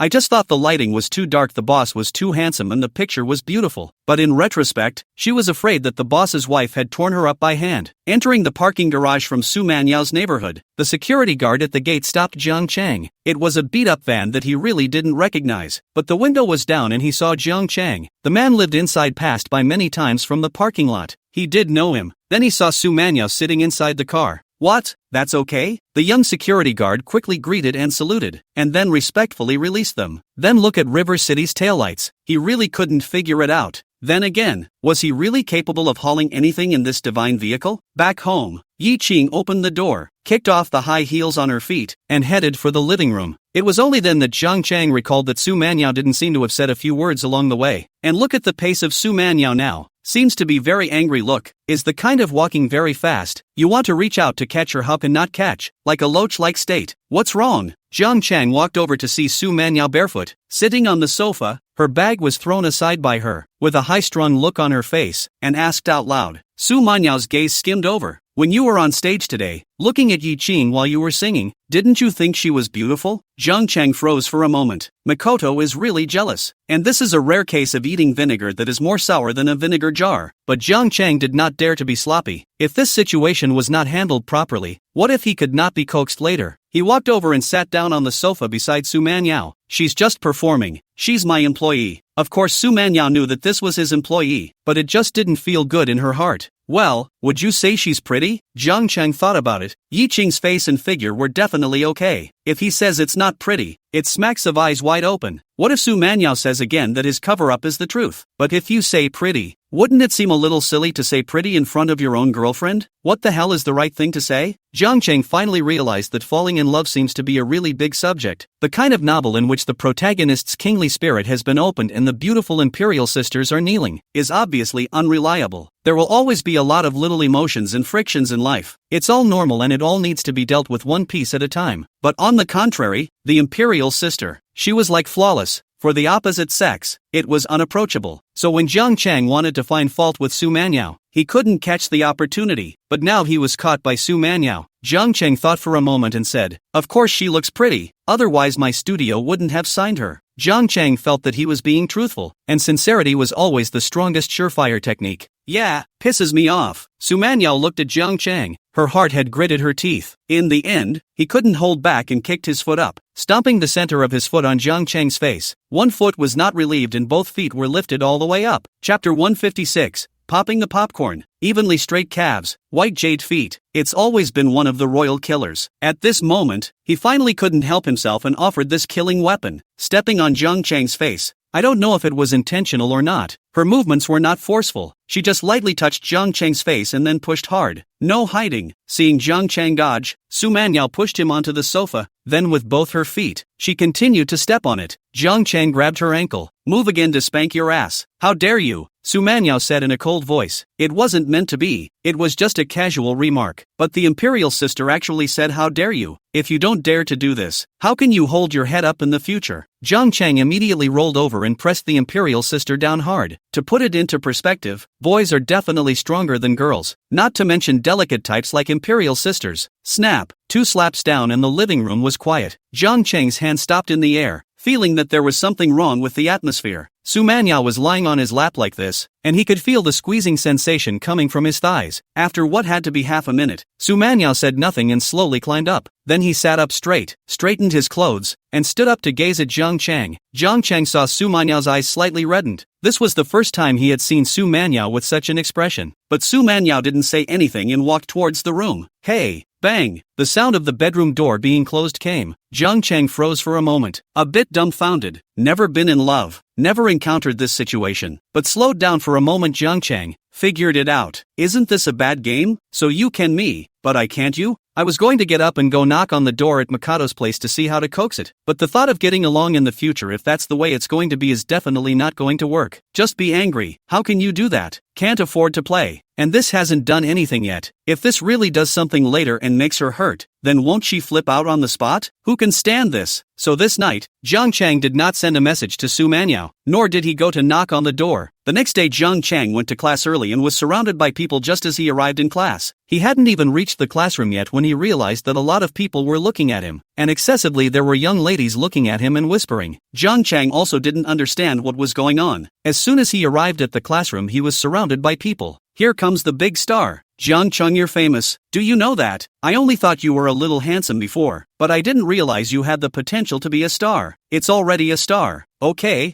I didn't think I'd be able to experience being classmates with a star in my life. Jiang Chang, I want to take a picture with you. Otherwise I'm afraid I won't have a chance in the future. And you'll be my bragging capital from now on. A bunch of classmates surrounded him. All sorts of requests for pictures, autographs and the like. Jiang Chang was able to squeeze out with difficulty, but he was wrapped around Su Peng's shoulders again. You kid is good. Now you're completely famous. Look at you. Are you unaware of how hot you yourself are on the short video platform right now? Jiang Chang's expression was a bit bewildered. He really wasn't sure. Mainly he didn't take that variety show too seriously. He just wanted Yi Qing to perform in it to attract some fans and open up the market. Lu Tao ran over and took out his cell phone. A few people found seats. He swung his cell phone in front of Zhang Chang, casually searching for difficult sutra. It was on the hot list. Inside the video was Zhang Chang and Yi Qing standing on the stage. This Yi Qing is so pretty and has a great body, and with this little look she's giving you, she should be taken by you, right? Su Peng said. Zhang Chang said, don't talk nonsense. Zhang Chang said in a reflexive manner. I had a falling out with Makoto yesterday over this, and I haven't even made up with her yet. Su Peng was surprised. No, you wouldn't have taken it yet, would you? Such a positively beautiful woman right next to you. I can see it in her eyes. Full of you. And you're keeping someone waiting? Su Peng said and pointed at Tang Chi. Are you any good? Fine dog. Others have taken Tang Chi now. Zhang Chang looked at Tang Chi and only felt that after not seeing him for a few days, Tang Chi seemed to have become tart. The style of dress on his body had become a little different, and his hair was neatly combed. Seeing his gaze, Tang Chi ruffled a wave of his hair. How's it going, buddy Kenneth? Who is it? Zhang Chang asked. Of course Su Peng knew who Tang Chi had taken down as Zhang Chang asked. Not our class. A girl from the next class. Not to mention the hot girl body looks can. Just blindly look at this goods. Su Peng finished with a disgusted expression. Tang Chi heatedly smiled and did not refute. Anyway, the meat has been eaten in the mouth. Who cares what people say? Let's have a midnight snack together and show you around. Just so I can experience what it's like to have a midnight snack with a celebrity. Evening. A few of the guys got together, as promised, and went to the same late-night snack place where they had last eaten. The owner of the stall was as enthusiastic as ever, greeting a few people as they sat. Soon a couple of girls walked in through the doorway of the chop shop as well. Tang Chi stood up and walked over to him like a licking dog.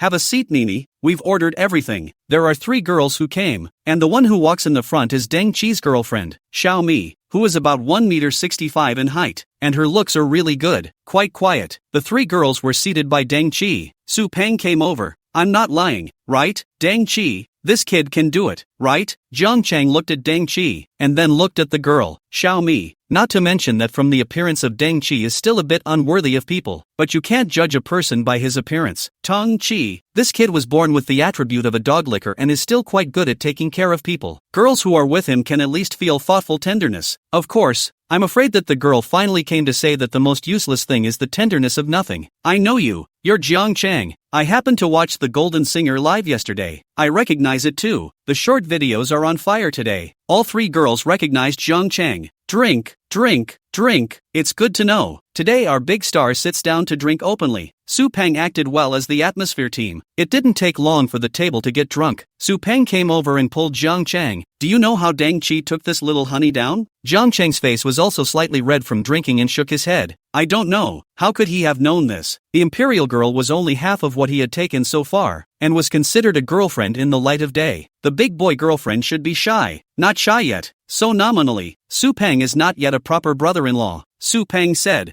I'll have to tell you the secret. Tang Chi is the secret I taught him. In a word, raw rice. Chapter 157, the application on the desk of the Imperial sister. Raw rice? Zhang Chang was shocked and looked at Su Peng. This kid had a point. The Imperial sister has such a temper. She can't afford to play with it. Isn't it just raw rice that hasn't been cooked yet? Zhang Chang felt that this wave had come at no loss, so he really learned. Even Tang Chi has found a girlfriend. Who can say that this trick doesn't work? That's the trick you'll learn. It's a raw deal. Where do you live now? Do you rent a house out on your own? Su Peng drank a little too much tongue and asked Zhang Chang with a red face. Zhang Chang thought about it. Surely he couldn't say that he lived with his sister. So it said, I'm staying at a friend's place right now. Su Peng's gaze brightened for a moment. You still have friends in Magic City. How come I didn't know? You won't be staying at Yi Qing's place. No, Zhang Chang said with some hesitation, as he really wasn't staying at Yi Qing's place, but his hesitation was in Su Peng's eyes that he was spoken for. Sure enough, you kid got me. This is already living together. Don't you hurry to think of a way to take it down, otherwise it will be troublesome to take it down again after living together for a long time and the freshness passes. Zhang Chang listened to Su Peng's big tongue and surprisingly felt that there were a few points of truth. Taught quite right. Su Peng picked up his wine glass and clinked one for Zhang Chang and continued. If you really want to be taken down, it will indeed be very stable, and it's a great feeling to think about it. Raise your own big stars and eat them yourself. Foster's department. Man, Su Peng said, reaching out to pat Jiang Chang's shoulder. Before the dormitory turned off the lights, Su Peng and Lu Taodeng's sister, they and the three girls went back to school. Jiang Chang took a taxi by himself and went to Su Peng's sister's house. It seems that the imperial sister came home late today. She should be working overtime at the company. Jiang Chang didn't take it too hard either. Thought it was also possible that Makoto was still angry, but he certainly wasn't going to pursue it at this point. The Golden Singers show is completely on fire. A live variety show with 500,000 people online at the same time. That's a statistic not seen in any other variety show, and there are very few that actually dare to make a variety show live. It's safe to say that no variety show that actually has a big name involved has ever gone live. Director Zhang Meng deserves to be a variety veteran, setting a historical precedent. There was a lot of cursing for nearly flipping the car, though, but both those who cursed and those who praised felt the truth of the show. With all these people talking about it, those who hadn't seen the show were intrigued. It's predictable that this show will be even hotter next. Inevitably, some of the biggest names in the entertainment industry and the capital behind them are starting to eyeball it. The next day, Su Manya was in the office early to read the documents. She worked late last night, but was actually able to go home. It was just the thought that she was getting angry. But Jiang Chang didn't even come to coax her, didn't even give her a phone call. She instantly didn't want to go home when she thought about this level and stayed at the office.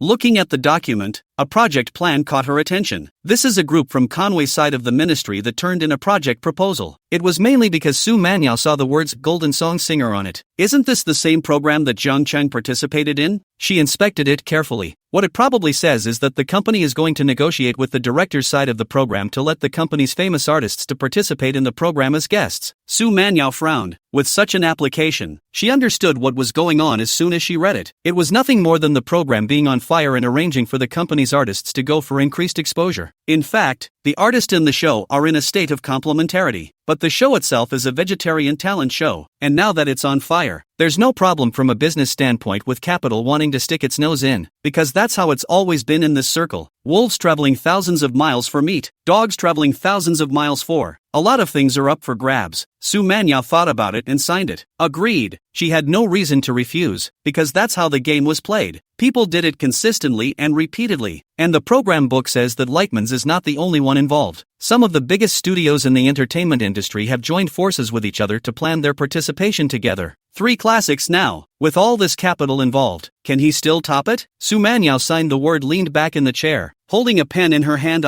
drawing circles, her eyes looking at the ceiling, her mind pondering. This kind of thing was not something she could give Jiang Chang a chance by blocking it. If Leichtman Entertainment isn't involved, other companies will be just as involved. Why are you thinking about him? I'm still not relieved, Su Manyao suddenly said to herself, then sat up straight. Keep working. At the same time, the director's office in the recording building at the location of the Golden Melody Singer program. At this moment, Zhang Meng slammed hard on the table with a furious face. These people really are like dogs, drilling wherever there's milk. The minister of the planning department was also considered one of his own, and saw Zhang Meng lose his temper. He said reassuringly, actually, there's nothing wrong with letting these big names participate. At least they still carry traffic themselves and can make the program even hotter. What do you know? Zhang Meng said in exasperation. Then you're okay with planning the program. Really letting you look at the whole picture is far worse. First of all, our show is a vegetarian talent show, and that's the core attraction. To say there are no big names, are we short of them? 4 tutors, which one is not a senior? The head of the planning department shrunk his head a bit, but still said, although those 4 tutors are seniors, they are not as good as the current traffic stars when it comes to traffic. Zhang Meng laughed coldly. Everyone only knows that they want traffic, but they don't think about whether the traffic can catch it or not. And what is effective traffic? First of all, when I made this program, I never thought about how huge traffic he has. We just need to capture the core. The traffic that wants to watch a vegetarian talent show. It's already counted as a success, and it will get a good word of mouth. But now all these studios and stars, they want to come in and stick their nose in, and the nature of the show changes. This has gone from just being right about things to being right about people. Their participation in the show comes with their own traffic, and their own traffic creates personal feelings in it. Unlike these vegetarians, where viewers are looking at intuition and don't carry previous feelings, the head of the planning department coyly said, "What's wrong with that? Isn't the cake getting bigger?" star? Zhang Meng leaned back in his chair and said, "What's the big deal? Which one of these stars is not intricately related behind the scenes? And how can their participation in the talent show be a simple talent show? It's more or less a show. Which of these do you think it will be? That this business will be economical? If they really want them to get involved, these vegetarians would be cannon fodder in front of them. There wouldn't be any dregs left, and someone like Zhang Chang would basically be ruined here as well." Chapter 158. It's always like this the first time. You'll get it after doing it more often. No, Zhang Chang's two songs, both in the online fire, out of the Must boutique. I bottom is certainly not bad, even if after no longer out of such a boutique work, it should not be too pull. Eat the old capital is also enough. What could he be up to? The head of the planning department said in surprise.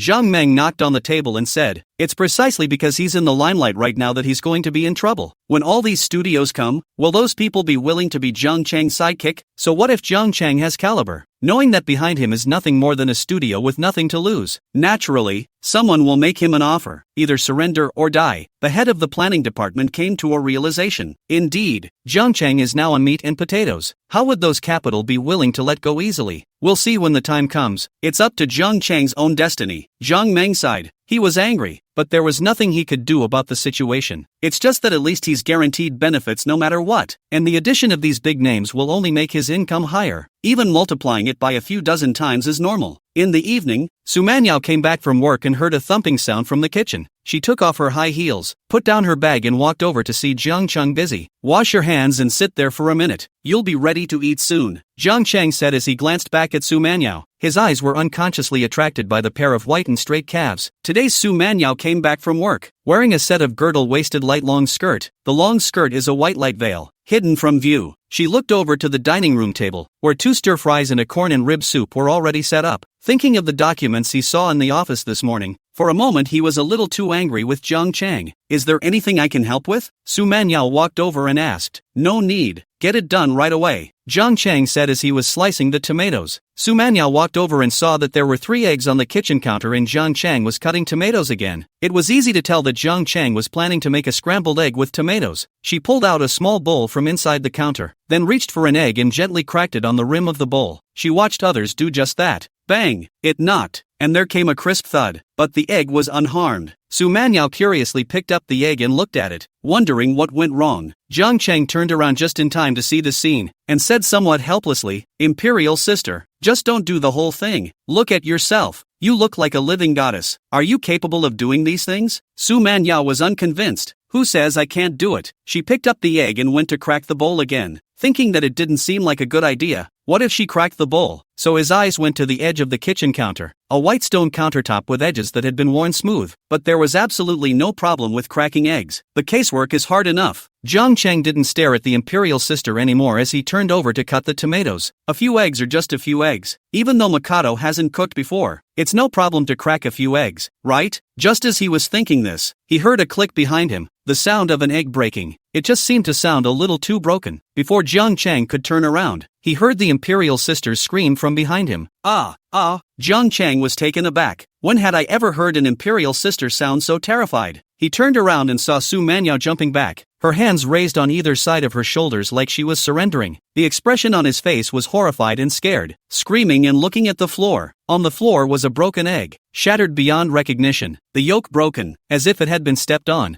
Zhang Chang then realized that one of the imperial sister's hands was full of egg yolks. "I think I should have cracked the egg so hard that I pressed the whole thing directly onto the counter and squeezed the yolk with my palm." After screaming a few times, Su Manyao finally slowed down a bit. Her eyes saw that Zhang Chang was looking at her. She hurriedly closed her mouth and stood there at a loss for words. Zhang Chang saw tears in the imperial sister's eyes. This one is really freaking her out. Breaking an egg can make her cry, and I don't know how this high-cool imperial sister persona is stabilized. I guess it's only if you don't dip your fingers in the water, or else your persona will crumble in minutes. It's okay, there's still eggs. Go sit down and rest. I'll call you when it's done. Zhang Chang tried his best to show a calm demeanor. Must hold back from laughing. He felt that he had done a good job, but the imperial sister still said in an icy voice, "Do you think I'm so stupid that I can't even beat an egg?" "No," Zhang Chang said without hesitation. "Absolutely not. It's just beating eggs. Practice makes perfect with this stuff. No one knows how to do it the first time. Do it twice more and you'll get the feel for it and naturally do it well." Su Manyao lowered her hand, but her fingers curled up one by one, disgusted with the egg sticking to her palm. The face said, "Are you very good at it?" Zhang Chang said, "I'm okay, I know how to watch videos often. Then you have to teach me. After Su Manyao finished speaking, she went to wash her hands in a serious manner. It's as if she wasn't the one who just cried from fear. Jiang Cheng didn't say much and went to clean up the eggs that had just been broken. Makoto is a person who wants to save face. Just volunteered to come over and help as a sort of conciliatory announcement. But nah, the skills are so rookie, it can't be helped. If I pierce the window pane of the Mikado again, I'm guessing I'll have to flip out. It didn't take much time for Jiang Cheng to finish the last of the tomato scrambled eggs. You can eat. The imperial sister tied up her hair and sat down at the table, holding her bowl there waiting for Jiang Cheng, eyes on the bowl of corn and rib soup. Some of them gulped uncontrollably. She didn't think she was a very gluttonous person either, but for some reason, she was craving it right now. Hello? Jiang Cheng put the scrambled eggs with tomatoes on the table, and the imperial sister took the initiative to serve Jiang Cheng a bowl of rice and pushed it in front of him. I don't want to eat. I'll drink soup, Su Manyao said. Good. Jiang Cheng knew that Su Manyao normally did not eat much at night, especially carbohydrates, but corn is also a roughage and can be substituted for rice, so it's the same. Jingle bell, Onam. Halfway through the meal, Su Manyao's cell phone rang, picked it up and took a look at it. It showed Li Shohan. It was a message. Manyao, I'm doing tests for the company's opening event today. Can I trouble you to take a look for me later? Su Manyao thought for a moment and said, good, then put the phone down and went back to eating, although I don't know what it is. Since the other party took the initiative to say so, please help to take a look at it. Let's take a look at it. Anyway, it's just a look around and it's not a hassle. Exhale. Jiang Cheng ate his fill, put down the bowl and rubbed his stomach. Why don't you go out and take a walk in the eco-park across the street? Aha! Su Manyao put down the soup spoon and nodded somewhat obediently. Chapter 159.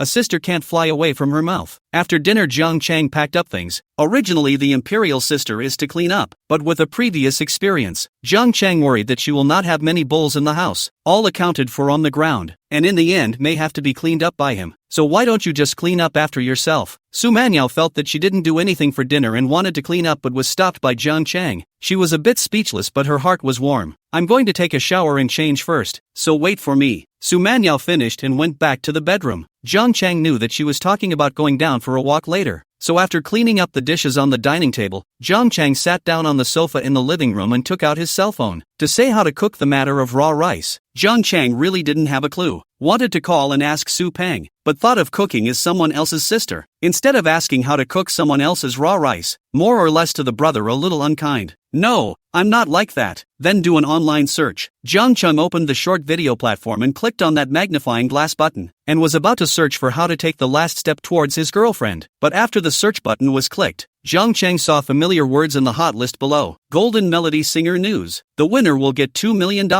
I'll go. Jiang Cheng's fingers that were about to go click on the search paused. The deposit in his personal account until now is only 300,000. Listening to Chusiki said that there is still some money in the company's account. I think it will not be more than 500,000 yuan. That is to say, the reserve fund of this company is not more than $1 million that can really be used without loans. Originally, the purpose of participating in this program was just to advertise for the studio and also Yiqing to increase exposure. I didn't realize there was such a good thing. Jiang Cheng casually clicked on a video and looked at it, and the media video announcing this information had surprisingly reached 450,000 likes. What is the concept of rounding up the likes behind the play of at least 4-5 million or more? This is Jiang Cheng projected based on the release of the video on their company account, and there's a chance it could reach 100 million plays as well. Is the show good enough for this? Jiang Cheng was also a bit surprised to see such a situation, but he was born with an unprecedented interest in the winner of this program. If we can win the championship, not only will the exposure be pulled full circle, but we will also get $2 million, killing two birds with one stone. I'm here to search for cooking. Jiang Cheng remembered his purpose, so he exited the video and clicked search again. Soon the search popped up. Cooking rice is very simple and requires only 3 steps. Step 1: first wash the rice. After reading the beginning, Jiang Cheng realized that he seemed to have searched wrongly. How also really search for cooking? This cooking is imperial so the search was renewed. Tap the video. Want to know how to take that final step? With your girlfriend? What kind of opportunity does it take to break through that window paper? Are you still envious of other people kissing and hugging and lifting high? A sentence that will make your girlfriend treat you. A variety of titles dazzled Jiang Cheng. He grabbed the time to pick the video highlights, watched them all, and finally came up with a summary. To take that final step, you need the right opportunity. For example, first move her so much that she loses the ability to think, or make her feel romantic so that she forgets about real life and has nothing but romantic images in her head. There are more direct ones, saying that strength is enough. 3 years, only 3 years. 3 years are not willing. How to deserve to say love her. This last comment was naturally ignored by Jiang Chang, mainly because of the previous content. Jiang Chang felt that what was said made sense. He began to think about it. What kind of opportunity was needed? But before he could think about it, Su Manyao had already freshened up and washed out. At this time, Su Manyao had already changed into a set of light white skirt. The hemline was just above her knees, with small broken flowers printed on it. Her hair was coiled up and tied in a very high ball, and it was light, 8-pointed bangs that made her already small face look even more delicate and graceful. Snow-white calves were revealed beneath the hem of her skirt, and on her feet she wore a new pair of high heels, which were also white bandaged. The string of the bandage wrapped around to a knot above her ankle. There just seems to be something different about those two knots, and they're still a little loose. Is it okay? Su Manyao asked as she saw Jiang Chang sitting on the sofa and sizing her up. She looked down at what she was wearing, stomping her foot as she spoke. She checked once again that the bandages on her heels would not fall off. Jiang Chang got up and walked over, squatted down in front of Su Manyao, reaching out to untie the bandage on her shoes. Such a big person still can't tie her shoes. The last time he made the imperial sister wear sneakers, Jiang Chang knew that she couldn't tie her shoes. Jiang Chang felt that the fact that Su Manyao wore high heels every day and seldom wore other shoes might have a lot to do with the fact that she could not tie her shoes. But some high heels, such as the one Su Manyao was wearing on her feet right now, also needed to be tied, which made the imperial sister very embarrassed. Seeing Jiang Chang squatting down and tying the shoelace for himself again, Su Manyao bit her lips, revealing a somewhat embarrassed look. Feeling a bit humiliated, but fortunately there were no outsiders in the house. She rolled her eyes and looked away, but then quietly looked at the top of Jiang Chang's head. Would love to touch it, but by this time Jiang Chang had already tied his shoelaces and got up. All right, thanks, Su Manyao said as her eyes looked away. The two of them came out of the house. Su Manyao didn't carry her bag and directly took the elevator downstairs. The eco park is just outside the neighborhood, across the road. It's a city park that covers a large area, though the gate is not on this side. There is also no fence around the eco garden. It's kind of all open. The two crossed the street and saw several entrances into the eco park. Every intersection has some kind of stall with lights that they put up themselves. Most of them are toys for kids to play with and snacks such as pastries or desserts. There are a lot of couples who come here for a walk and families with children. The two had just appeared outside the eco park and caught the eyes of the people around them. To say that life we all like to call strangers as handsome men and women, but in fact, ordinary people's looks. Most of the difference will not be very big. Not only dress clothes have some difference, will appear to be part of the people belong to a beautiful class. When Su Manyao appeared, it was interpreting what a real beauty was, which was no longer a simple name. She was in a white dress, coupled with 1.7 meters early height, feet on high heels, slim and delicate figure, skin white like snow, in the night sky, white like wool glow. The aura of the body was fresh and unassuming, creating a clear class-based distinction from those around it. Plus there was Jiang Chang beside him. Now that's a beauty. Jiang Chang also felt awestruck, even though he was now living with the imperial sister every day. It really needs to be cooked quickly, otherwise the night will be long and the sister in your mouth will fly away and there will be no place to cry. Chapter 160, Imperial Sister. Watch it. I'm only going to perform it once. On the other side of the eco park, there is a modest plaza surrounded by stepped seating. It is closed to the public and not normally open. Most of them need to apply to the officials and report before they are open for use, so it's usually open to certain companies or official events that require it. Li Shuhan then applied to the officials for the right to use this small square, which has the advantage that fireworks can be set off here. His reason for applying for the right to use it was for his new company in Magic City, to use it for opening activities. One of them is the fireworks display. Today he was using the name of testing fireworks to set up the grounds here a day or two in advance. In fact, testing fireworks is not the main purpose. The main purpose is to flirt with girls. Flirting with the imperial sister Su Manyao. He hadn't seen Su Manyao for many years, and before he came from the capital, he knew he wouldn't be disappointed. But there was also a big part of him thinking about Su Manyao's family history. But that day outside of Su Manyao's neighborhood, seeing Su Manyao again years later, he knew that if he didn't get this woman in his life, there would be a hurdle in his heart that he couldn't get over. He must get this Su Manyao. Thinking of Su Manyao being picked up by a van in front of him, and sitting in the van was a youngster. Looking at that van, although he didn't think that the person in the van would be his rival, there was more or less some discomfort in his heart. Raw rice is not cooked. Anytime there may be accidents. Already ripe peach was picked by someone else, later forced to be the same way with someone else.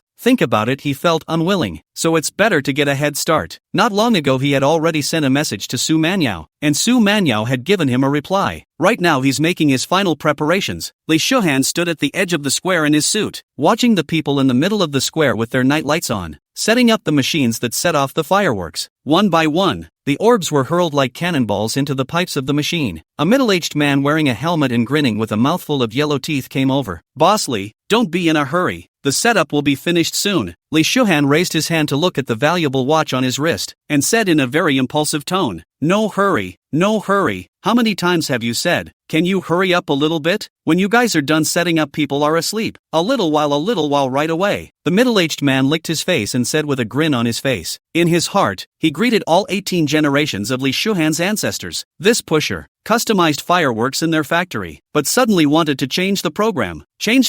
Not to mention that they were asked to make a new fireworks pattern. Originally, paying for this kind of thing wasn't really a hassle, but no time at all for them to get ready. They were given the fireworks pattern yesterday and they have to have it set up and lit today. Let it go. No problem as long as the boss pays for it. But this pussy has a foul mouth and follows all the way around, cursing the whole way and treating them like sons of Eos. This makes them very upset. Compared to their displeasure, Jiang Chang was now very happy. At night on the ecological park path, Jiang Chang and the imperial sister walked side by side, the evening breeze caressing them. Jiang Chang smelled the light perfume coming from his side, mixed with the smell of body odor. Before searching online what opportunity window pane all forgotten to clean. What's the point of having a bike when you're surrounded by royalty? Su Manyao followed Jiang Chang's side. Both of their paces were slow. Just keep going? Su Manyao thought in her heart that she had been in a cold war with Jiang Chang for a day and didn't even go home yesterday. When she came back today, she saw Jiang Chang cooking for her, which was a kind of apology in disguise, and she was still preparing to pack up after eating, thinking that this was also considered an acceptance of the apology. Then he heard Jiang Chang say that he wanted to go downstairs for a walk with her after dinner, which was the first time Jiang Chang had made such a request since he had lived here. She felt that Jiang Chang must have what kind of preparation, but has been walking for almost 10 minutes. Jiang Chang did not indicate at all. Su Manyao was a bit annoyed. "Dumbass. I passed a stall selling flowers, owned by an aunt in her 40s. Jiang Chang looked at the flower bed, then turned his head to look at Su Manyao. "Do you want flowers?" Su Manyao pursed her lips and didn't say anything. When you buy flowers for a girl, do you have to ask if you want them first? Didn't he teach him that the first time he bought flowers? Can't learn a thing. "Boss, how do you sell these flowers?" Jiang Chang asked, pointing at a pinkish-white rose. Auntie said, $10 a flower. A little pricey, but think of it as Magic City and a stall inside this eco-park. $10 is normal. Take one. Telling him to scan the code to pay, he took the flowers handed by Auntie and handed them to Su Manyao. "Here you go." He didn't take this as a solemn matter. He just thought that the flower matched Su Manyao's outfit tonight. Taking one flower is just right. Buying more than one and holding it in your hand can look a little silly instead. Su Manyao took the flowers and looked at Jiang Chang. "That's it?" She took a deep breath and looked at Jiang Chang and said seriously, straight to the point, "What are you preparing for tonight? I can't wait any longer." She's losing patience with this idiot. Might as well be more direct and ask him voluntarily. Jiang Chang froze for a moment at the question. Preparation? Prepare to have prepare the raw rice for cooking. But what about this one? Jiang Chang licked his lips and looked at Su Manyao, not knowing what to say. Seeing Jiang Chang's silence, Su Manyao wanted to reach out and slap him to death. "I'm going to teach you now. Just once. So watch. Surprise you know. To surprise the other half," Su Manyao said in a serious manner. Her gaze was unconsciously fixed on Jiang Chang's lips. What did she know about surprises? She hadn't talked about them, but when he thought that at least he was older than Jiang Chang, if he didn't teach this nerd a little bit, other people's children would be able to play soy sauce, and this nerd was still in love. "Watch it," Su Manyao repeated again. Her voice had a slight tremor. She's scared too. Well, Jiang Chang did not know what the imperial sister was going to teach him, but it felt as if it was very powerful, so I also got a little nervous and felt the need to learn from my teacher. Bang! Suddenly, there was a loud bang in the sky. A sparkling firework bursts through the air, illuminating the eco-park below. All eyes looked toward the air. Wow, it's so beautiful. I didn't think I'd see fireworks today. We're so lucky. It looks like we were made for each other. Out for a walk and we get to see fireworks. Hurry up and take my picture. I want the fireworks as a background. They're so beautiful. The ecological park, which had been fairly quiet, was buzzing with excitement as some of the young couples were talking excitedly. Su Manyao and Jiang Chang also turned their heads to look at the air, and there was a sparkling firework emitting blue light. Just at this time Su Manyao's cell phone rang. "Manyao, can you come to the window now? To show you the test of my company's opening event." Chapter 161, The Imperial Sister Lost Herself. Su Manyao glanced down at the message and replied haphazardly, "Good." She was thinking about things in her head and was surprised by the fireworks, so she didn't care if you were open or not. You don't have to open your business. Bang! A second firework dispersed through the air, and the fireworks were like willows, a streak of light hanging in the sky. In the middle of the fireworks exploding, starlight shone and gradually formed a texture. The texture was clear, and surprisingly, it was a line. Wow! Look, there's writing. What is it that's written? Are fireworks even that powerful? And you can write on them? The fireworks must have been expensive. I'm guessing that's going to be a couple $100,000 a ring. Quick, what's that word? Manhwa. Who is Manhwa? The two of them, Su Manyao and Jiang Chang, stood on the path of the ecological garden and froze as they looked at the fireworks in the sky, because Su Manyao's name appeared right in the center of the fireworks. No one will think it's a coincidence, because it's not that coincidental. Jiang Chang looked at Su Manyao. The imperial sister had just said that she would perform for him once and would teach him. Then the fireworks went off in the sky. Is this arranged by the imperial sister? That's too sweet too. Su Manyao also looked at Jiang Chang. The lights of the fireworks flashed, making Jiang Chang's face hidden. Did he prepare this? Looking back into the air, the complete self emerges. Manhwa, I wish you happiness every day. Simple handwriting, but when that handwriting appears in midair and is released by fireworks, it is no longer simple. Su Manyao's eyes widened, thinking that this was prepared by the imperial sister herself. How come she even wished herself to be happy every day? Make it look like someone else gave it to you. But it immediately occurred to her that Makoto had said she was going to teach him, which meant doing things from his position of status. Got it. Jiang Chang did not do anything and reached out to put his arm around the imperial sister's delicate waist. With a slight force, he wrapped Su Manyao's arms around him. Eyes kept on the fireworks in the sky. It's all the time on TV. When the male lead gives the female lead fireworks, he reaches out and puts his arm around her and then faces the direction where the fireworks are bursting into flames, letting the fireworks sparks shine on their faces, making it look romantic and forced. This was something that Jiang Chang felt he could still learn. Su Manyao let out a small cry of alarm, but looking at the fireworks in the sky, she only struggled slightly. Then she did not move. Then looked up at Jiang Chang. See the curve of the chin, covering the cheeks. The line is perfect. The slightest hint of a smile appeared on his uncontrollable face. This nerd isn't so dumb after all. Her head tilted slightly, leaning against Jiang Chang's shoulder. Bang! The sound of the third firework explosion sounded. The sky was once again bright. That is to say, this fireworks Jiang Chang looked at also feel precious. Not expensive. Cannot blow up this effect. Feeling the warmth coming from his shoulder and the softness at his fingers, Jiang Chang felt that this peach should not fly away. If this isn't on the up and up, you can go to hell yourself. Like it? Jiang Chang asked. Su Manyao raised her head and skimmed him, then said disdainfully, childish. But the eyes froze in the sky, waiting for the next firework. The noisy screams around them were like applause for them at this moment. Everyone is asking who Manhwa is. Su Manyao scanned a glance. Ecological park, a large piece of lawn. A lot of trails interspersed. A lot of couples are taking pictures. Manhwa, it's me. Su Manyao suddenly shouted loudly. She didn't think she'd ever been this crazy before, but it was a really fun night, and they were all asking who Manhwa was. Jiang Chang looked at Su Manyao's back with some surprise. Could a royal sister also be so grounded? Even more grounded than a social cow. Okay? Looking at her, she hated to tell everyone that she was Su Manyao, but as the imperial sister's words fell, there were instantly people around her who followed suit. I'm the Manhwa. No more pretenses. Showdown. My name is Manhwa. Manhwa, it's me. The number of people who were up in arms increased. Su Manyao was infuriated and stomped her foot, turning over to look at Jiang Chang. These people are so annoying. Jiang Chang smiled and reached out to hold Su Manyao, then stepped forward and put his other arm around Su Manyao's waist, lips pasted over. Su Manyao didn't hide. Sweet, really sweet. Previously, I heard people say on the internet that some pretty-looking girls have sweet mouths, and Jiang Chang didn't believe it. But today the Mikado is really sweet. After a while, Su Manyao felt that this made her breathless and pushed Jiang Chang away. Stomping on her heels, she headed inside the eco-park. She didn't know where she was going, but she was looking for something to do anyway. Then quietly, he reached up and wiped his mouth. It hurts a little. This idiot can't do anything at all. The fireworks in the sky were still bursting one by one. Jiang Chang followed Su Manyao's back, and only felt that the imperial sister was really so sweet. If he could not cook the rice himself in this way, then it would really be too much of a failure. That said, the Su family is worthy of being a rich family, and the raw rice from Su Pang is heard, and the royal sister teaches by hand. Surely there is a reason why you can be a magnificent one, and believe in the magnificent one for eternal life. A firework ended. Jiang Chang held Su Manyao's hand and went home. Just after entering the house, Jiang Chang monkeyed around. It's all come down to this. 1 drum, 2 drums, 3 drums. Looking at the imperial sister's somewhat red face, that pair of eyes watery reflecting the luster. Hard to top. Su Manyao pushed Jiang Cheng away and without changing her shoes, she stepped on her high heels and ran towards the bedroom with her head down. Jiang Cheng was not slow and followed, pushed the door open. The bedroom door was left open, and Su Manyao was seen sitting in front of the dresser. Jiang Cheng walked over. Su Manyao reached out and placed her hand against Jiang Cheng's belly. That's an 8-pack. Do you have a small umbrella? Ha, a little umbrella?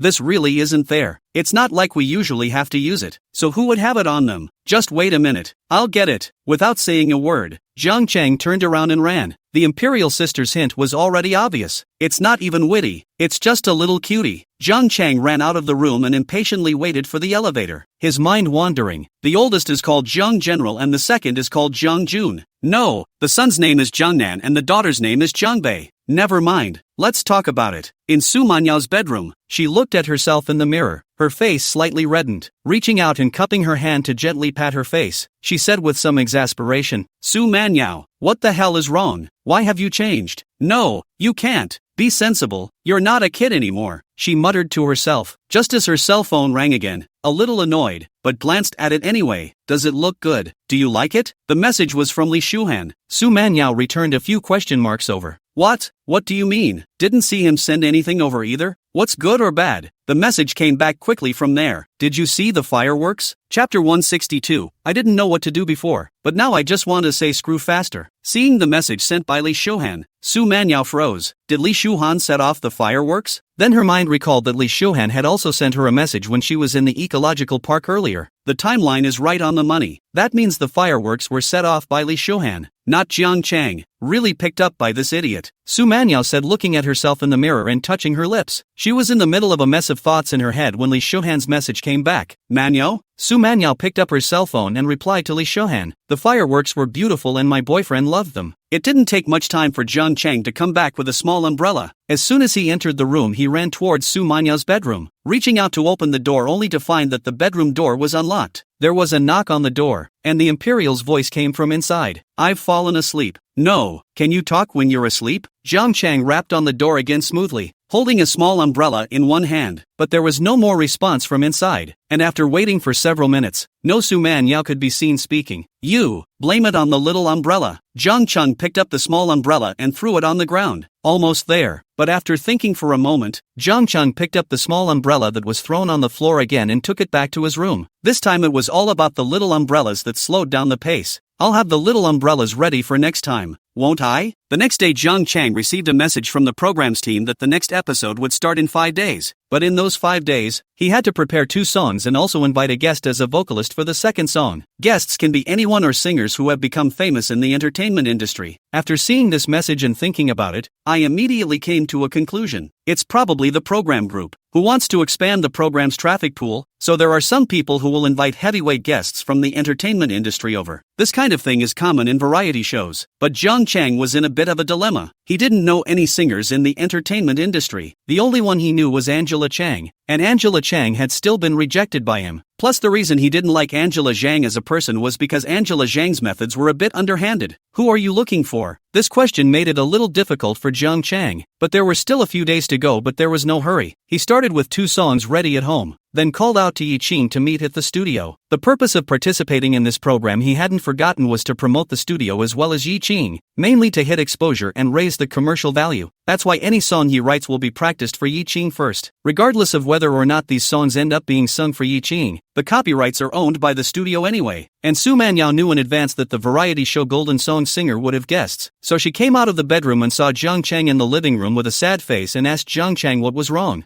Jiang Cheng talked about the general things about the program. After all, last time he also brought Su Manyao to the scene of the recording, and Su Manyao understood some of the situation. So when she heard Jiang Cheng say that the program invited guests, Su Manyao did not have many surprises. He just gave Jiang Cheng a blank look and said, "You can't even manage to get a girlfriend, and you still want to invite a showbiz singer as a guest? You're overthinking it." Jiang Cheng raised his head and looked at Su Manyao, who had already left the house intending to go to work. He was stunned and could not say anything. I'm despised? Obviously being truly despised. Jiang Cheng felt the need to systematically learn to learn. But for now, we have to go to the studio and see what Yi Qing and Chu Siki have up their sleeves. Boss, we're rich. Just arrived at the studio and saw that both Yi Qing and Chu Siki were there. Chu Siki ran over and said excitedly. Her thin branches are fruitful and trembling. Jiang Chang asked, "What's wrong? Do you know how much money we have on the books yet?"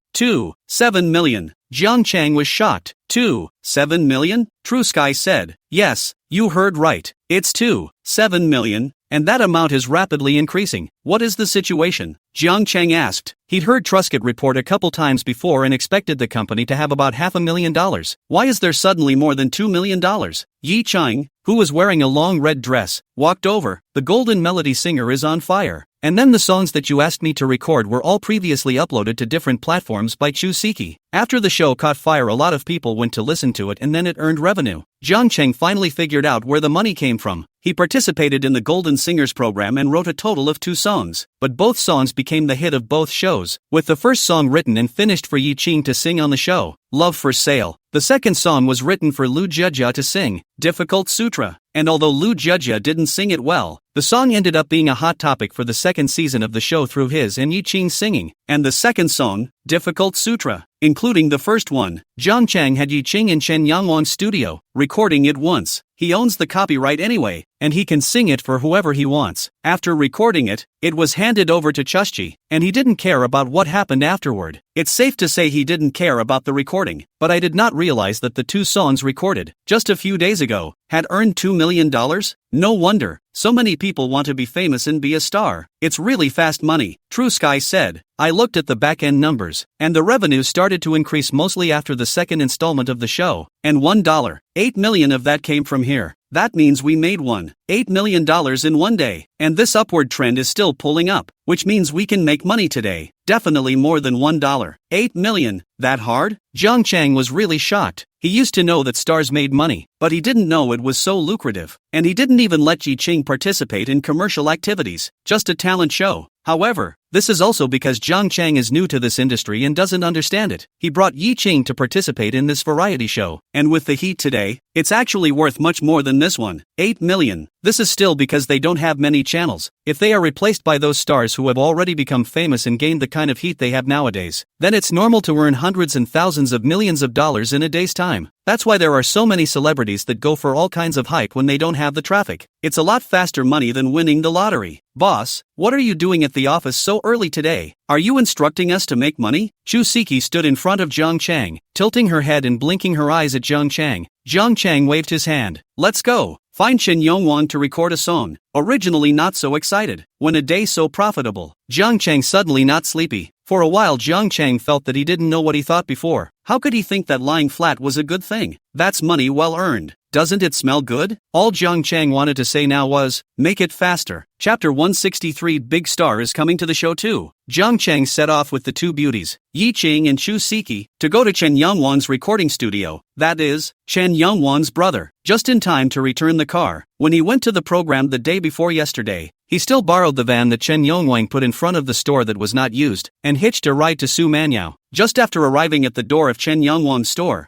I got off the car and saw Chen Yongwang and the people in the store chatting outside in the sun. Oh ho, here comes our big star. The scholar will be impressed. Chen Yongwang walked over and greeted him warmly. The tuner behind him and the clerk also looked at Jiang Chang and the 2 women beside him. Jiang Chang threw the key to Chen Yongwang. If you go blind, I'll switch to another studio, Jiang Chang said. Chen Yongwang instantly boarded up his face. But don't. Our studio is professional. You have to trust my skills. In the future, even if you want to make your own recording studio to put the company, you can also find me to build it for you. Chen Yongwang inadvertently hit another wave of advertisements. Then he led Jiang Chang up to the 2nd floor. Nowadays Jiang Chang was a big customer of their store. The main thing was that Jiang Chang became famous, and incidentally, Yi Ching also became famous. You've been on fire lately. That said, after participating in this program, you and Yi Ching will really become big stars. I don't want to be a big star, Jiang Chang said. The group came to the 2nd floor, and Chen Yongwang asked, are we recording a new song today as well? Yes, 2 songs in all. Jiang Chang took out a USB flash drive and gave it to Chen Yongwang. Inside there were a total of 2 original songs, both of which had never appeared in this world before. He wasn't worried about Chen Yongwang stealing the songs. After all, such things were backed up, and in the end, if a lawsuit was filed, the one who stole the songs would surely lose. And Chen Yongwang, as a recording studio, had his own professional ethics. Alright, I'll call Liang Jingyu now. Chen Yongwang said and took out his cell phone and dialed on the spot. The Liang Jingyu in Chen Yongwang's mouth was the young lady who recorded the video for Yi Qing, belonging to the photographer who had cooperated with Chen Yongwang's studio for a long time. Nowadays, he was an acquaintance with Jiang Chang and had already recorded several songs for Yi Qing.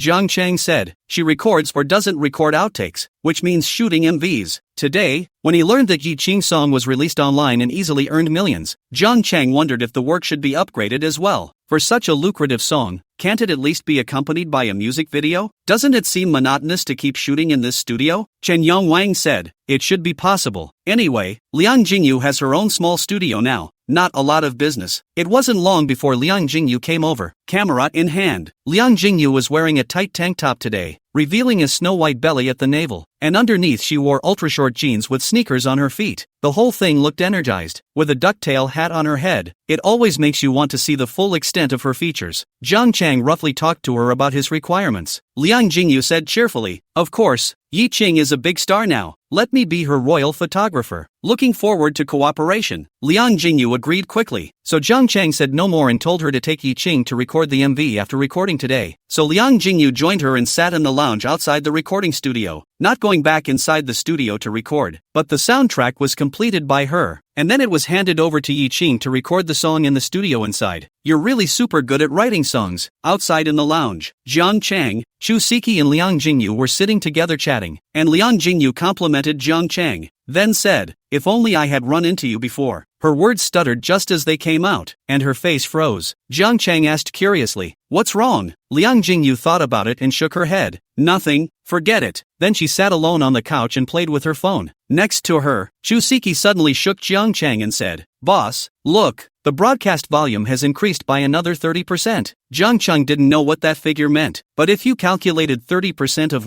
8 million, that would be 600,000, made another $600,000. Jiang Chang asked. Chu Siki said, it's not making another 600,000. It's about the same. We've had a 30% increase in playback in the time since we left the company. It should be over 600,000. At this rate, I estimate we can make 3 million today. So fierce. Jiang Chang also said in a bit of a trance. After a while, Liang Jingyu, who was sitting next to her and playing with her phone alone, suddenly said, how come he's going to participate in your program as well? She looked at Jiang Chang with her cell phone in her hand. Who? Jiang Chang asked. Liang Jingyu sat over and sat down beside Jiang Chang, bringing her cell phone to Jiang Chang to show him. Look, it's him, Angel Chang. He's going to be on our show? This is something that Jiang Chang doesn't even know. He saw that Liang Jingyu's cell phone was displaying Zhang Yanqi's blog, which featured the very same content that he had announced that he was going to participate in the variety show, Golden Melody Singer. Then Jiang Chang thought about the message he received this morning asking them to invite a guest. Jiang Chang quickly reacted that someone should have invited Angela Zhang. To be precise, it shouldn't have been Zhang Yanqi who was invited, but rather, it was them, the already famous stars, who sniffed the smell of traffic and took the initiative to find their way to the door. This logic was something that even Jiang Chang, who wasn't in the entertainment industry, was quickly able to figure out. Why? Do you know Angela Zhang? Jiang Chang asked. He realized that when Liang Jingyu showed him her phone just now, her tone clearly carried personal emotions. Liang Jingyu said, we knew each other before he became famous, and before that he wasn't in his current company. There was a commercial shoot that I did for him. He had meat on his stomach and blamed me for not picking a good angle for him. But that was when the photos were still original and none of them had been modified yet. This was later used to complain to my boss and got me fired. I remember his hateful face to this day. Don't look at him in front of the screen, like how beautiful and generous he is, but in fact, his quality is so inferior that he can't be reasoned with. Not to mention that he's unreasonable. There's such a thing? Jiang Chang skimmed his mouth and did not say much. He did not really want to chew on others behind their backs. Liang Jingyu suddenly asked, he's also participating in this program? It should be a competition as well. Can you compare him and rub his face as a big star on the ground? Jiang Chang smiled helplessly. I'll try my best. He hasn't even found his own guest yet. How can he think of rubbing anyone the wrong way? As he was chatting with Liang Jingyu, the door to the recording studio was suddenly opened, and Chen Yongwang came out from inside, but with tears hanging on his face. A pair of eyes were also red. Seeing Jiang Chang, he covered his face. Jiang Chang was baffled. How to record a song and still record people crying? Followed by Chen Yongwang behind together out is the tuner.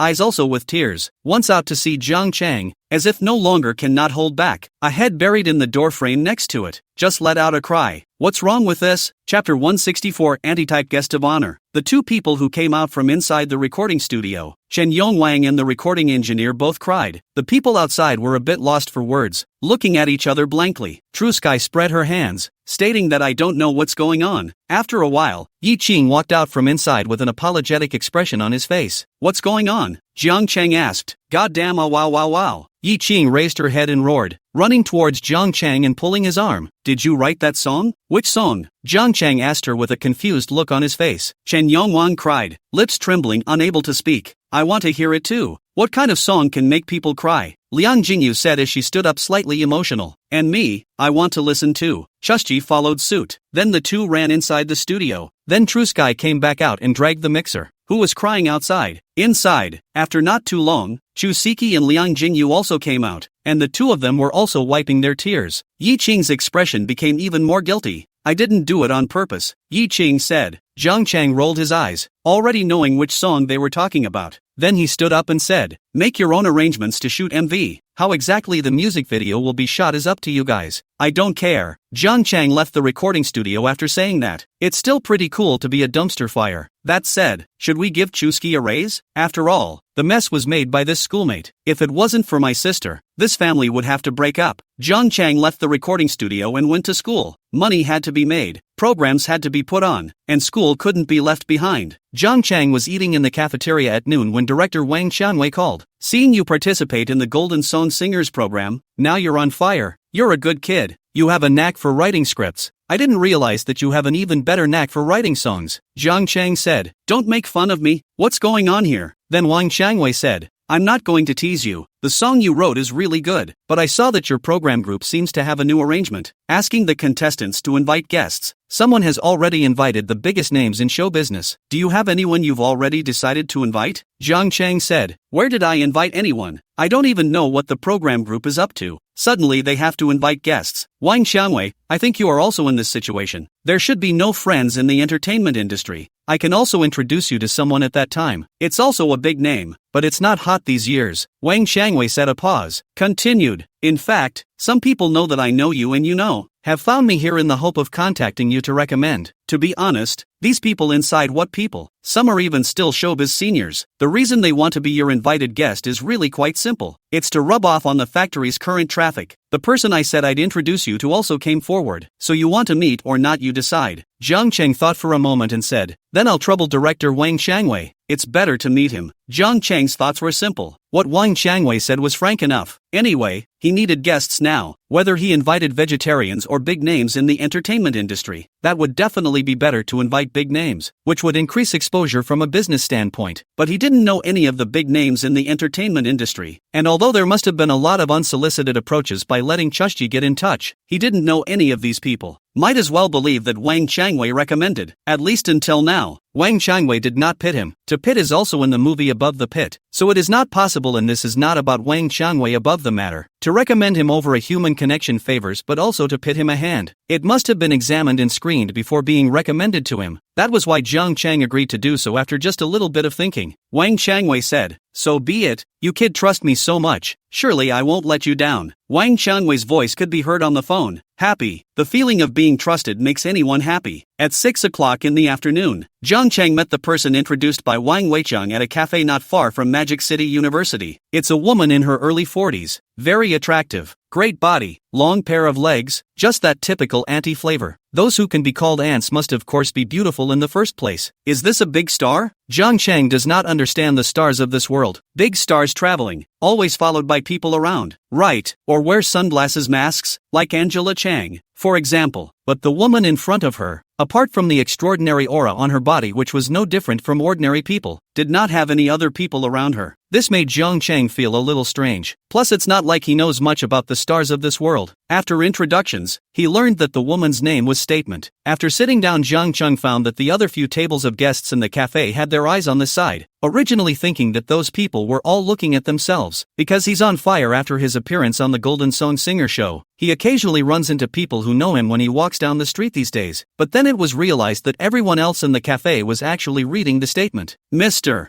Statement, what made you want to participate in the Golden Song Singers program? After the initial understanding, Jiang Cheng directly asked. Actually, logically it should be Jiang Cheng who invites the guests, so logically it should be him who needs to explain why he's inviting statements. But the reality is different. It was the statement that approached Wang Qianwei who wanted to participate in this program. Statement of the mature face gently laughed, said, I do not hide. Before the fire do not know how to cherish the back of some problems, now it is only the name. So, Jiang Cheng could see Statement's difficulty, so he didn't let her finish her sentence and said directly, then may I ask MS? Statement, do you have any previous works that I can listen to? Statement looked at Jiang Cheng with some surprise. She did not expect that Jiang Cheng did not recognize her, but she reacted or took out her cell phone to find her work and put it in front of Jiang Cheng. At this time, a woman in her 30s walked over to the table, looked at Jiang Cheng, and then asked to Statement, may I ask if you are Mr. Statement? Statement nodded a little coyly and smiled. It's me. Ah, it's really Mr. Statement. Can I have my picture taken with you? The woman in her 30s said excitedly. Jiang Cheng waited for them to finish before he clicked on the statement piece and realized that this pretty aunt still had a nice voice. He fell back on the first thing that came to his mind, that the work was suitable for stating. So wait for the woman who just asked for a picture to walk away. Jiang Cheng said to the statement, I have one request. That is, the piece I wrote for you to enter. Before you enter, you need to record it once for me, and the copyright belongs to my studio. Chapter 165, Once a Diva. Jiang Cheng's request wasn't too much, and the statement only took a moment to think before agreeing. With the current traffic of Jiang Cheng and Yi Qing, and the fact that in this program, they have the right to invite a guest, the value of this guest's empty seat, if taken out and put in the circle to sell, the other contestants' invitations might not be worth much, but the combination of Jiang Cheng and Yi Qing's selling a small few million won't be a problem. So it was just a matter of letting her sing a song and giving the rights to River City, which was nothing. She pretty much paid nothing. And then what Jiang Cheng wanted was also very simple. Simply to make money. Yi Qing just sang 2 songs, not counting the song he sang at the very beginning when he joined the studio, and only a few days later he was going to make a few $1,000,000. Let Statements record a song, and maybe by the time the show catches fire again, it'll be another big paycheck and it'll be ongoing. And the copyright is still in their hands. This account Jiang Chan was still able to calculate clearly, but Jiang Cheng, who already felt that he had made a profit, still underestimated and did not expect to make a fortune. After he talked to Statement, he took Statement directly to Chen Yangwan's recording studio. Yi Qing happened to be practicing her song in the studio. When she saw Statement being frozen on the spot, it was as if she was worried that she was not mistaken. After a few seconds of reacting to make sure she was right, Yi Qing jumped up and down in excitement. Mr. Statement, are you really Mr. Statement? It's been a long time since I've seen your work. Mr. Statement, I didn't think it was really you. I'm so happy to see you. Yi Qing's excitement made Jiang Cheng a bit surprised. Was the statement very powerful? He once again took a serious look at the statement. Other than being mature, well-built, charming, and particularly feminine, there was nothing special about it. Was there? Chen Yongwang heard Yi Qing's voice and ran out from inside the recording studio, followed by the tuner and Liang Jingyu, who were also present. The reaction of the three after seeing the statement was basically the same as Yi Qing. Jiang Cheng, what tricks did you use? Where did you invite Mr. Statement from? This is our diva, who hasn't performed in front of a screen in years. Mr. Statement, you're still as beautiful as ever. You haven't changed a bit. Human, god body. Chen Yongwang's tongue knotted as he inexplicably said. Statement also had a smile on his face, but looked as if there was a hint of embarrassment and said with some embarrassment, I'm joining into this show with Jiang Cheng this time.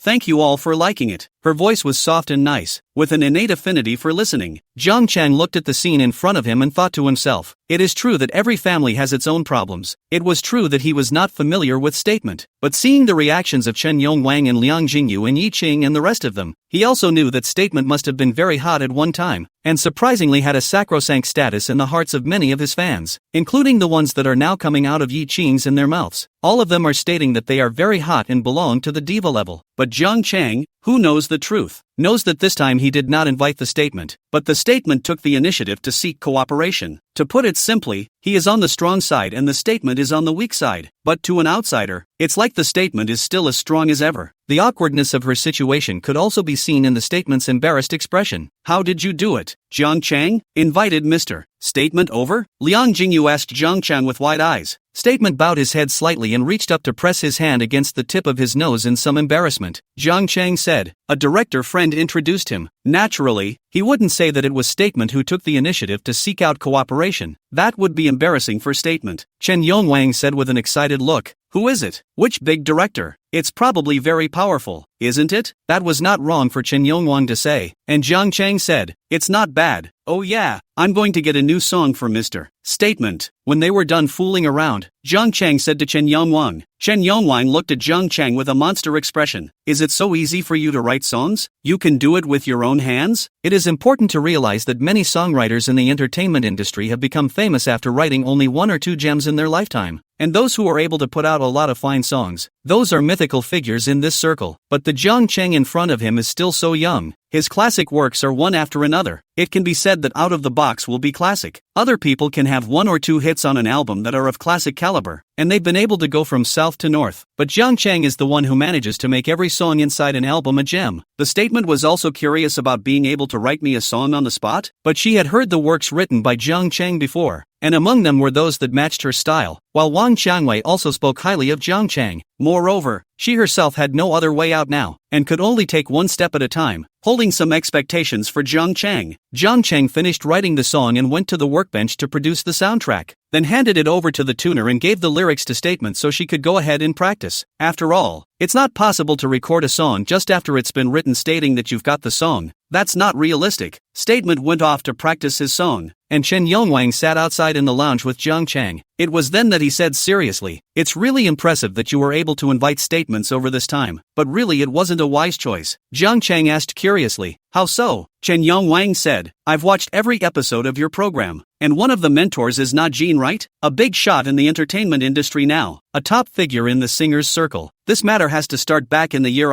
there was some bad blood between Nijin and the Statement. Back in the day, Statement hit it big and her work became a household name, all because she had an awesome songwriter behind her who matched her style. But at the height of the Statement's popularity, because of certain interests, there was such a group of people in the circle who boycotted the Statement by name, and among them was Nagin, who led the way. The incident was a big deal at the time. The reason for their boycott was that they said that Statement songs were cheesy, because in those days Statement sang love songs, most of which had a tendency to be a woman's complaint. But that was just the beginning. After the story went viral, the composer behind the Statement came out and broke the story, saying that the Statement had a messy private life, and had a valid point. So the situation that could have been separated from Nagin and the others was instantly broken, and public opinion pressed one way or the other towards the Statement. Then gradually she disappeared from the public eye. About 4 or 5 years after this incident, someone in the know broke the news that what the composer of the original Statement broke was not true. The truth is that the composer of the Statement wanted to do something bad to the Statement, and after being rejected by the Statement, he got angry and made up a lie. Although the truth was able to come out, the Statement was out of breath and she never appeared good again after that. That's why she's in the entertainment industry, and now she's just a false name, along with the possibility of being targeted by Nagin.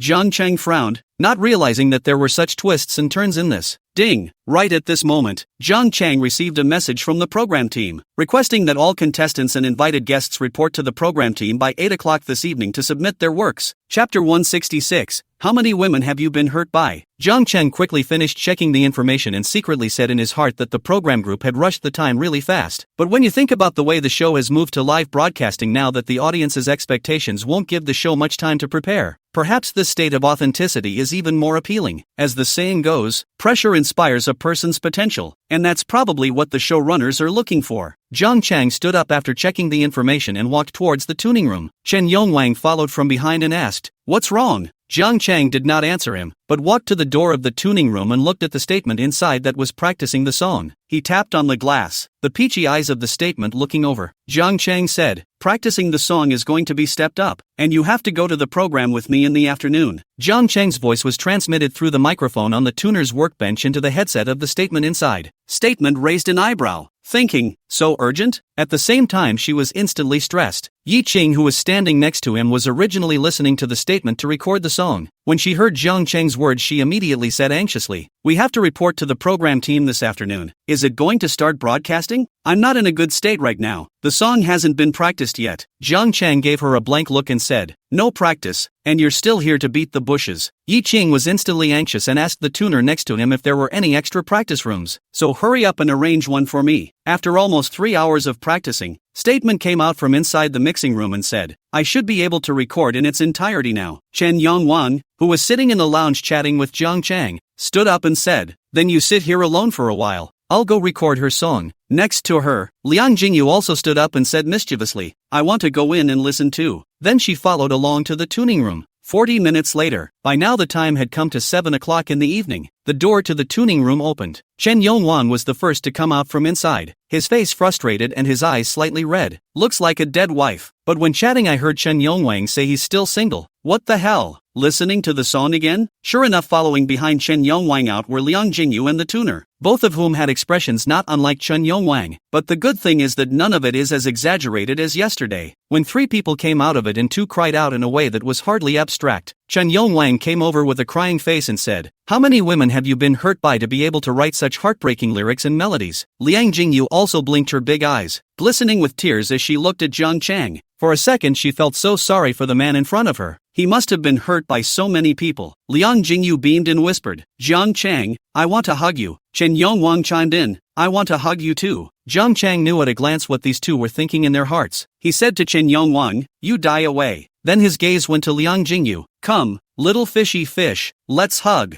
Liang Jingyu really pounced over and jumped into Jiang Chang's arms, in turn giving Jiang Chang a whole won't. Chen Yongwang shouted, "Holy, you bigot!" After a short while, Yi Qing also came out from another recording studio, and she said cheerfully as she bounced around, "Boss, I've already recorded it." Chen Yongwan's eyes widened as he looked at her and said, "Did you record the same song you sang yesterday? That song made me cry. How did you manage to be so happy after singing it?" Yi Qing said rightfully, "The lyrics say that waiting for 1,000 years is sad, but that's just in the song. It's not like I really have to wait for 1,000 years. The boss is standing right in front of me. What do I have to wait for?" When she finished she walked away with her hands behind her back, happily bouncing from one to the other. Chen Yongwang looked at Yi Qing's back with wide eyes and then looked at Jiang Chang. In his heart, he said, "What does it mean?" "You know, boss, this is too direct." Statement came out from inside the recording studio just in time to see the scene, covering his mouth and laughing lightly. The songs of both Yi Qing and Statement were recorded and imported into the USB flash drive. Jiang Chang handed the USB flash drive to Liang Jingyu and said, "Please take a trip to send the USB flash drive to the studio for Chusiki. Then you and Chusiki can plan it out for the shooting of the MV tomorrow." "Okay," Liang Jingyu agreed with alacrity. After working with Jiang Chang's studio, she had a semi-stable job. At least she can make a few thousand per order, which adds up to more than 10,000 a month. And this is still Jiang Chang's studio is just starting out. If there are more artists in Jiang Chang's studio in the future, the demand for work will definitely be greater. And shooting MVs is a bit more expensive and she earns more. Naturally, she was willing to help Jiang Chang run errands, and even looked forward to Jiang Chang inhaling her into the studio and becoming the royal photographer of Jiang Chang's studio. She dared to touch D-Cup's conscience and guaranteed that Jiang Chang's studio would be a big hit in the future. And if she could join it, she would follow suit. Still, the broken van was borrowed by Jiang Chang, who drove the car and hitched a ride with Statement and Yi Qing and ran to the program. Parked the car under the program building at 7:40 p.m. What kind of crap are they driving? Talk about a real grassroots comeback? Seeing that Jiang Chang is so young, I guess he's still a student. He should really have no money. He probably just debuted by participating in this program, and he shouldn't have written any songs before. This is too much. I guess this van to sell secondhand will not be bought. Give it to someone else. People are disgusted to have to spend money to repair. They get out of the car and have people from the show's contestants see them and talk to each other. But someone soon noticed the Statement and exclaimed, "Look who that is? Did I see it wrong? It's Mr. Statement. Holy, it's really Statement. How on earth did Jiang Chang invite Statement here?" That said, this is a really heavyweight character. A girl with long braids said, "What, heavyweight or not? It's just an empty name. Just have her do a concert now and see if anyone buys tickets." A male beside him followed suit. The best way to test a singer is to see if anyone is willing to pay for her. Everything else is just vanity. A statement is nothing more than an empty name. What does a statement count as? I've just been sitting in my car and I've already seen several big names coming up the stairs, presumably guests invited by the show's contestants. That said, I just saw Angela Zhang and Chen Kurson. This is the real big name today, which open concert is not a full house. Hard to find a ticket. Now the statement cannot even see their taillights. Jiang Chang didn't care about the people who were paying attention to them and directly took Yi Qing and Statement up the elevator. He was now also assigned a lounge of his own backstage at the program, which he shared with Yi Qing. Just as he arrived at the lounge to sit down and wait for the program to be arranged, he saw a woman walk in at the door, the same black silk high-heeled woman who had come over that day to invite him to meet with Huang Zhengming. "Jiang Chang, are you free now, Mr.?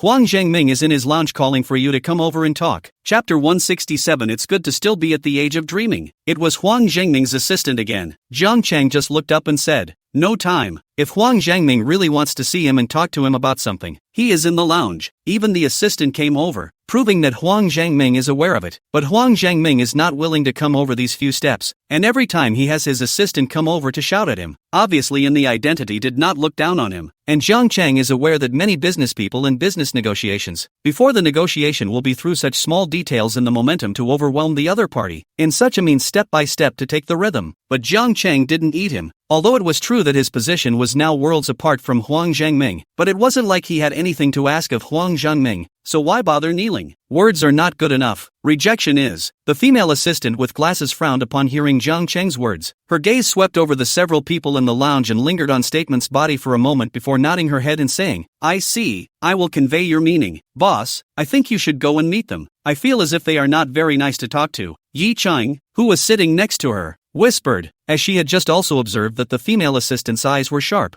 Jiang Chang looked at her and said, You are too soft and easily bullied. First of all, you have to understand that we're in this show for fame, and fame is about making money. Can he, Huang Zhangming, send us money even if he is powerful? Can't. It's nothing more than cooperating to make money together. But surely it's also profitable on us. He has to figure out money from us to have cooperation. But his attitude is insincere. He just wants to pinch us. So do you think I'm going to go and give him the money myself? There's nothing inherently wrong with giving away money. But he doesn't deserve it yet. Jiang Chang skimmed his lips at Yi Qing when he finished speaking. Yi Qing's gaze was fixed on Jiang Chang. The expression on her face was a bit dumbfounded. Jiang Chang's impression in her mind had always been one-dimensional and Buddhist. It was the first time she had ever heard such words of interest gaming from Jiang Chang's mouth. It was a moment of amazement. It seems I don't know the boss well enough. However, Jiang Chang's words also gave her a sense of enlightenment, thinking about how she was just too weak, so she had always been the target of bullying. Sitting next to the Statement, looking at Jiang Chang's eyes flickered. It was hard for her to believe that these words came out of the mouth of a young man less than 20 years old. The boy in front of him had a maturity unbecoming of his age that made the Statement curious. I think I'm in my early 40s now, and if I had been 20 years earlier, I probably would have looked up to a guy like that. Boss, can I touch up my makeup? Yi Chang, who was sitting next to her, asked in a small voice. Jiang Chang said, What's wrong? Do you still want me to help you come and fix your makeup? Yi Qing pursed her lips and didn't say anything. Knock knock. Just then, a knock sounded on the door. Jiang Chang turned his head to look over. Huang Zhangming was standing at the door. He was tall and stood in the doorway of the lounge, as if blocking the entire door, looking at Jiang Chang with a smile on his face. Is it convenient to interrupt? Jiang Chang stood up and said, Mr. Huang, please take a seat. Since the other party had personally come over, Jiang Chang would definitely not put up a fight. The most basic courtesy was still required.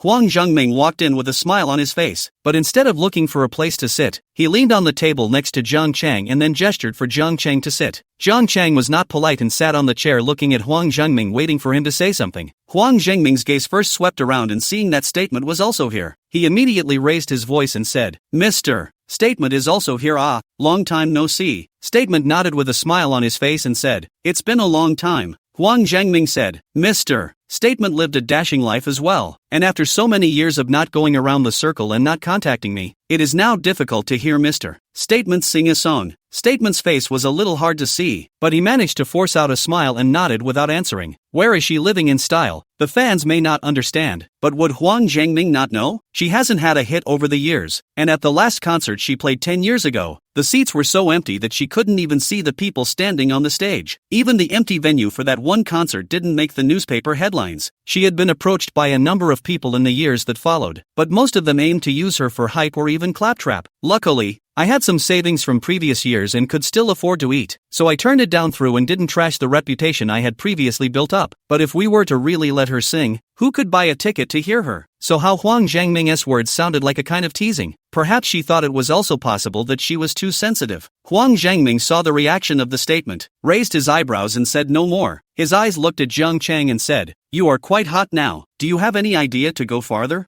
Huang Zhangming was very direct, without any euphemisms, and opened by throwing a pie to Jiang Chang. But this pie was somewhat inexplicable. Jiang Chang frowned and looked at Huang Zhangming. What does Mr. Huang Zhangming mean? Huang Zhangming wore a smile on his face, then stretched out a finger. His eyes looked towards Yi Qing and gave Yi Qing a nod. Then he looked towards Jiang Chang again and gave Jiang Chang another nod and said, my company's door is open for the two of you, and I think it's a good route to develop, signing to my company's name, this variety show. I'll at least let you get the top 3. The program has been temporarily reformed. There are a lot of big names that will start participating in this issue. The heat of the first 3 can be imagined. There will be quite a lot of big names to set you off and be the green leaf by then. Straightforward enough. But Jiang Chang also smiled and looked at Huang Jiangming. If I refuse to sign under the name of Mr. Huang's company, then I won't get the top 3? Jiang Chang asked. Both of them were looking at each other with smiles on their faces, like longtime friends making small talk. But the saber rattling in their words made Ji Qing next to them shiver as she listened. Her eyes looked at Jiang Chang for a moment in a bit of a trance. Her own boss had always been gentle as if he was harmless, but he was always the same no matter who he was in front of at any given time. And that was scary. Statement's gaze also shifted between Jiang Chang and Huang Jiangming to each other, his face a bit ugly. Inside this circle is not that if you sing well or write songs well, you will definitely have a way out. She remembered that she once read a saying somewhere that the Jianghu was not about fighting and killing. It is about the human condition. That's an apt statement. Even if one is talented, one may not always make it to the top. And there are too many such examples. Ha ha ha. Huang Jiangming laughed. Then wanting to speak, he couldn't hold back his laughter, as if he'd heard some great joke that had slowed him down for a moment. It took a while before he patted Jiang Chang's shoulder and said, "Still at the age of dreaming, it's so good." Chapter 168, it's hard because it's too showy. After Huang Jiangming's words fell, the expression on his face immediately closed up, no longer seeing a trace of a smile. His gaze was like electricity as he looked towards Jiang Chang, narrowing his eyes slightly. He said like a big brother, "I've seen many young people like you.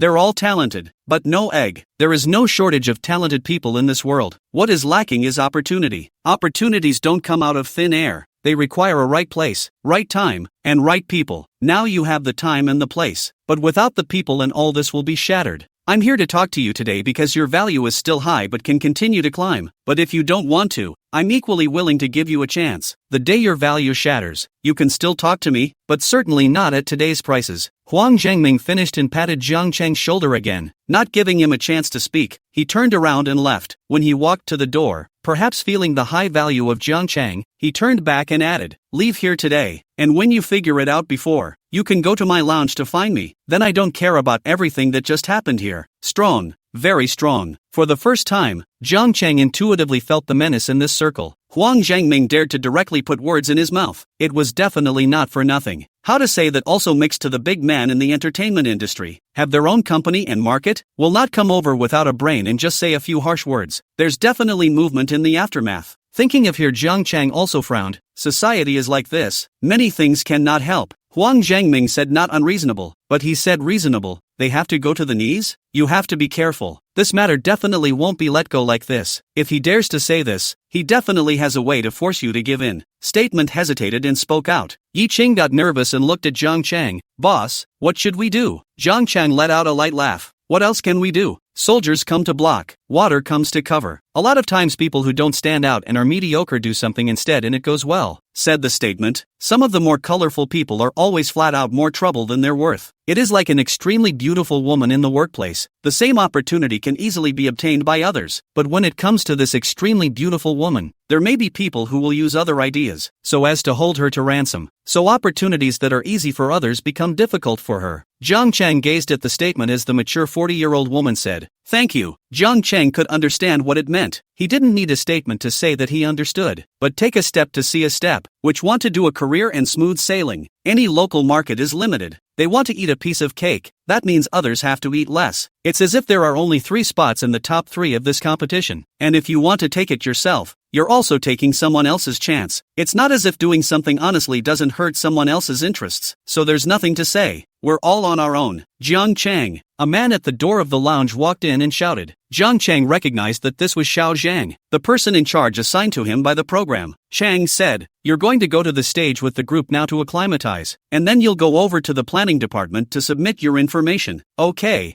Jiang Chang said. Chang was about to leave when his eyes caught the statement. At once, his eyes lit up and he shouted, "Mr. Statement, is it really you?" I grew up listening to your songs. Statement do not know whether to laugh or angry. A little embarrassed nodded, reached out to cover his face, is a simple action embodied in the woman's sense. Xiao Zhang seemed to have seen that the atmosphere was a bit off, and quickly said, then you guys get busy first, I still have to go and inform. Zhang Chan walked towards the stage with Yi Qing in statement. At the entrance of the stage, there were people lining up. All the contestants, composers and singers were there. This session is mainly for the singers to familiarize themselves with the stage. After all, there are invited guests, and it's the team that's unfamiliar. Just past Jiang Cheng, he saw Zhang Anqi, who wore a cheongsam that wrapped her body in a delicate figure, and the vintage style next to her hair was exquisite. She greeted Jiang Cheng with a smile on her face when she saw him. Hello, Mr. Jiang. Jiang Cheng understood very well that he was not dealing with this woman, and this woman definitely held a grudge against him. So facing Zhang Anqi's smiling face, Jiang Cheng had a feeling of a weasel paying homage to a chicken. Bah, one is not a chicken.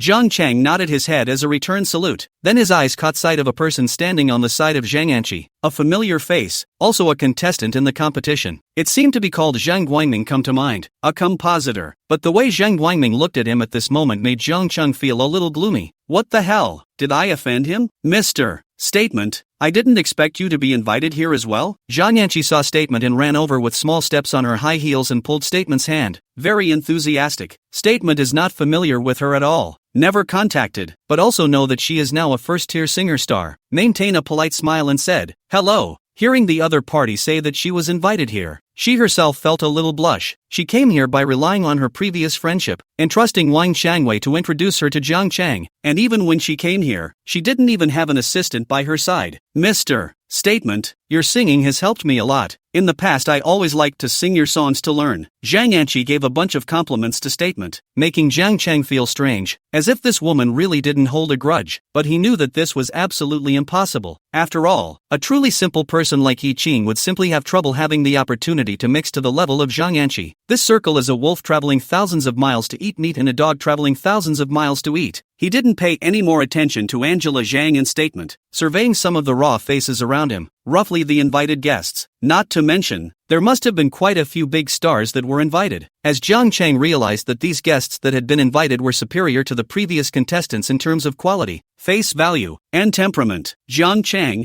have you prepared a composition? A young man touched Jiang Cheng and said. Jiang Cheng turned his head to look over. It was the composers from Pensense and Han Shao Kairu's group. Jiang Cheng nodded and said, well, it's ready. The penetrator looked at Jiang Cheng with some surprise. Is it true what was said? Then with some frustration. I didn't realize before the competition that the show was so intense, with each song being an original song, and now with an additional guest. It's the equivalent of having to have 2 original songs for this installment. Jiang Cheng couldn't say anything about this kind of thing. At least it wasn't a problem for him. Even if he wanted 5 original songs, it wouldn't be a problem for him. His gaze went to Han Xiaoxiao Kairu, who was standing there with a sad face next to Pen Jing. This girl's voice was very nice, and Jiang Cheng liked it, so he asked, what's wrong? Don't you guys have any more songs? Chapter 169, the Imperial Sister was stuck inside the washing machine. Han Xiaoxiao smoked her. Jiang Cheng suddenly asked her. She shivered a little nervously. Her eyes dodged and did not dare to look at Jiang Cheng and said, no, it's that I don't know how to choose. Han Xiao Kairu. The pen fairy suddenly shouted Han Xiao Kairu's name with a bang. Han Xiao Kairu immediately stopped her mouth, knowing that she had said the wrong thing and looking a little flustered. Jiang Cheng looked at these 2 people uncertainly. Facing Jiang Cheng's gaze, Pencil hesitated for a moment and said, we wrote our own song and then invited a friend as a guest as well, but one of the mentors came over to us and gave us a song. He said, pausing before continuing, honestly, it's better than the song I wrote, and he's promised to invite a showbiz heavyweight guest for us.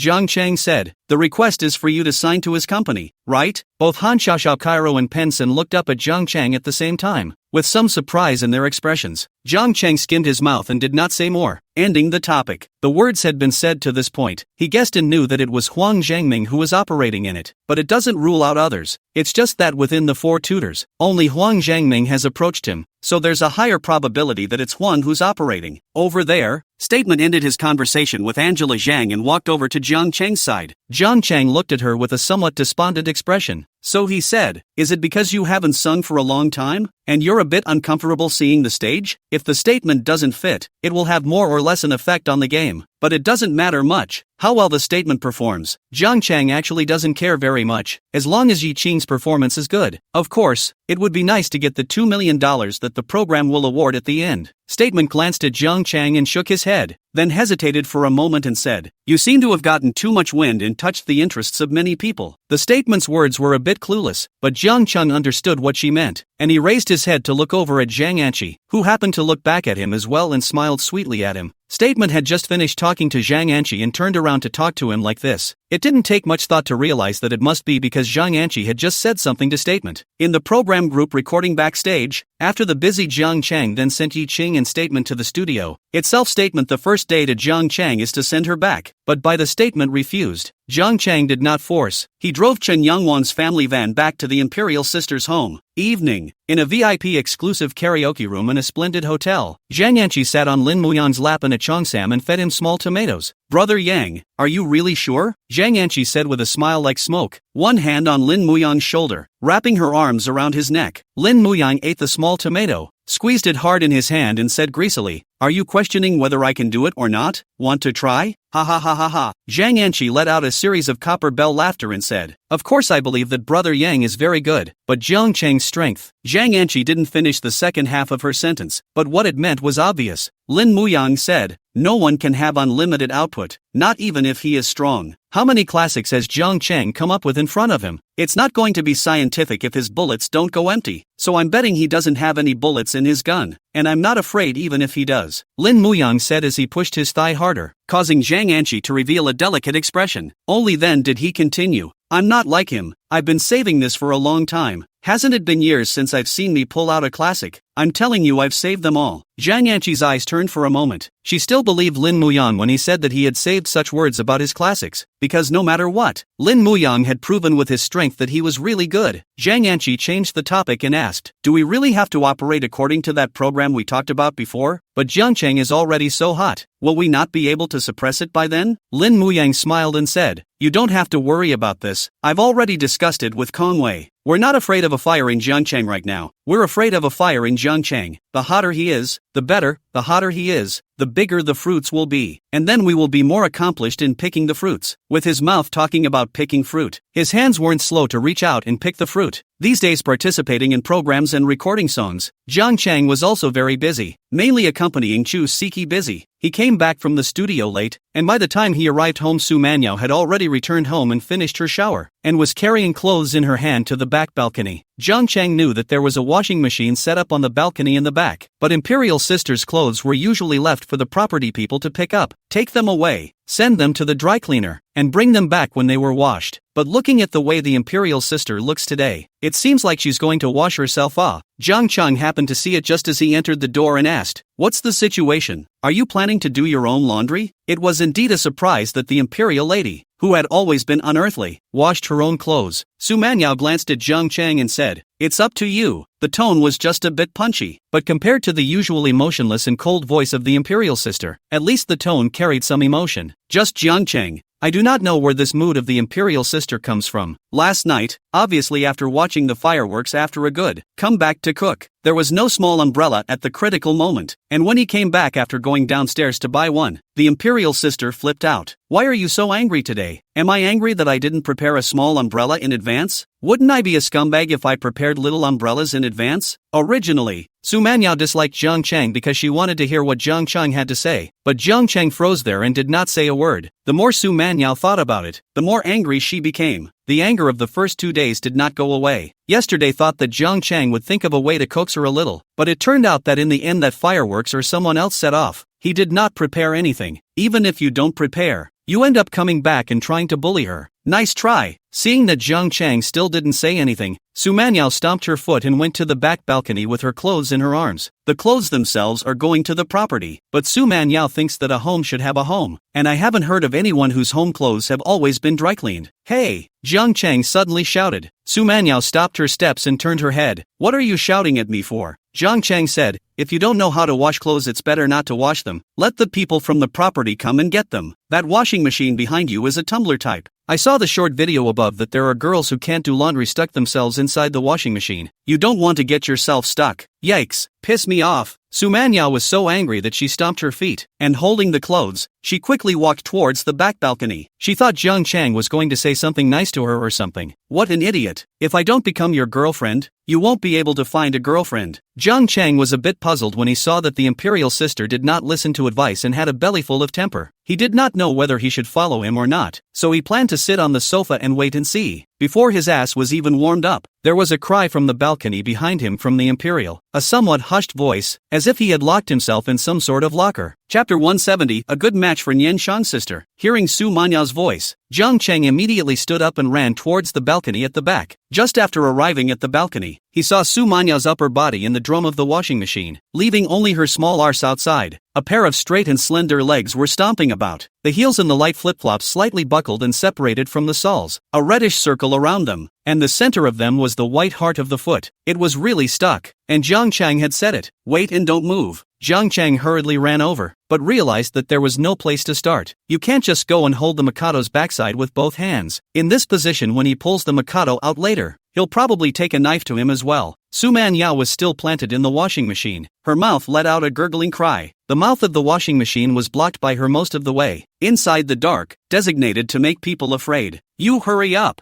Mikoto yelled. Jiang Chang licked his lips and walked over to stand behind the imperial sister, put his hands on her back waist and slightly exerted himself to find that he could not pull out. Hooked ah. Su Manya's voice contained aggression. What hooked? Jiang Chang reached inside to check out the situation. That's when I realized why it was stuck. No wonder. The washing machine's drum opening is so big, and the Mikado's waist is so thin. How could it get stuck for no reason? It turned out that the middle button of the baby that Mikado was wearing had hooked the opening on the rim of the washing machine. Jiang Chang reached out and tugged, and found that because the imperial sister's figure was too good, the thin branches bearing fruit had been pressed on the top, and could not be tugged out at all. The angle was not right. All he could do was reach out and drag his hands first, then push upward. You're going to die. Jiang Chang, you're dead. The imperial sister's voice was anxious and gritted her teeth, but Jiang Chang didn't care about her. He just pretended not to hear it, and after lifting it up, he used his fingers against the hooked area to exert a slight force, and then pulled the imperial sister out. At this time, the imperial sister, her face was red, and she didn't know if it was from being smothered inside the washing machine or something else. She sat on her butt on the floor panting violently, tending to her hair. His eyes dodged, not daring to look at Jiang Chang. Jiang Chang looked at the hair a little messy. Su Manya thought of a paragraph, which has a sentence like this. It turns out that girls will also nest. Today he is kind of feeling. In fact, even more high cold and temperament girls in life will also have out of the awkward side. Why are you so careless? It's better not to wash your clothes in the future. Give it to the property. Jiang Chang squatted on the ground and looked at Su Manya and said, anyway, it's not like Su Manya doesn't have money. The conditions are so good, and she can make money in the future, so she doesn't have to force herself to do bad things at all. Only then did Su Manya raise her head to look at Jiang Chang, as if she had reacted. She looked down at herself, then reached out and touched it. Raising his gaze once again, he looked hard at Jiang Chang and shouted in a voice that sounded like it was squeezed out from between his teeth. Jiang Chang. Seeing the situation, Jiang Chang stood up and pulled his legs out to run. The imperial sister kicked off the flip-flops on her feet and chased after her bare feet towards Jiang Chang. Jiang Chang had on the sofa. He did not dare to go back to the bedroom to close the door off, in case the imperial sister to the bedroom door removed, or a stomach of temper has no place to put. Held in the heart of the real with him to hold a grudge how to do. Granted, he had just been trying to get Makoto out of the washing machine himself, but it did seem like he had eaten a dirty meal. He had just pounced on the couch when Mikado came after him and jumped up and rode him. Jiang Chang, you're dead. Jesus can't save you even if he comes today, I said. The next day Jiang Chang woke up refreshed and went to the studio. That being said, every employee at the studio is more motivated than he is as a boss. That's why he purposely went early today. If he went late, I guess the studio would be deserted. Not that the people in the studio were lazy and went out to play, but they went to look for a job on their own. Jiang Chang arrived at the studio at 7 o'clock and found that the lights were already on inside. And when he walked in, he saw that Yi Qing was in front of the computer and didn't know what he was tapping. Good morning, Jiang Chang greeted. Yi Qing raised her head, her beautiful face full of vigor in the early morning, revealing a warm smile and said, Good morning, boss. Jiang Chang had just sat down next to Yi Qing when he heard footsteps coming from the outside of the office hall, and the thin and milky ferocious Chu Siki trotted in. Seeing that Jiang Chang and Yi Qing were both there, he asked, Boss, this is the first time you've come so early. Have you had breakfast yet? Jiang Chang said. Didn't eat. Shu Siki's gaze went back to Yi Qing. What about you? Yi Qing also said. Didn't eat. Shu Siki pursed her lips and sat down at the workstation next to her, turned on her computer, and then reached out and nudged Jiang Chang's arm. Boss, hungry,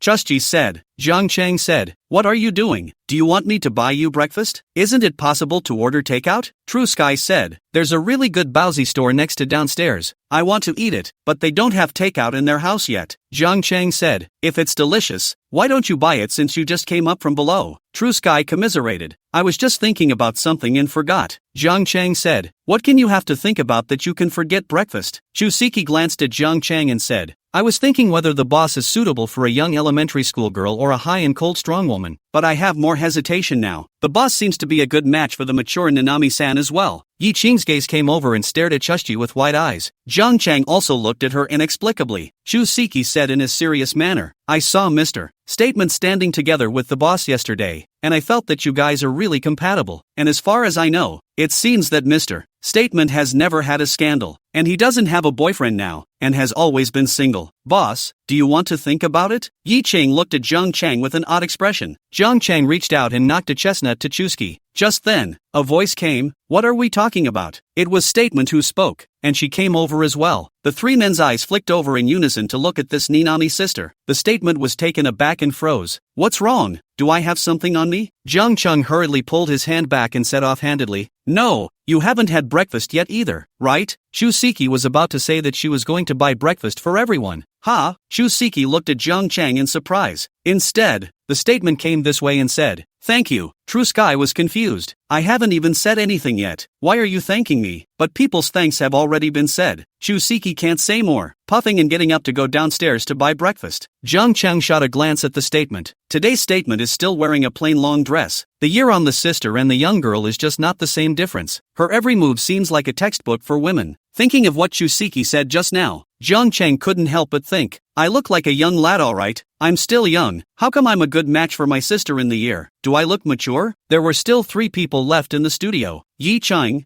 Jiang Chang and Statement, and they didn't chat for a while before they heard Shu Siki hurriedly running in from outside and shouting, Boss, something's happened. Your plagiarism has been exposed.